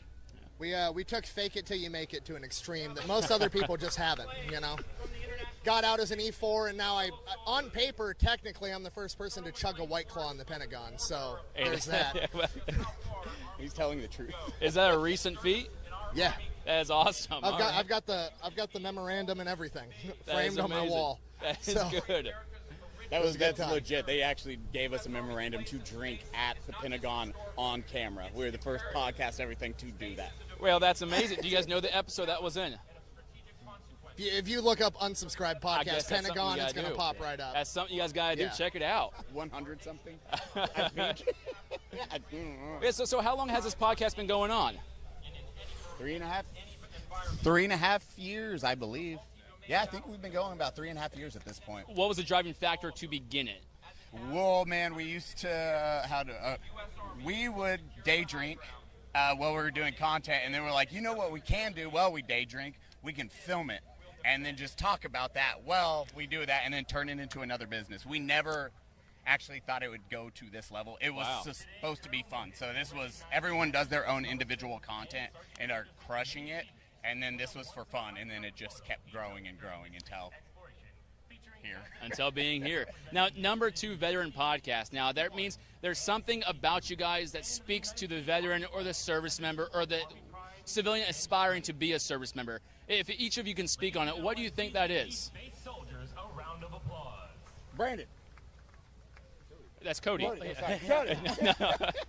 Well, I think one of the things that brings people to unsubscribe, at least, is the dark humor and just the comedy and the idea of, like, it's just guys hanging out. There's a lot of comments we see left and right. They're like, guys, this was the hole that I was missing since I was in the service. Like, I missed this banter. I missed this sort of irreverent back and forth with the boys, and like this is a hole that's in a lot of people's lives when they leave the service, and it's really cool to be able to just be a bunch of idiots filling that void, you know. We get lots of emails from people saying it feels like I'm back in the military again, just hanging out with the boys, having a couple of drinks, having a good time telling jokes, and we love it, man. We've helped a lot of people out with the podcast. How much did we raise for veterans? We did $110,000 last year. Oh, in total we've raised $500,000 for veterans nonprofits. So again, it shows a testament to the community that's been built, and then all the guys, because it is truly a mission we care for. It is, hey, how do we give back to this community that's given us so much? Yeah, knock those numbers out of the park this year. Oh yeah, we're going for 250 this November. So in November, you guys do another run of that? Yep. All right. And what's the goal there? You said it's for veterans. Now, what's the aim for these funds? Like, is it to support veterans who are what? We choose different groups every Yeah. time. Yeah. A lot of medical PTSD. It is how do we help these service members or veterans that are in a dark spot that actually need something. It's good. There's a lot of terrible nonprofits, and then there's a lot of nonprofits that just, it's like, hey, I'm going to take you horseback riding, and that's going to cure your PTSD. Yeah. It doesn't. Yeah. So let's send these individuals to get actually evaluated. Let's send them to psychology. Let's get them therapy. Let's get them the help they need, and then start rebuilding from that, and then build that community based off of it, so they can then police each other in the same aspect. Very nice, very nice. So what called each of you guys to service? So having served yourselves, what was the motivating factor to say, you know what, I'm going to raise my right hand, I'm going to try to pursue a career in the service? I tried to be Army infantry. My mom talked me out of it, so I joined the Navy. Oh, that's unfortunate. Okay. I've come from a long line of military people. My grandpa, my dad, my mom, everyone served, and so I wanted to do it. And I just wanted to serve my country, be all that you can be. There you go. There's nothing wrong with being a seaman. That's great. Yeah, I like the fact that. I'm trying not to make so many jokes right now. That's good. Brandon, what brought you to serve? Well, I never did serve. Just want to throw that out there real quick. He's so humble. Despite what you might see in the chat, no. Basically, I grew up on Fort Bragg.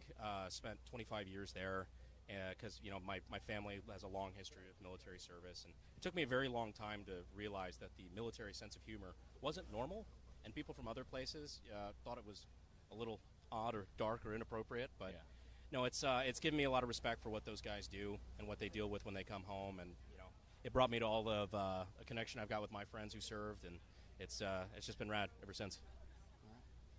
I mean, I just played with G.I. Joes and stuff growing up, played a lot of video games, thought I wanted to do that, and so signed up when I was still in high school, got college paid for. It's a great time, a lot of fun experiences. Recommend it to pretty much anybody. They paid for your college? They did. Actually, I did National impressive. Guard. They paid for it twice over. It's amazing. It worked out even better. All right. Man. Eli's old. He has real reasons. I know. Yeah. I dropped out of high school. I was like, I want to do war. That sounds fun. Join the military, got shot, got out of the military. No, I joined just because I wanted to. Man, I hate that I say it. Video games are why I joined the military. That's why I went Army Infantry. I was like, oh, I want to jump out of helicopters and planes and do the cool stuff. Which video games you like? Metal Gear Solid, 100%. You never got that P90. I did not. Well, now I do. But after that, they were like, you have a GED. You cannot do any of that unless you... And then the recruiter's like, oh, just ace your PT score, shoot expert, and then they'll offer all that. Didn't work out? No. Oh, boy. And then I got out, but I've loved every second of it, and I'm glad I served. Like, truly, truly happy, especially with the relationships I built from that. Because, as everyone knows, you still talk to your buddies that you served with, like, 15 years later, which is awesome. Yeah. Now, I thank you guys for your guys' service and continued contribution to the force, and even not Cody, or I guess Cody, not having served, what you do now for the community is huge. So thank you for that as well. To the force, there is a message that maybe you guys have that you guys would like to give. We have an audience of 5,000+ at the moment live streaming this, so if you guys can speak to them, whether it be veterans currently in service or aspiring to be in service, is there a message you'd like to give them on today's Army's 250th birthday? If you need a path in life or you feel lost, the military, the Army is a great choice. They will, I mean, they can put your life together. They will help give you, they will ground you, they will give you a mission, and then you will build a really good brotherhood or team around that. And I struggled at a lot of stuff, and I was like, I needed that. I needed the military to straighten me out. And then I took that outside. When I got out, it was, hey, now I can just do this. I can apply the same things I learned in the military with what I do now in business. I can lead from the front. I will always lead from the front, but because of that now, I don't get stressed out. I'm pretty sure none of us get stressed out really from the military experience. It's just you get a different look on life, and it's something I think everyone should try at least for 4 years. And free college. You can't beat that. I mean, again, super weird. I was an electrician 3 years ago, and now I'm here. But I've been put in a really unique situation where I've gotten to talk to the highest levels of leadership in the United States Army right now, General George and his staff, Command Sergeant Major of the Army, and all of these guys are on the same page that they care almost exclusively about the dudes that are actually on the ground getting the job done. And they're doing everything they can to cut through bureaucracy and get everything done that needs to get done and improve on the things that have not been getting improved on for a long time. And it's really, really exciting to see as somebody that, saw the struggles of bureaucracy and everything when I was in. And these guys are cutting through that, and I'm excited to see how awesome the Army is going to be in the coming years. It's amazing. No, absolutely. The guys who are at the helm right now really do seem to care about enhancing the experience for the warfighter and the guys on the ground, which is really nice to see. Cutting through the red tape, which would make me, very excited if I was somebody who's looking at a prospective military career. That's a good sign. I will say I've seen a lot of people, like even growing up, have kind of a troubled path in life, and the Army was exactly what they needed, and they're in a lot better place now. And since we've actually been good this entire time, I feel like I can say it now, to those guys who are currently in the Army, keep kicking ass. Man. The military gave me structure, and I needed that in my life because all I was doing was playing World of Warcraft. And so it was quite wonderful. But as far as you asked about talking to veterans, call your friends. Please call your friends. We're a bunch of tough military dudes, but if someone says I'm fine, doesn't mean they're fine. Call them. 100%. I appreciate those words of wisdom. I'm going to get on real quick. I'm going to introduce these two right here. I'm going to have you one place.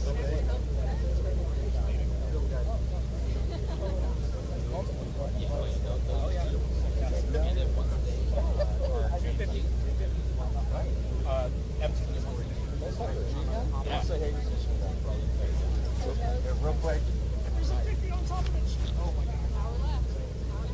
My friend, can I get a selfie with you real quick? This is my first time seeing your girlfriend. See your stuff on it. Yeah. I'm blind, my bad. Perfect. Thank you. Thank you. You ready now? Yeah. Oh, I feel like I could grab that. I can see like that. All right. All right, guys. I hope you guys enjoyed that short break. I'm going to provide you guys with a unique opportunity to learn a little bit about the Army Reserves and the 38 Golf Series Civil Affairs. So I have two outstanding officers with me. We got Captain Wagner and Captain Drosty. He told me to call him Drosty Frosty. So, sir, by all means, ma'am, here you go. And here you guys go. Take it away. Thank you very much. All right. Thank you. Hey, YouTube. I'm Captain Wagner. This is Captain Drosty, and we're going to talk to you a little bit about the Army Reserve today. Cannot wait. 38 golfs. 38 Golf Series. So Unique opportunity. Yeah, absolutely. So we are part of USA KPOC's 38 Golf program, which is a newer program to direct commission civilian expertise into the Army. So, Captain Drosty, will you tell me a little bit about what you do in the civilian world? Gladly. First, a shout out to Gabriel, Alexis, and my 106 DCC crew. So my name's Captain Drosty from Boston, Massachusetts. I'm a 38 Golf P9, which is finance, markets, etc. Lawyer by training, work at a financial firm in Boston. I've only really worked in the financial sector and saw an opportunity through the 38 Golf program to serve my country. Essentially, weekend warrior, right? And the ability to take my skills at this point in my career and my life with the support of my wife and to be able to, again, serve my country and maintain the job that I have. And it's a unique opportunity, amazing opportunity. We essentially act like consultants for the Army, and I'm so appreciative of the opportunity every single day. What about you, Captain Wagner? Yeah. What's your story? So I have been a part of the military community for quite some time. My husband is actually active duty, so he is Navy. Go Army. He is Navy Lieutenant Commander Kyle Wagner, and he is a doctrinal analyst at Strategic Command. So I've been a spouse for a long time, but the opportunity came up to come and to serve and to be a soldier. And I'm a 38 Golf 6 Victor. So I'm a Heritage and Preservation Officer. You may know us a little bit better as the Modern Monuments Men, the new iteration of the Monuments, Fine Arts, and Archives program. Go see the movie. Yeah, go see the movie. 2014, I think that movie came out. It's a good one. If you haven't watched it. So in the civilian world, I work in museums. I work for a Smithsonian affiliate museum, the Durham Museum. Shout out to the Durham. So I've worked in a broad variety of roles in museums: development, education, administration, and now I do a niche sort of research in cultural property protection. So that's what we do as Heritage and Preservation Officers, but cultural property protection in relation to humanitarian crimes. So that's why I kind of got brought into the 38 Golf program. So it's just been a fun opportunity to sort of go from being a spouse, being a military mom, and now I'm a soldier. It's been great. Yeah, and I think, so in the 38G program, we have about a dozen or so specialties. It allows the Army to pull from the private sector those that have their finger on the pulse at all times, given their industry expertise, to be able to pull back and to be able to bring those folks in to consult with, and for us to leverage our pools of human capital as well, so that we can reach back if ever we know experts that can opine on a particular scenario. It's a really, really unique opportunity. Look it up, 38 Golf, 38G program through the Army Reserve. You'll thank me later.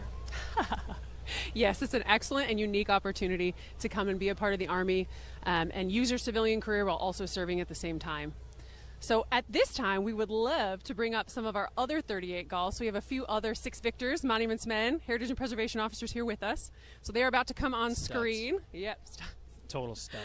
We've got Captain Ammerman. Why don't we bring up Ammerman first? Good afternoon. And Major Swindell and Captain Ortiz. We are all 38 Golf 6 Victor Heritage and Preservation Officers. Hi, my name's Major Swindell. I'm representing 352 KCOM out of Fort Meade. I'm a Heritage Preservation Officer, archaeologist in the civilian world. I work for the Navy. Proud to be here. Proud to be here for the Army's 250th. And I'm Captain Augustine Ortiz, also with the 350th. Also very happy to be here. Specialize in archaeology. Especially for me is underwater archaeology. So happy to bring that specialty into the Army's new Monuments Division.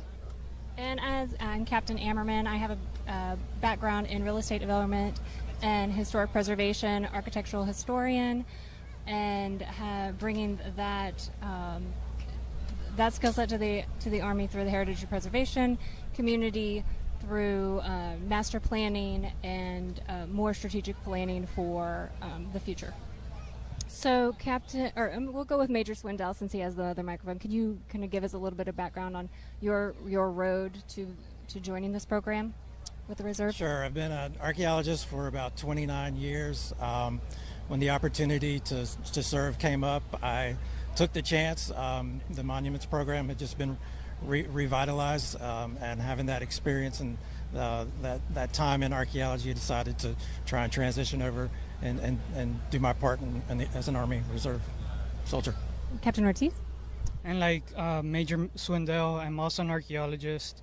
I started off, I got a great lecture while I was an underwater archaeologist here at the Navy Yard by another 38 Golf, which presented the program, talked about it. I got interested, and it's just a great way to bring our expertise and help protect cultural heritage. And so I got into the program. I was a consultant, had my own firm in historic preservation and city planning, and that I did a lot of work doing National Register nominations, really focusing on America's heritage, and then bringing that skill set to the military to focus on how we engage with other countries and other communities. I would say that this program is as a career is bringing in the leadership in the disciplines and bridges the military and the civilian expertise brilliantly. Please direct your attention to the main stage. Yeah, I think we're a good example of, some sort of specialty career that the Army's decided it needed, and so I think we have sort of helped to fill that gap that they didn't have before as government specialists, and having that expertise and having the time, the education.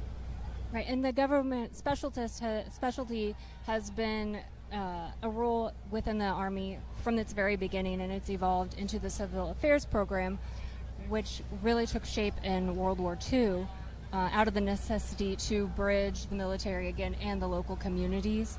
Often civil affairs officers are referred to as warrior diplomats. That personally was something strong that drew me to the civil affairs track, because the concept of diplomacy, but being strong in your position and representing your country is one of the best ways to serve. Yeah, and so one of our emphasis as monuments officers is cultural property protection all across the world. Wherever there's conflict and cultural heritage is sort of in peril, that's one of the places that we hope to contribute and help the Army with its mission.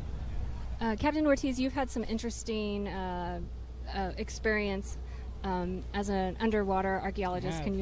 Can you talk to that a little bit? Yeah, so I started off as a terrestrial archaeologist out in California, and of course, most primarily in the desert, and then I just got the feeling I need to do the opposite. So what's the opposite of terrestrial desert archaeology? And just the logical next step was underwater archaeology. And I did my master's program in the University of Southern Denmark, and then did an internship here with the Navy, and then got hired by them the next year.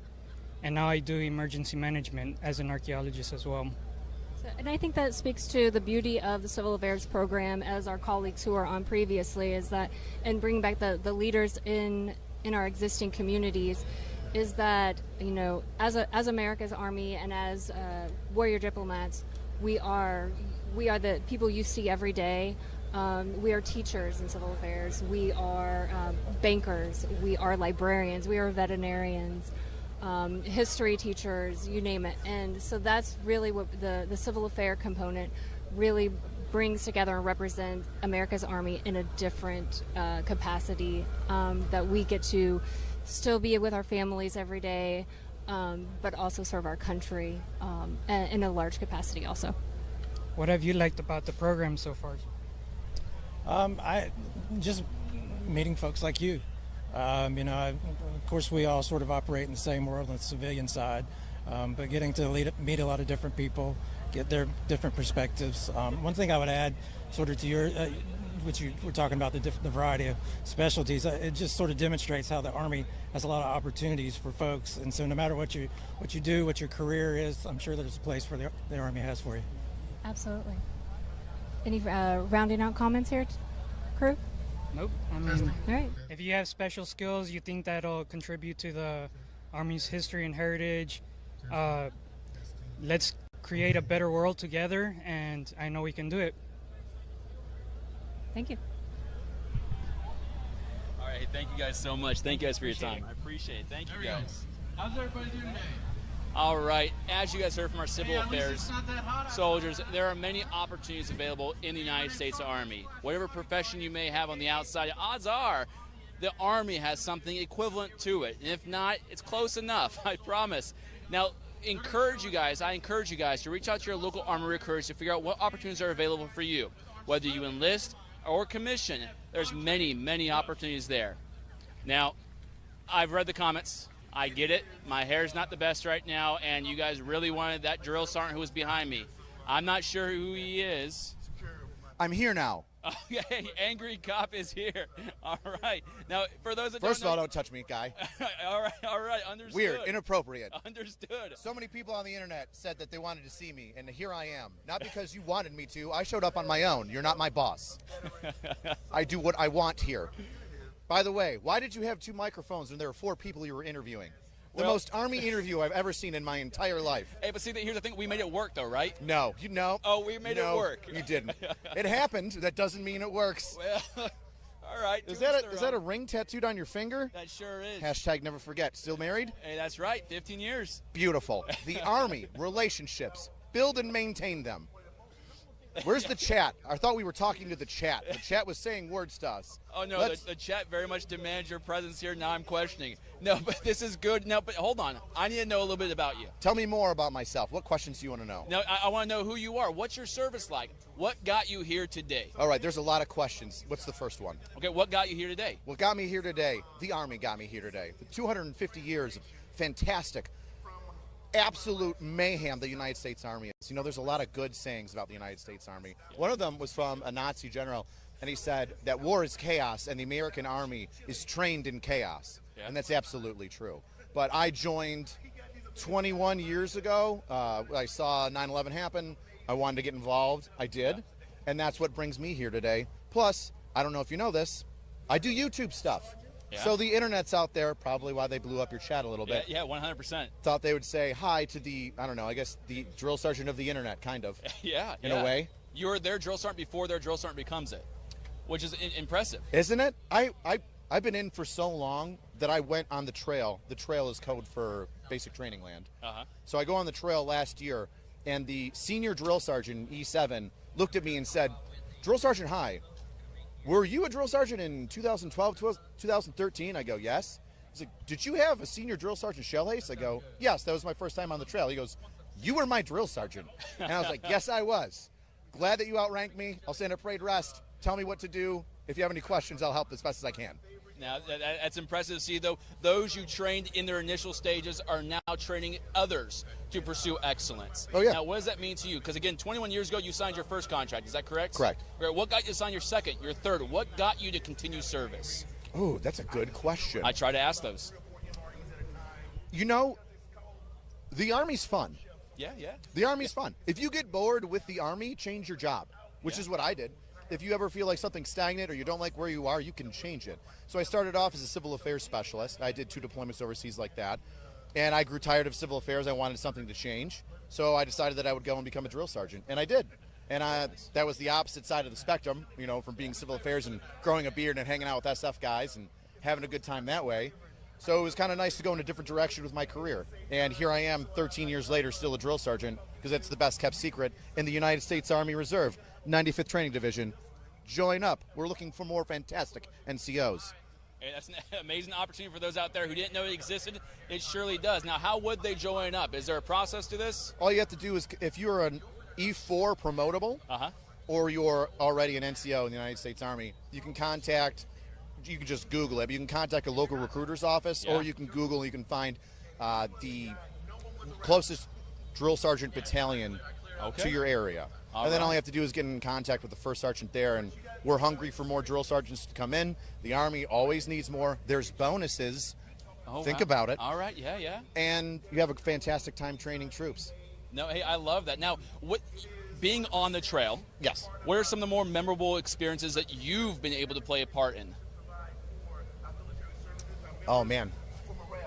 Or if there was a trainee that stands out to you, a moment with... We had a crazy trainee. He didn't make it. Well, that happens. Listen, tough love. Sometimes people aren't cut out for the Army. We're glad that you tried. We want you to do your best. Sometimes it doesn't work out.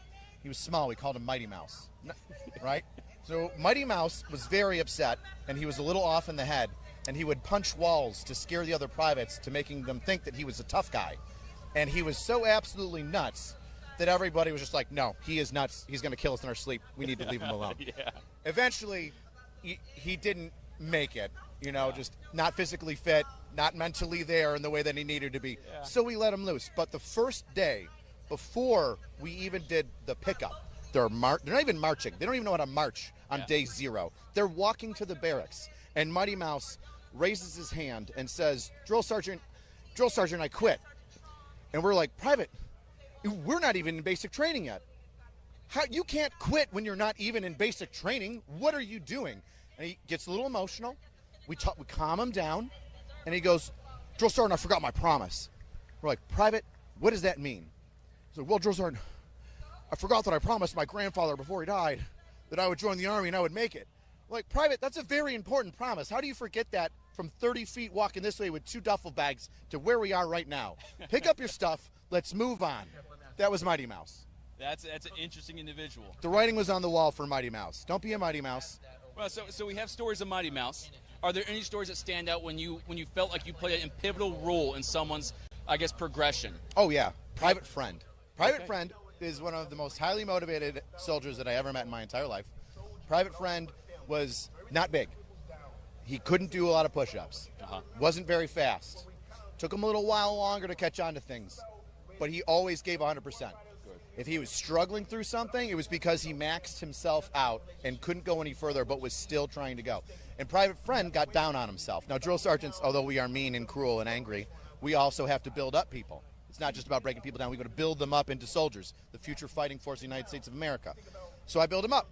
I say, hey, Private Friend, I would take 100 of you over one guy who can do push-ups really, really well.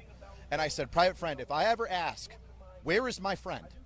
You will raise your hand, and you will say, I'm your friend, Drill Sergeant.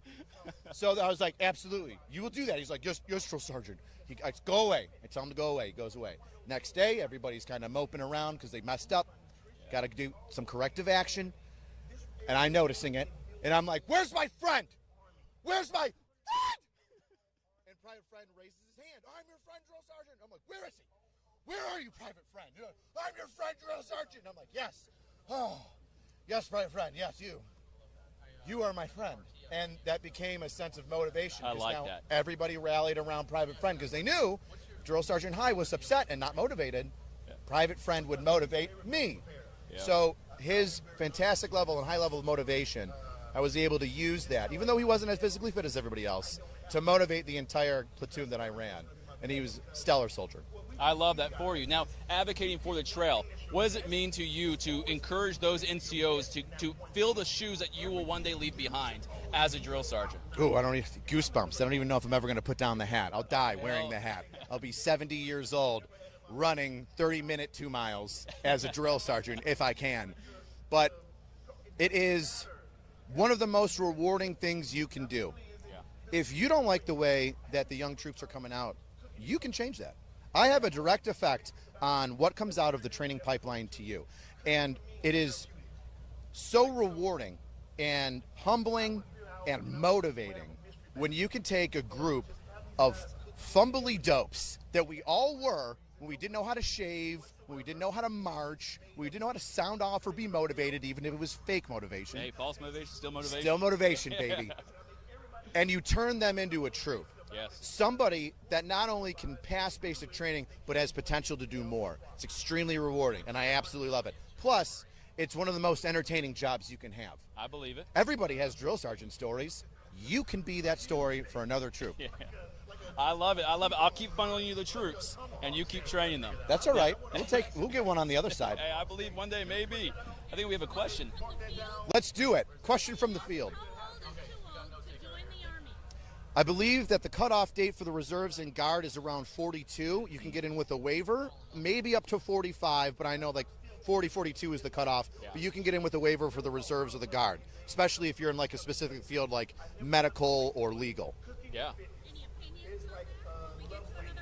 We're never too old. You're never too old to join. When I went through basic training, I went through in 2005, and we had a 40-something-year-old mother, and she was motivated by her son who served and deployed overseas to join, and she was a legal aid. So she came on, she did basic training with us, graduated, set the standard, very motivating, and she served in I believe it was the reserve component while her son was active. So no, there's no such thing as too old, unless you're 45. Then it is. All right, then yeah.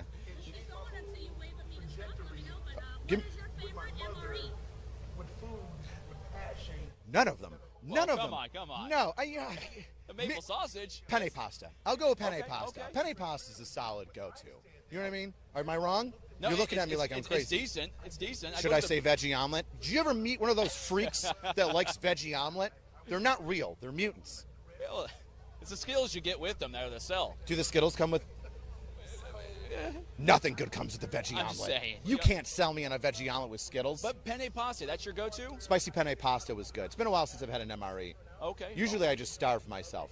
Well, there you go. That's one route to take. Yeah. Now, there's the new pizza one. Have you tried that? You're kidding me. I've never tried it. What is going on here? Like a Lunchables? No, this is an actual MRE. I believe. Correct me if I'm wrong. I think there's a pizza. Is it like MRE? Really? It's good? A square pizza. So is it like the piece of bread that they give you like in the normal MREs, you know what I mean? And they just say put some pasta on it? This is some poverty pasta going on here. That's poverty pizza, I mean. Military grade. This is I'll good. eat it. Good, you know what? You're hungry. You'll do anything. Yeah. Yes, at times. Hoagie bait. Well. Hoagie bait. Always shove jerky in your pocket. Oh, yes. Always bring jerky. That's always bring right jerky. there on the go. Yeah. Yeah, and just not even in the bag. It's just in your pocket. Raw. And you're good to go. Like Napoleon Dynamite, like in the spaghetti. You know, I'll kick your pocket and all of the stuff will fall off. Yeah. Yeah. No, it's all right. I'm very scary. I understand. Honestly, it's you the pushed hat. me, I got You're scared. outside. You're not wearing a cover. I understand why you're very sweaty and scared of me. That's the sweat, not There's the a heat standard. or 90-degree humidity, I promise. But hold on. We are here celebrating again the Army's 250th birthday. Big deal. Now, what does it mean to you to have contributed for 21 years, at least 13 of those, contributed to the formations that were built since then? That's huge. You know, although what you're saying is absolutely correct, I focus on the minutia of what I can control. Okay, so that's good. When I see a large parade like this, does it motivate me to know that one or two of those troops could have been mine down the training pipeline? Yes, it does. But what motivates me the most is when I see that graduating class, and they're going to go get spread around to every unit, whether it be, they're going to be some honor guards somewhere, or they're going to the 25th, or the 101, or it's a National Guard unit or a reserve unit that they're going to. When I see that graduation mass, that's when I see the impact that I have. Good. Now, are there any stories you have or anecdotes, any stories or anecdotes from graduation days? Now that the trainee has become that soldier, and you see them embrace their family or their loved ones, and you know how much it means to them, are there any kind of engagements you had that kind of stand out? No, I stay away from them on graduation day. Yeah? No. Get too teary-eyed? You're a trainee. Yeah. I'm glad that you made it through. Oh, man. I am not going to be your friend. Yeah. No, I'm here to train you. I'm not here to be like, you know what? Your son didn't do too great when he started, but I'm proud of him now. No. There's no removal of the mask. No. You did what you're supposed to do. Good. And then I walk away. And then they get to do their own thing. I love that. I stay in my lane. Yeah. I stay in my lane. Would you want your drill sergeant hugging you at the end? Ew. Yeah. Ew. Well, I'm better off a recruiter, I guess. No, I appreciate your time. Do you hug your trainees when you assign them in at MEPS? You're like, good job. No, but I can't wait till they come back after experiencing a drill sergeant and be like, I told you, you'll get it through it, I promise. The high five and like the family moment is for the recruiter. You got him in, he's done. Like I'm like, my training's done, God bless, drive safe. No, hey, that's fair. That is fair. And send it back home to hometown recruiting, and we'll take it from there. Yeah, that's important. But again, if there's any outgoing call that you'd like to give to the audience members, again, our audience is veterans currently serving or those aspiring to serve that may need that push to get themselves down to the recruiting station. Is there any message you'd like to give to them? You're never going to regret it. Active component, guard if you don't want to go active. That's your active, or excuse me, reserve or guard if you don't feel like you want to go active. You can always change that. Yes, you can always change that from guard to reserve and go active. You're never going to regret it. I always tell people my goal when I was in 5th or 6th grade was I wanted to go to college. How was I going to pay for college? The Army, GI Bill. No matter what you do, basic training is going to take the negatives that you have, erase them, and they're going to take the positives that you have and embolden them. Yes. You're going to come out of training, even if you only do a 4-year contract in the reserves, a better person. You're going to be durable. You're going to be more understanding of what it's like to push yourself through struggles.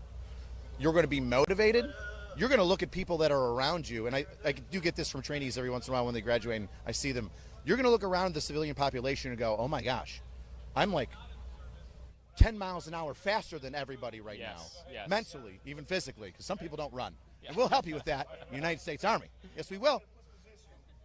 This is true. This is true. Hey, thank you so much for your time. What you do for our formations, even though, again, I get it, it's more of those graduation things, but when I see those individuals out there coming to our formations, trained and ready to do what we need of them, is from people like you who take that time, make this task as a passion, and I appreciate that from you. So Thank you so much. I'm glad that you bring in the troops to me so that I can train them up. Yeah, I'll give them a hug on the way back. Yeah. There you go. All right. Hey, thank you guys so much. Oh, boy. So my knife hand's broken, so it has a little bit of pizzazz. What you want to do is you want to make sure that your fingers and thumb stay erect, like in the hand salute, right? Yes. Straight and aligned, right, like the hand salute. And you don't want to bend your wrist too much, right? What you want to do is you want to keep it straight, but you just kind of extend, right? It's here, it's ready, it's loaded. And then there's a trip switch. Did he hit the trip switch? No, not yet. Bam! It's there. It's right there. The other thing that I really enjoy, here, get a little bit closer to me, boy, is the claw. The claw is this. The claw is when I've noticed that you don't know how to pay attention. So I'll just wave this in front of you so then you can see the flashing lights, and then I'll tell you in your ear the mistake that you've made. And hopefully, with the visual and the audio, we can make that correction happen for you. Hey, I love every moment of that. Flashbacks did come about. It's been 13 years since something like that has occurred. It's been great reliving it. Thank you live on camera. You're welcome. This is great. PTSD, spicy memories. Yeah, boy, oh boy, go home and cry now. Hey, thank you guys again so much. Again, Drill Sergeant, thank you for your time. Thank you. It's been an honor. Thank you. Take care. All right. Happy birthday. Go Army, beat Navy.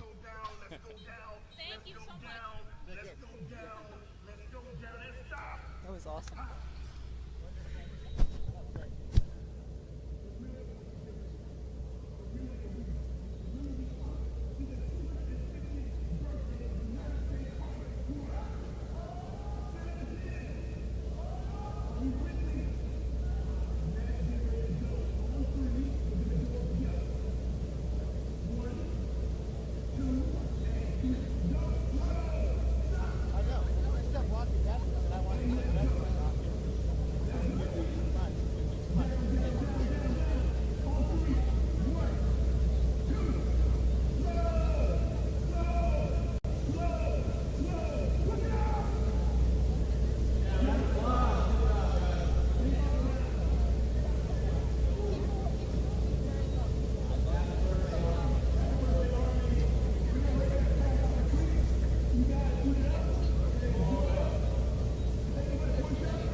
That Star-Spangled Banner yet wave over the land of the free and the home of the brave?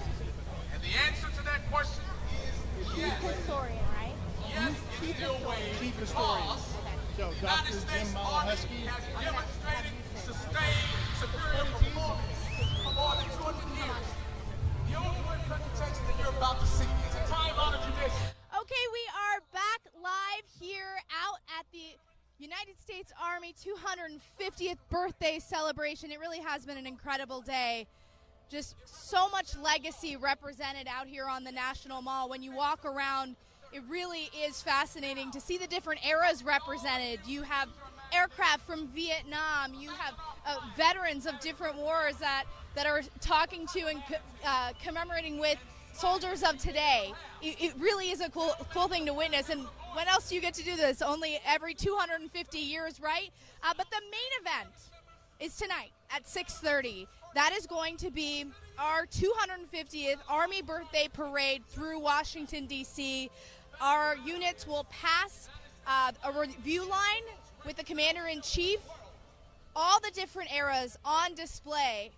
I could talk about it, or I could get the chief historian from the Center of Military History. You're the expert. I am the expert. I have a team of people who are smarter than me working for me. And you have a pretty great job. I think I have the best job in the Army, definitely the Army, probably the Department of Defense, as the chief historian at the Center of Military History. Talk about, sir, a day like today, 250 years celebrating the United States Army. What does that mean for someone like you looking from your viewpoint? So looking from my viewpoint, you know, there's a way to take it personally. My family has served in the military since the Revolutionary War, both sides. My family, my wife was a soldier when we met. So this is a celebration of 250 years of Army legacy. And this is America's Army. So it's America's legacy too. So what we're seeing here is just, I don't know, thousands and thousands of people who are coming out and celebrating the Army birthday. That is so cool. But we've been working on this for a couple of years. So we've been publishing Revolutionary War books, starting with opening shots at Concord and Lexington, going all the way through. They're available on our website, history.army.mil. We've been handing those out till we ran out. And people are just loving the fact that our history is still able to be in their hands. And that's from the Revolutionary War all the way up through the global war on terror. Let's talk first about what's on display here out on the mall. You have all different types of aircraft from various eras. You've got a Huey, then you have a Little Bird. It's really a cool thing to witness. Right. So, I mean, you've got the birth of Army aviation as an operational art with the Huey in Vietnam. You've got the Little Bird that's been used so well by the Special Forces, and one of my personal favorites from my it's a lot of fun to watch. In uniform. You've got Blackhawks out here. You've got a Cobra out here. You got an Apache out here. And down on that end, there's that new kind of sort of vertical takeoff. I forget what it's called, but it's cool. Yeah, it's modern. Absolutely. And it's not just that. I mean, you've got the vehicles. Tonight at the parade, you're going to have the tanks.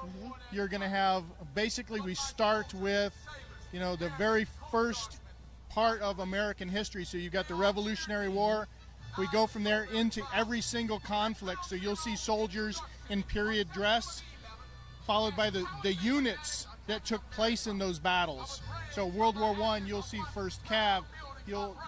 It just...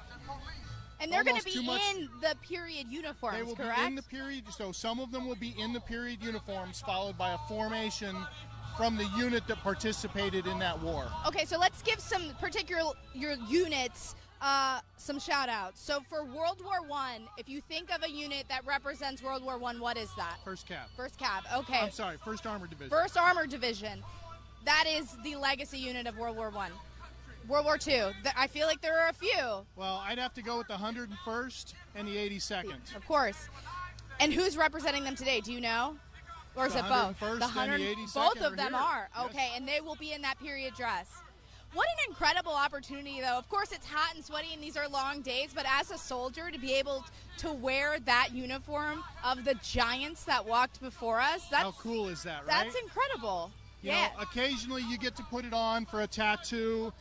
You know, it's a couple of minutes, and then you're changing back into your regular clothes. But here, they're in it all day. They're going to march along this entire parade route, exemplifying the soldiers who fought in that war.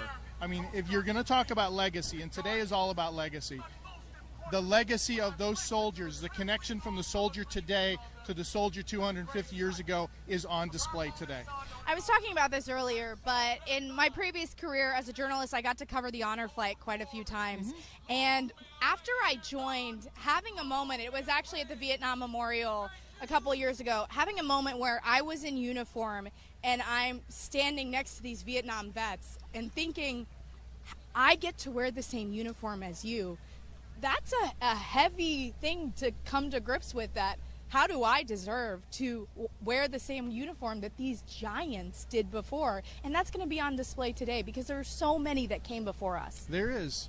And you know, I've heard it referred to as we're standing on the shoulders of giants. I like to think of it more as we are standing uplifted by giants. We have an incredible history, an incredible heritage. In the Center of Military History, we run the museums. So from the National Museum in the Army, all the way through to some of the smaller museums like the Army Women's Museum at Fort Lee, we try to tell the story of the soldiers doing the job, protecting national security, fighting the fight. And I hope we do a very good job at that. But that's that same feeling you get standing next to those veterans is what we try to do in the museums. Let's talk more about the parade. So we've gotten through World War I, World War II. Who's representing Korea? I do not remember. Okay, we'll get back to you on that. Got it in my book. We got it in the book. We'll get to you in a minute. And then what about Vietnam? Vietnam, I think, is the 25th Infantry Division at Schofield Barracks. Okay. So shout out to the Wolfhounds. And then we're going to move up through there.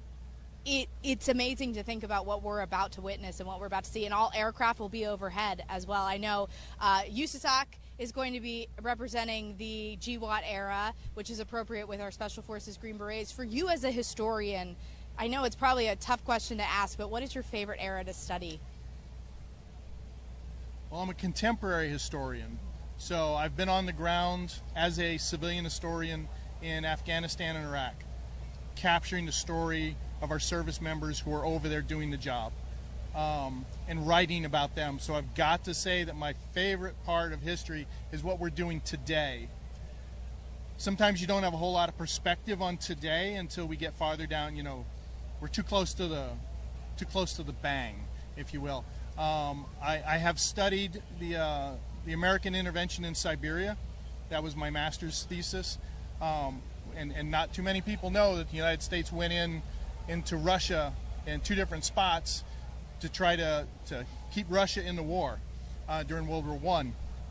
But I got to tell you, it's the soldiers today, feeling the connection with the soldiers today, that I like documenting the best. That way, historians in the future will have the documents, they will have the oral history stories to be able to tell better stories in the future. That's incredible, because that didn't happen all the time, 10, 20, 50 years ago. So you're trying to capture it in real time. Yes. That's amazing. And the Center of Military History, we actually started in 1918, but we've had historians deployed in World War II. They were out there. There's very few of them, and they wandered around the battlefield. Now we send military history detachments. We've got some operating on the southern border, getting the history of what's going on there now. I've got an entire division within CMH who focuses on nothing but warfighter history. Is this a historic day? This is a historic day. I've got 2 military history detachments interviewing the soldiers who are here for the parade as part of their military history detachment course.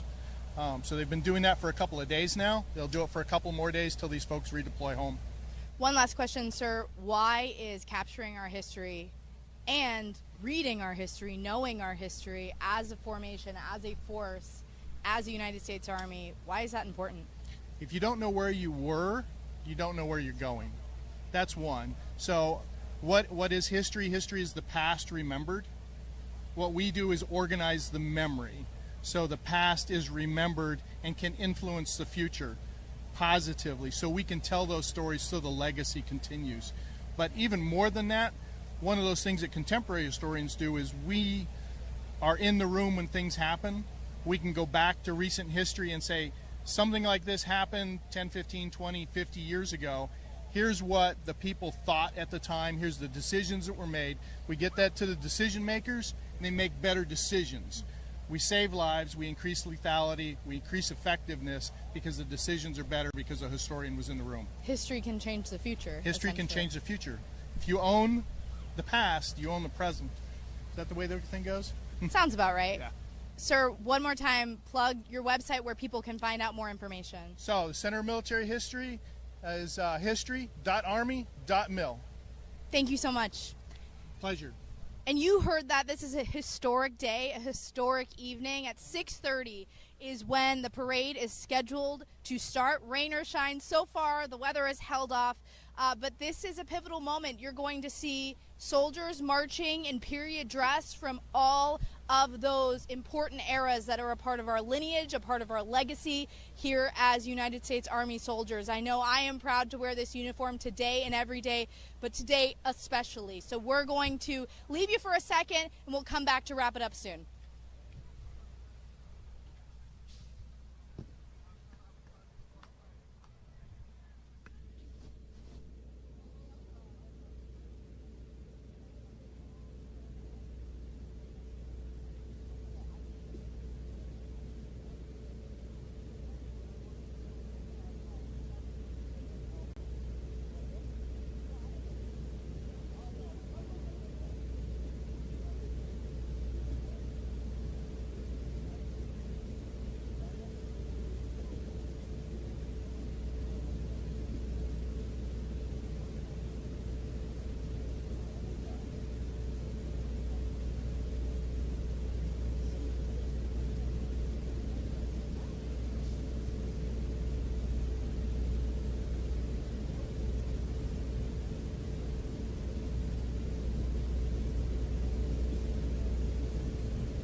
birthday is This Will Defend, and for over 250 years, we have been the defenders of our nation's liberty, both here at home and around the globe. Generations of courageous women and men, truly great Americans, has stepped forward in times of peace and war to answer the call to duty. Together with our allies and partners, and with the unwavering support of you, the American people, we will continue to be the nation's first line of defense for another 250 years. On behalf of the 100,000 women and men, military and civilian, who make up our service, welcome to Washington, D.C. in the 250th celebration of the United States Army.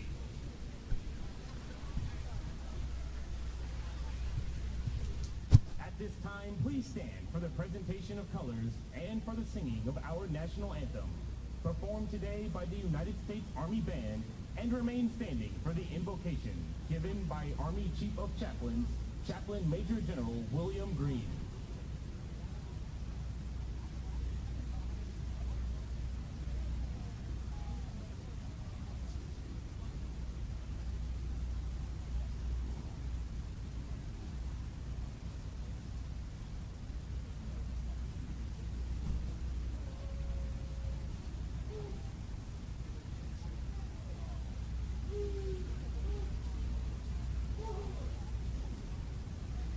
Oh, say, can you see by the dawn's early light what so proudly we hailed at the twilight's last gleaming, whose broad stripes and bright stars through the perilous fight o'er the ramparts we watched were so gallantly streaming, and the rocket's red glare, the bombs bursting in air, gave proof to the night that our flag was still there. Oh, say does that star-spangled banner yet wave o'er the land of the free and the home of the brave?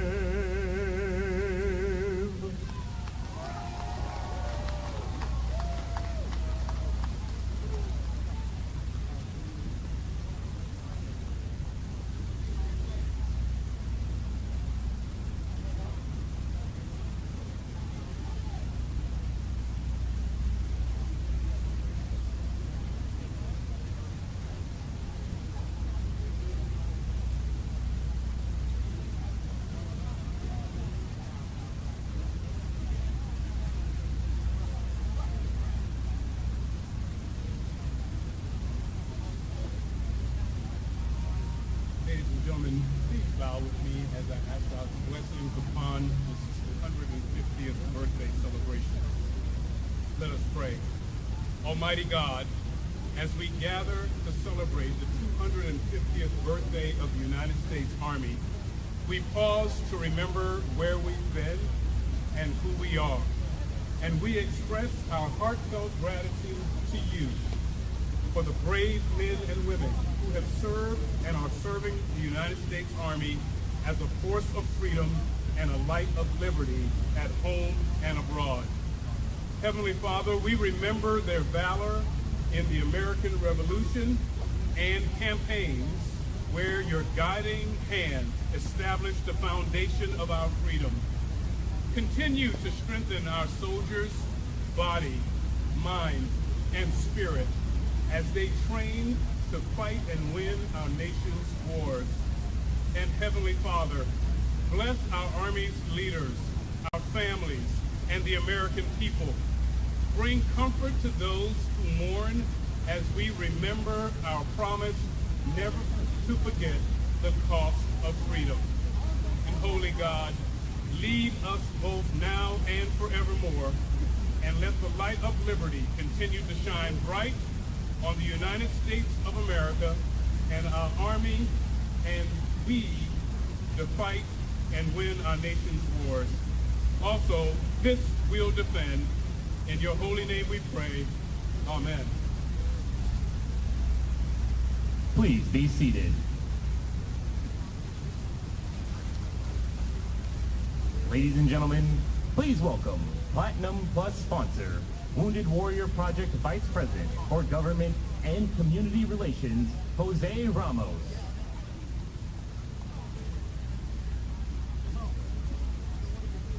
Hello, my name is Jose Ramos, Vice President of Government and Community Relations at Wounded Warrior Project. It truly is an honor to be here today as we celebrate this historical occasion. An occasion that brings together the many achievements of our past, shaped by the service and sacrifice of all those who have served our country. People are the strength of our military. They are the strength of our nation and the strength of the United States Army. 1 year older than the nation they defend, the Army has dedicated itself to fighting and winning our nation's wars for 250 years. But it is not only just soldiers who serve.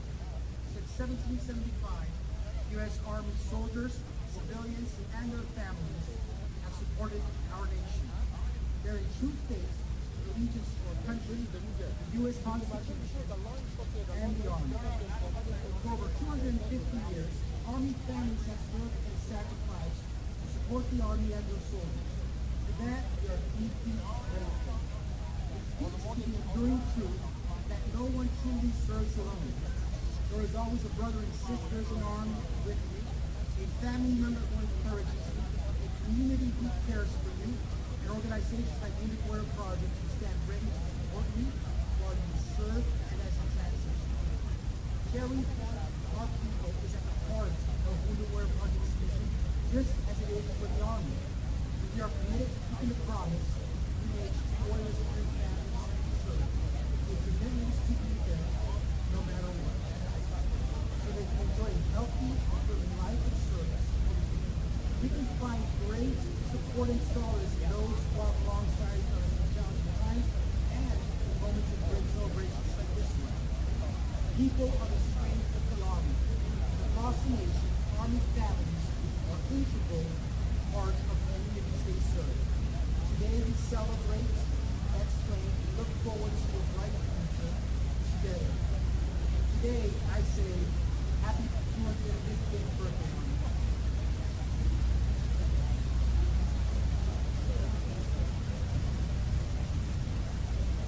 Now a word from Gary Sinise, founder of the Gary Sinise Foundation, today's entertainment sponsor. Hello, U.S. Army, Gary Sinise here. Happy 250th birthday. To the U.S. Army, 250 years, amazing. To everybody who served in the Army, who's there, who has served in the Army, currently serving in the Army, welcome. We are happy to be sponsoring the entertainment of Scotty Hastings and Noah Hicks today.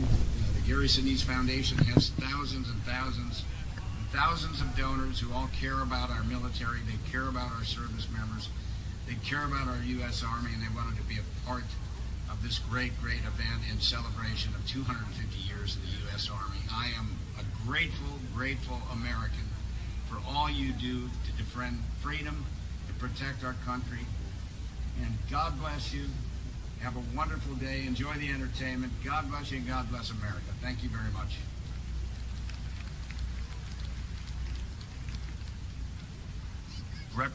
Presenting sponsor, General Dynamics, please welcome the Executive Vice President for Global Operations, Danny D.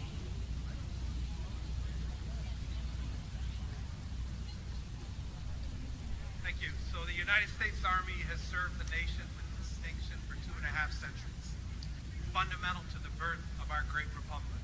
Values like service, courage, and duty are reflected in this iconic institution because they are personified in the brave men and women who serve our Army and our nation so dutifully. Events such as today celebrate many incredible milestones the Army's achieved, heroic stories, great sacrifices, great stories of victory. But what makes this celebration also special is where the Army is going. Army leadership is truly driving a transformational change, maybe the most consequential in generations. And if you listen, really listen to where they're going, those of us who are partnered with the Army are inspired. And it should absolutely be clear to those who are not on our side that they should be afraid. The Army's determination to accelerate and embrace technology to become faster, lighter, and more lethal will be our North Star. General Dynamics embraces this transformation, and we will continue to do everything in our power to ensure the Army can see further, decide faster, and act decisively with lethal and definitive force. We will not rest as we know you never can. We will not delay because we know you have no time. And most importantly, we will never, ever lose sight of who we do this for, the soldiers of our Army, those warriors who do all of the heavy lifting. For us, there is no higher calling than protecting those who protect us. For 250 years, the Army has shaped our nation and preserved our way of life, being at the center of winning the nation's wars. Our commitment at General Dynamics is to make certain that our forces have the very best. I've heard it from so many soldiers, so many officers over the years. None of us wants a fair fight. So on behalf of General Dynamics, to those serving in the Army today, those who have come before you, those who are yet to come, happy 250th. Thank you for everything you do to keep our nation strong.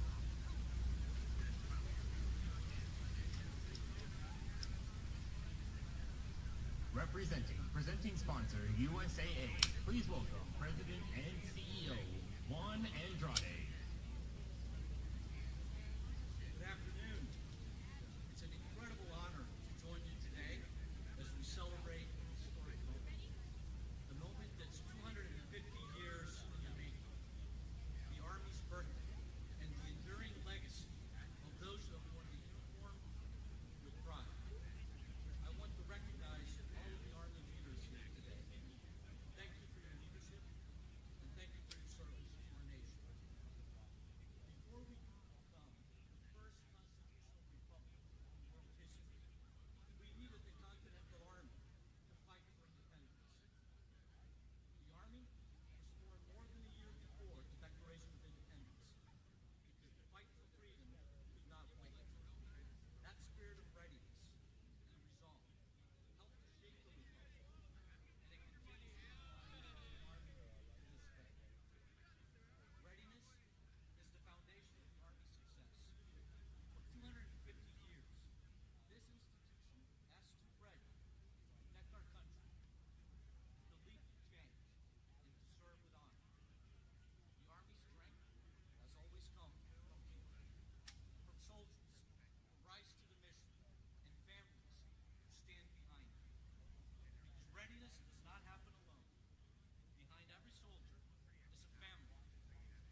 USA.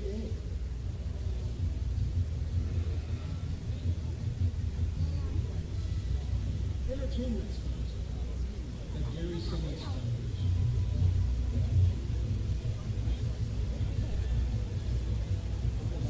There's music at the beginning that I Lindsay Williams Project.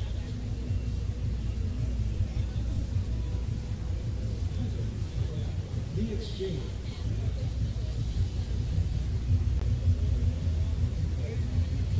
AUSA.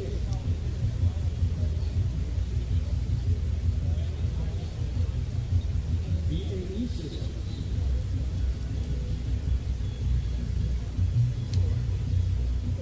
Bell.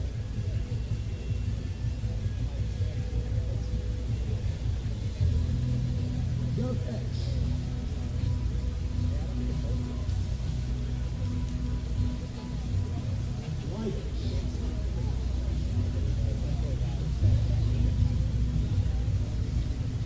Leonardo DRS.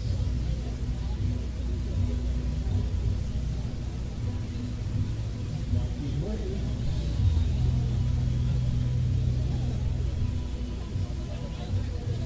RTX.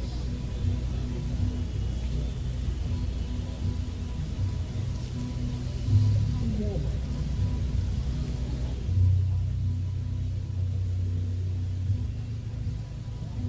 Gold sponsors. Armed Forces Mutual. Growing. First Command.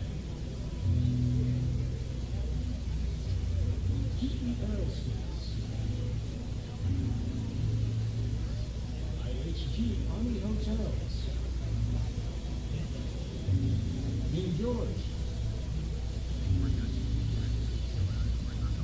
T-Mobile.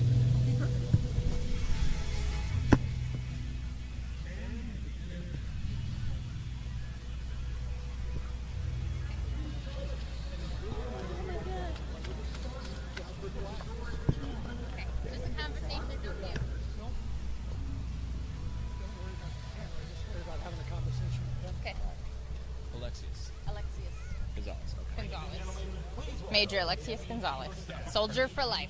Perfect. You want me to do my introduction? Here shortly, we're going to move. We're going to make sure we're good. Yeah. Back here. All right, perfect. Hey, guys, we are back, and we are closing out. There was something up there we wanted you to see. It's gone now, but don't worry about it.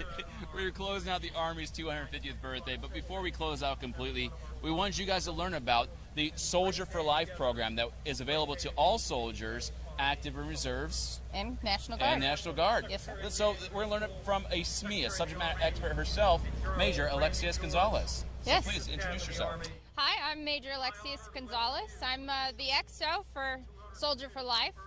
We work with all components, active duty, National Guard, and the reserves. Now, what are some of the things that your programs do or your office does? So we work with government, non-government, MSOs, VSOs. We try to find those benefits and those programs that they have for the veterans, the soldiers, and their family members. And we try to get that information out in any way that we can to the soldiers and those family members, because we don't want them to miss out, because sometimes that information just kind of sits and stays, and we just need to get that information out. All right, so now there was something that we saw within our vets as they left service that drew a need for a program like this. Now, what do you guys aim to achieve with your service? We aim to achieve that once you're a soldier, no matter how you enter the service, you're a soldier for life. Whether that was one term, whether you retired, whether you exited the service through a medical retirement, you are a soldier for life. That is the mindset that we're trying to instill with all soldiers. And then the American population, we're just trying to educate them that the soldiers are there to support. We're trying, Valuable members of society, right? Correct. Once you're out of service, the education, the experience, the leadership you bring to the table to the civilian force is there. Yes. And they may not be just aware of it just yet. Correct. So when it comes to some of the opportunities you guys provide, there's something called pays, and there's a few other things. Correct. What are some of the ones you'd like to talk about? The one I really like to talk about and I think is really beneficial is PAYS, Partnership for Your Success. It started off as Partnership for Youth Success and was an incentive when soldiers enlisted.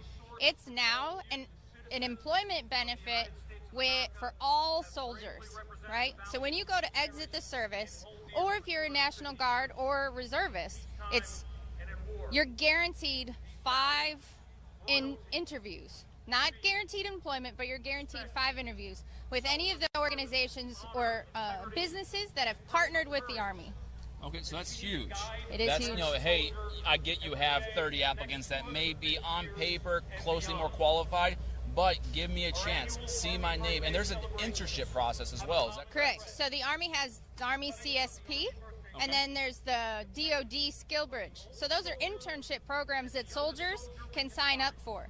And then when you do those, what I like to tell soldiers when they come to our booth or when we see them is that sign up for those opportunities. Command teams allow soldiers the opportunity.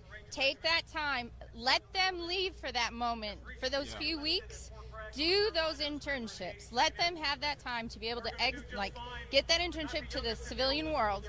And then once they've signed up for PAYS, they'll be able to do that interview. So it's like, oh, I saw Soldier A during this interview or during this internship, and now I see them during this interview. I know Soldier A can really work. Yeah.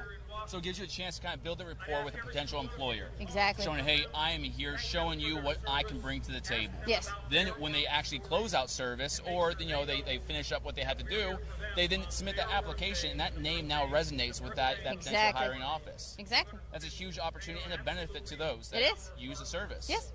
Now, I hate to put you on the spot, but how would someone find you guys online, or maybe even their local office of Soldier for Life on installation? So our local office, we are a group of 18 soldiers. So we're not an office that you can just walk into. We are located here in Washington, D.C., just outside the Pentagon. But you can find our information on soldierforlife.army.mil. Okay? Okay. And then from there, you can find all of the resources or links to those resources that we were mentioning. Now, there's a distinction, right? So Soldier for Life, Transition Assistance, there's a difference between those two, right? Correct. So we were created in 2012, Soldier for Life program. And then everyone knows that TAP, Transition Assistance Program, was named Soldier for Life TAP. Soldiers get it confused because it's named the same, but they're not the same program. I thought they were. Exactly. I honestly thought it was the same too when I came to the program. But TAP is a transition program, and it is an amazing opportunity, and that all soldiers have to go through it, right? So that's the difference. The new name for TAP is Army TAP. Okay. And they have a website, Army TAP. A rebrand brings clarity. Correct. All right. So the Soldier for Life program, is there anything else you guys would like to tell the audience, the many soldiers out there who are currently in service who may not be aware of what you bring to the table? Any kind of words of advice? I want you to know that you are always a soldier for life, right? You join, keep that in mind. Share that with America. Let them know. You guys are the ones that bring the soldiers to the Army. You guys are the ones that will make the next generation of our service. That's true. Their strong testimonies by being cared for, with strong leaders on the way out being set for success is huge in their testimony when they advocate for the future generations. Yes. I love that. Well, hey, thank you so much, Major. I appreciate your time. And as well, please go out there, check out your local Soldier for Life programs, as well as the online portion to provide all the resources and opportunities out there that you may not be familiar with. Guard, reserves, active duty, check it out. Now, guys, thank you so much for staying with us as we celebrate the Army's 250th birthday. Check your local news station as they broadcast live the Army's 250th parade later this afternoon in Washington, D.C. Thank you guys again. You guys take care. Have a good day.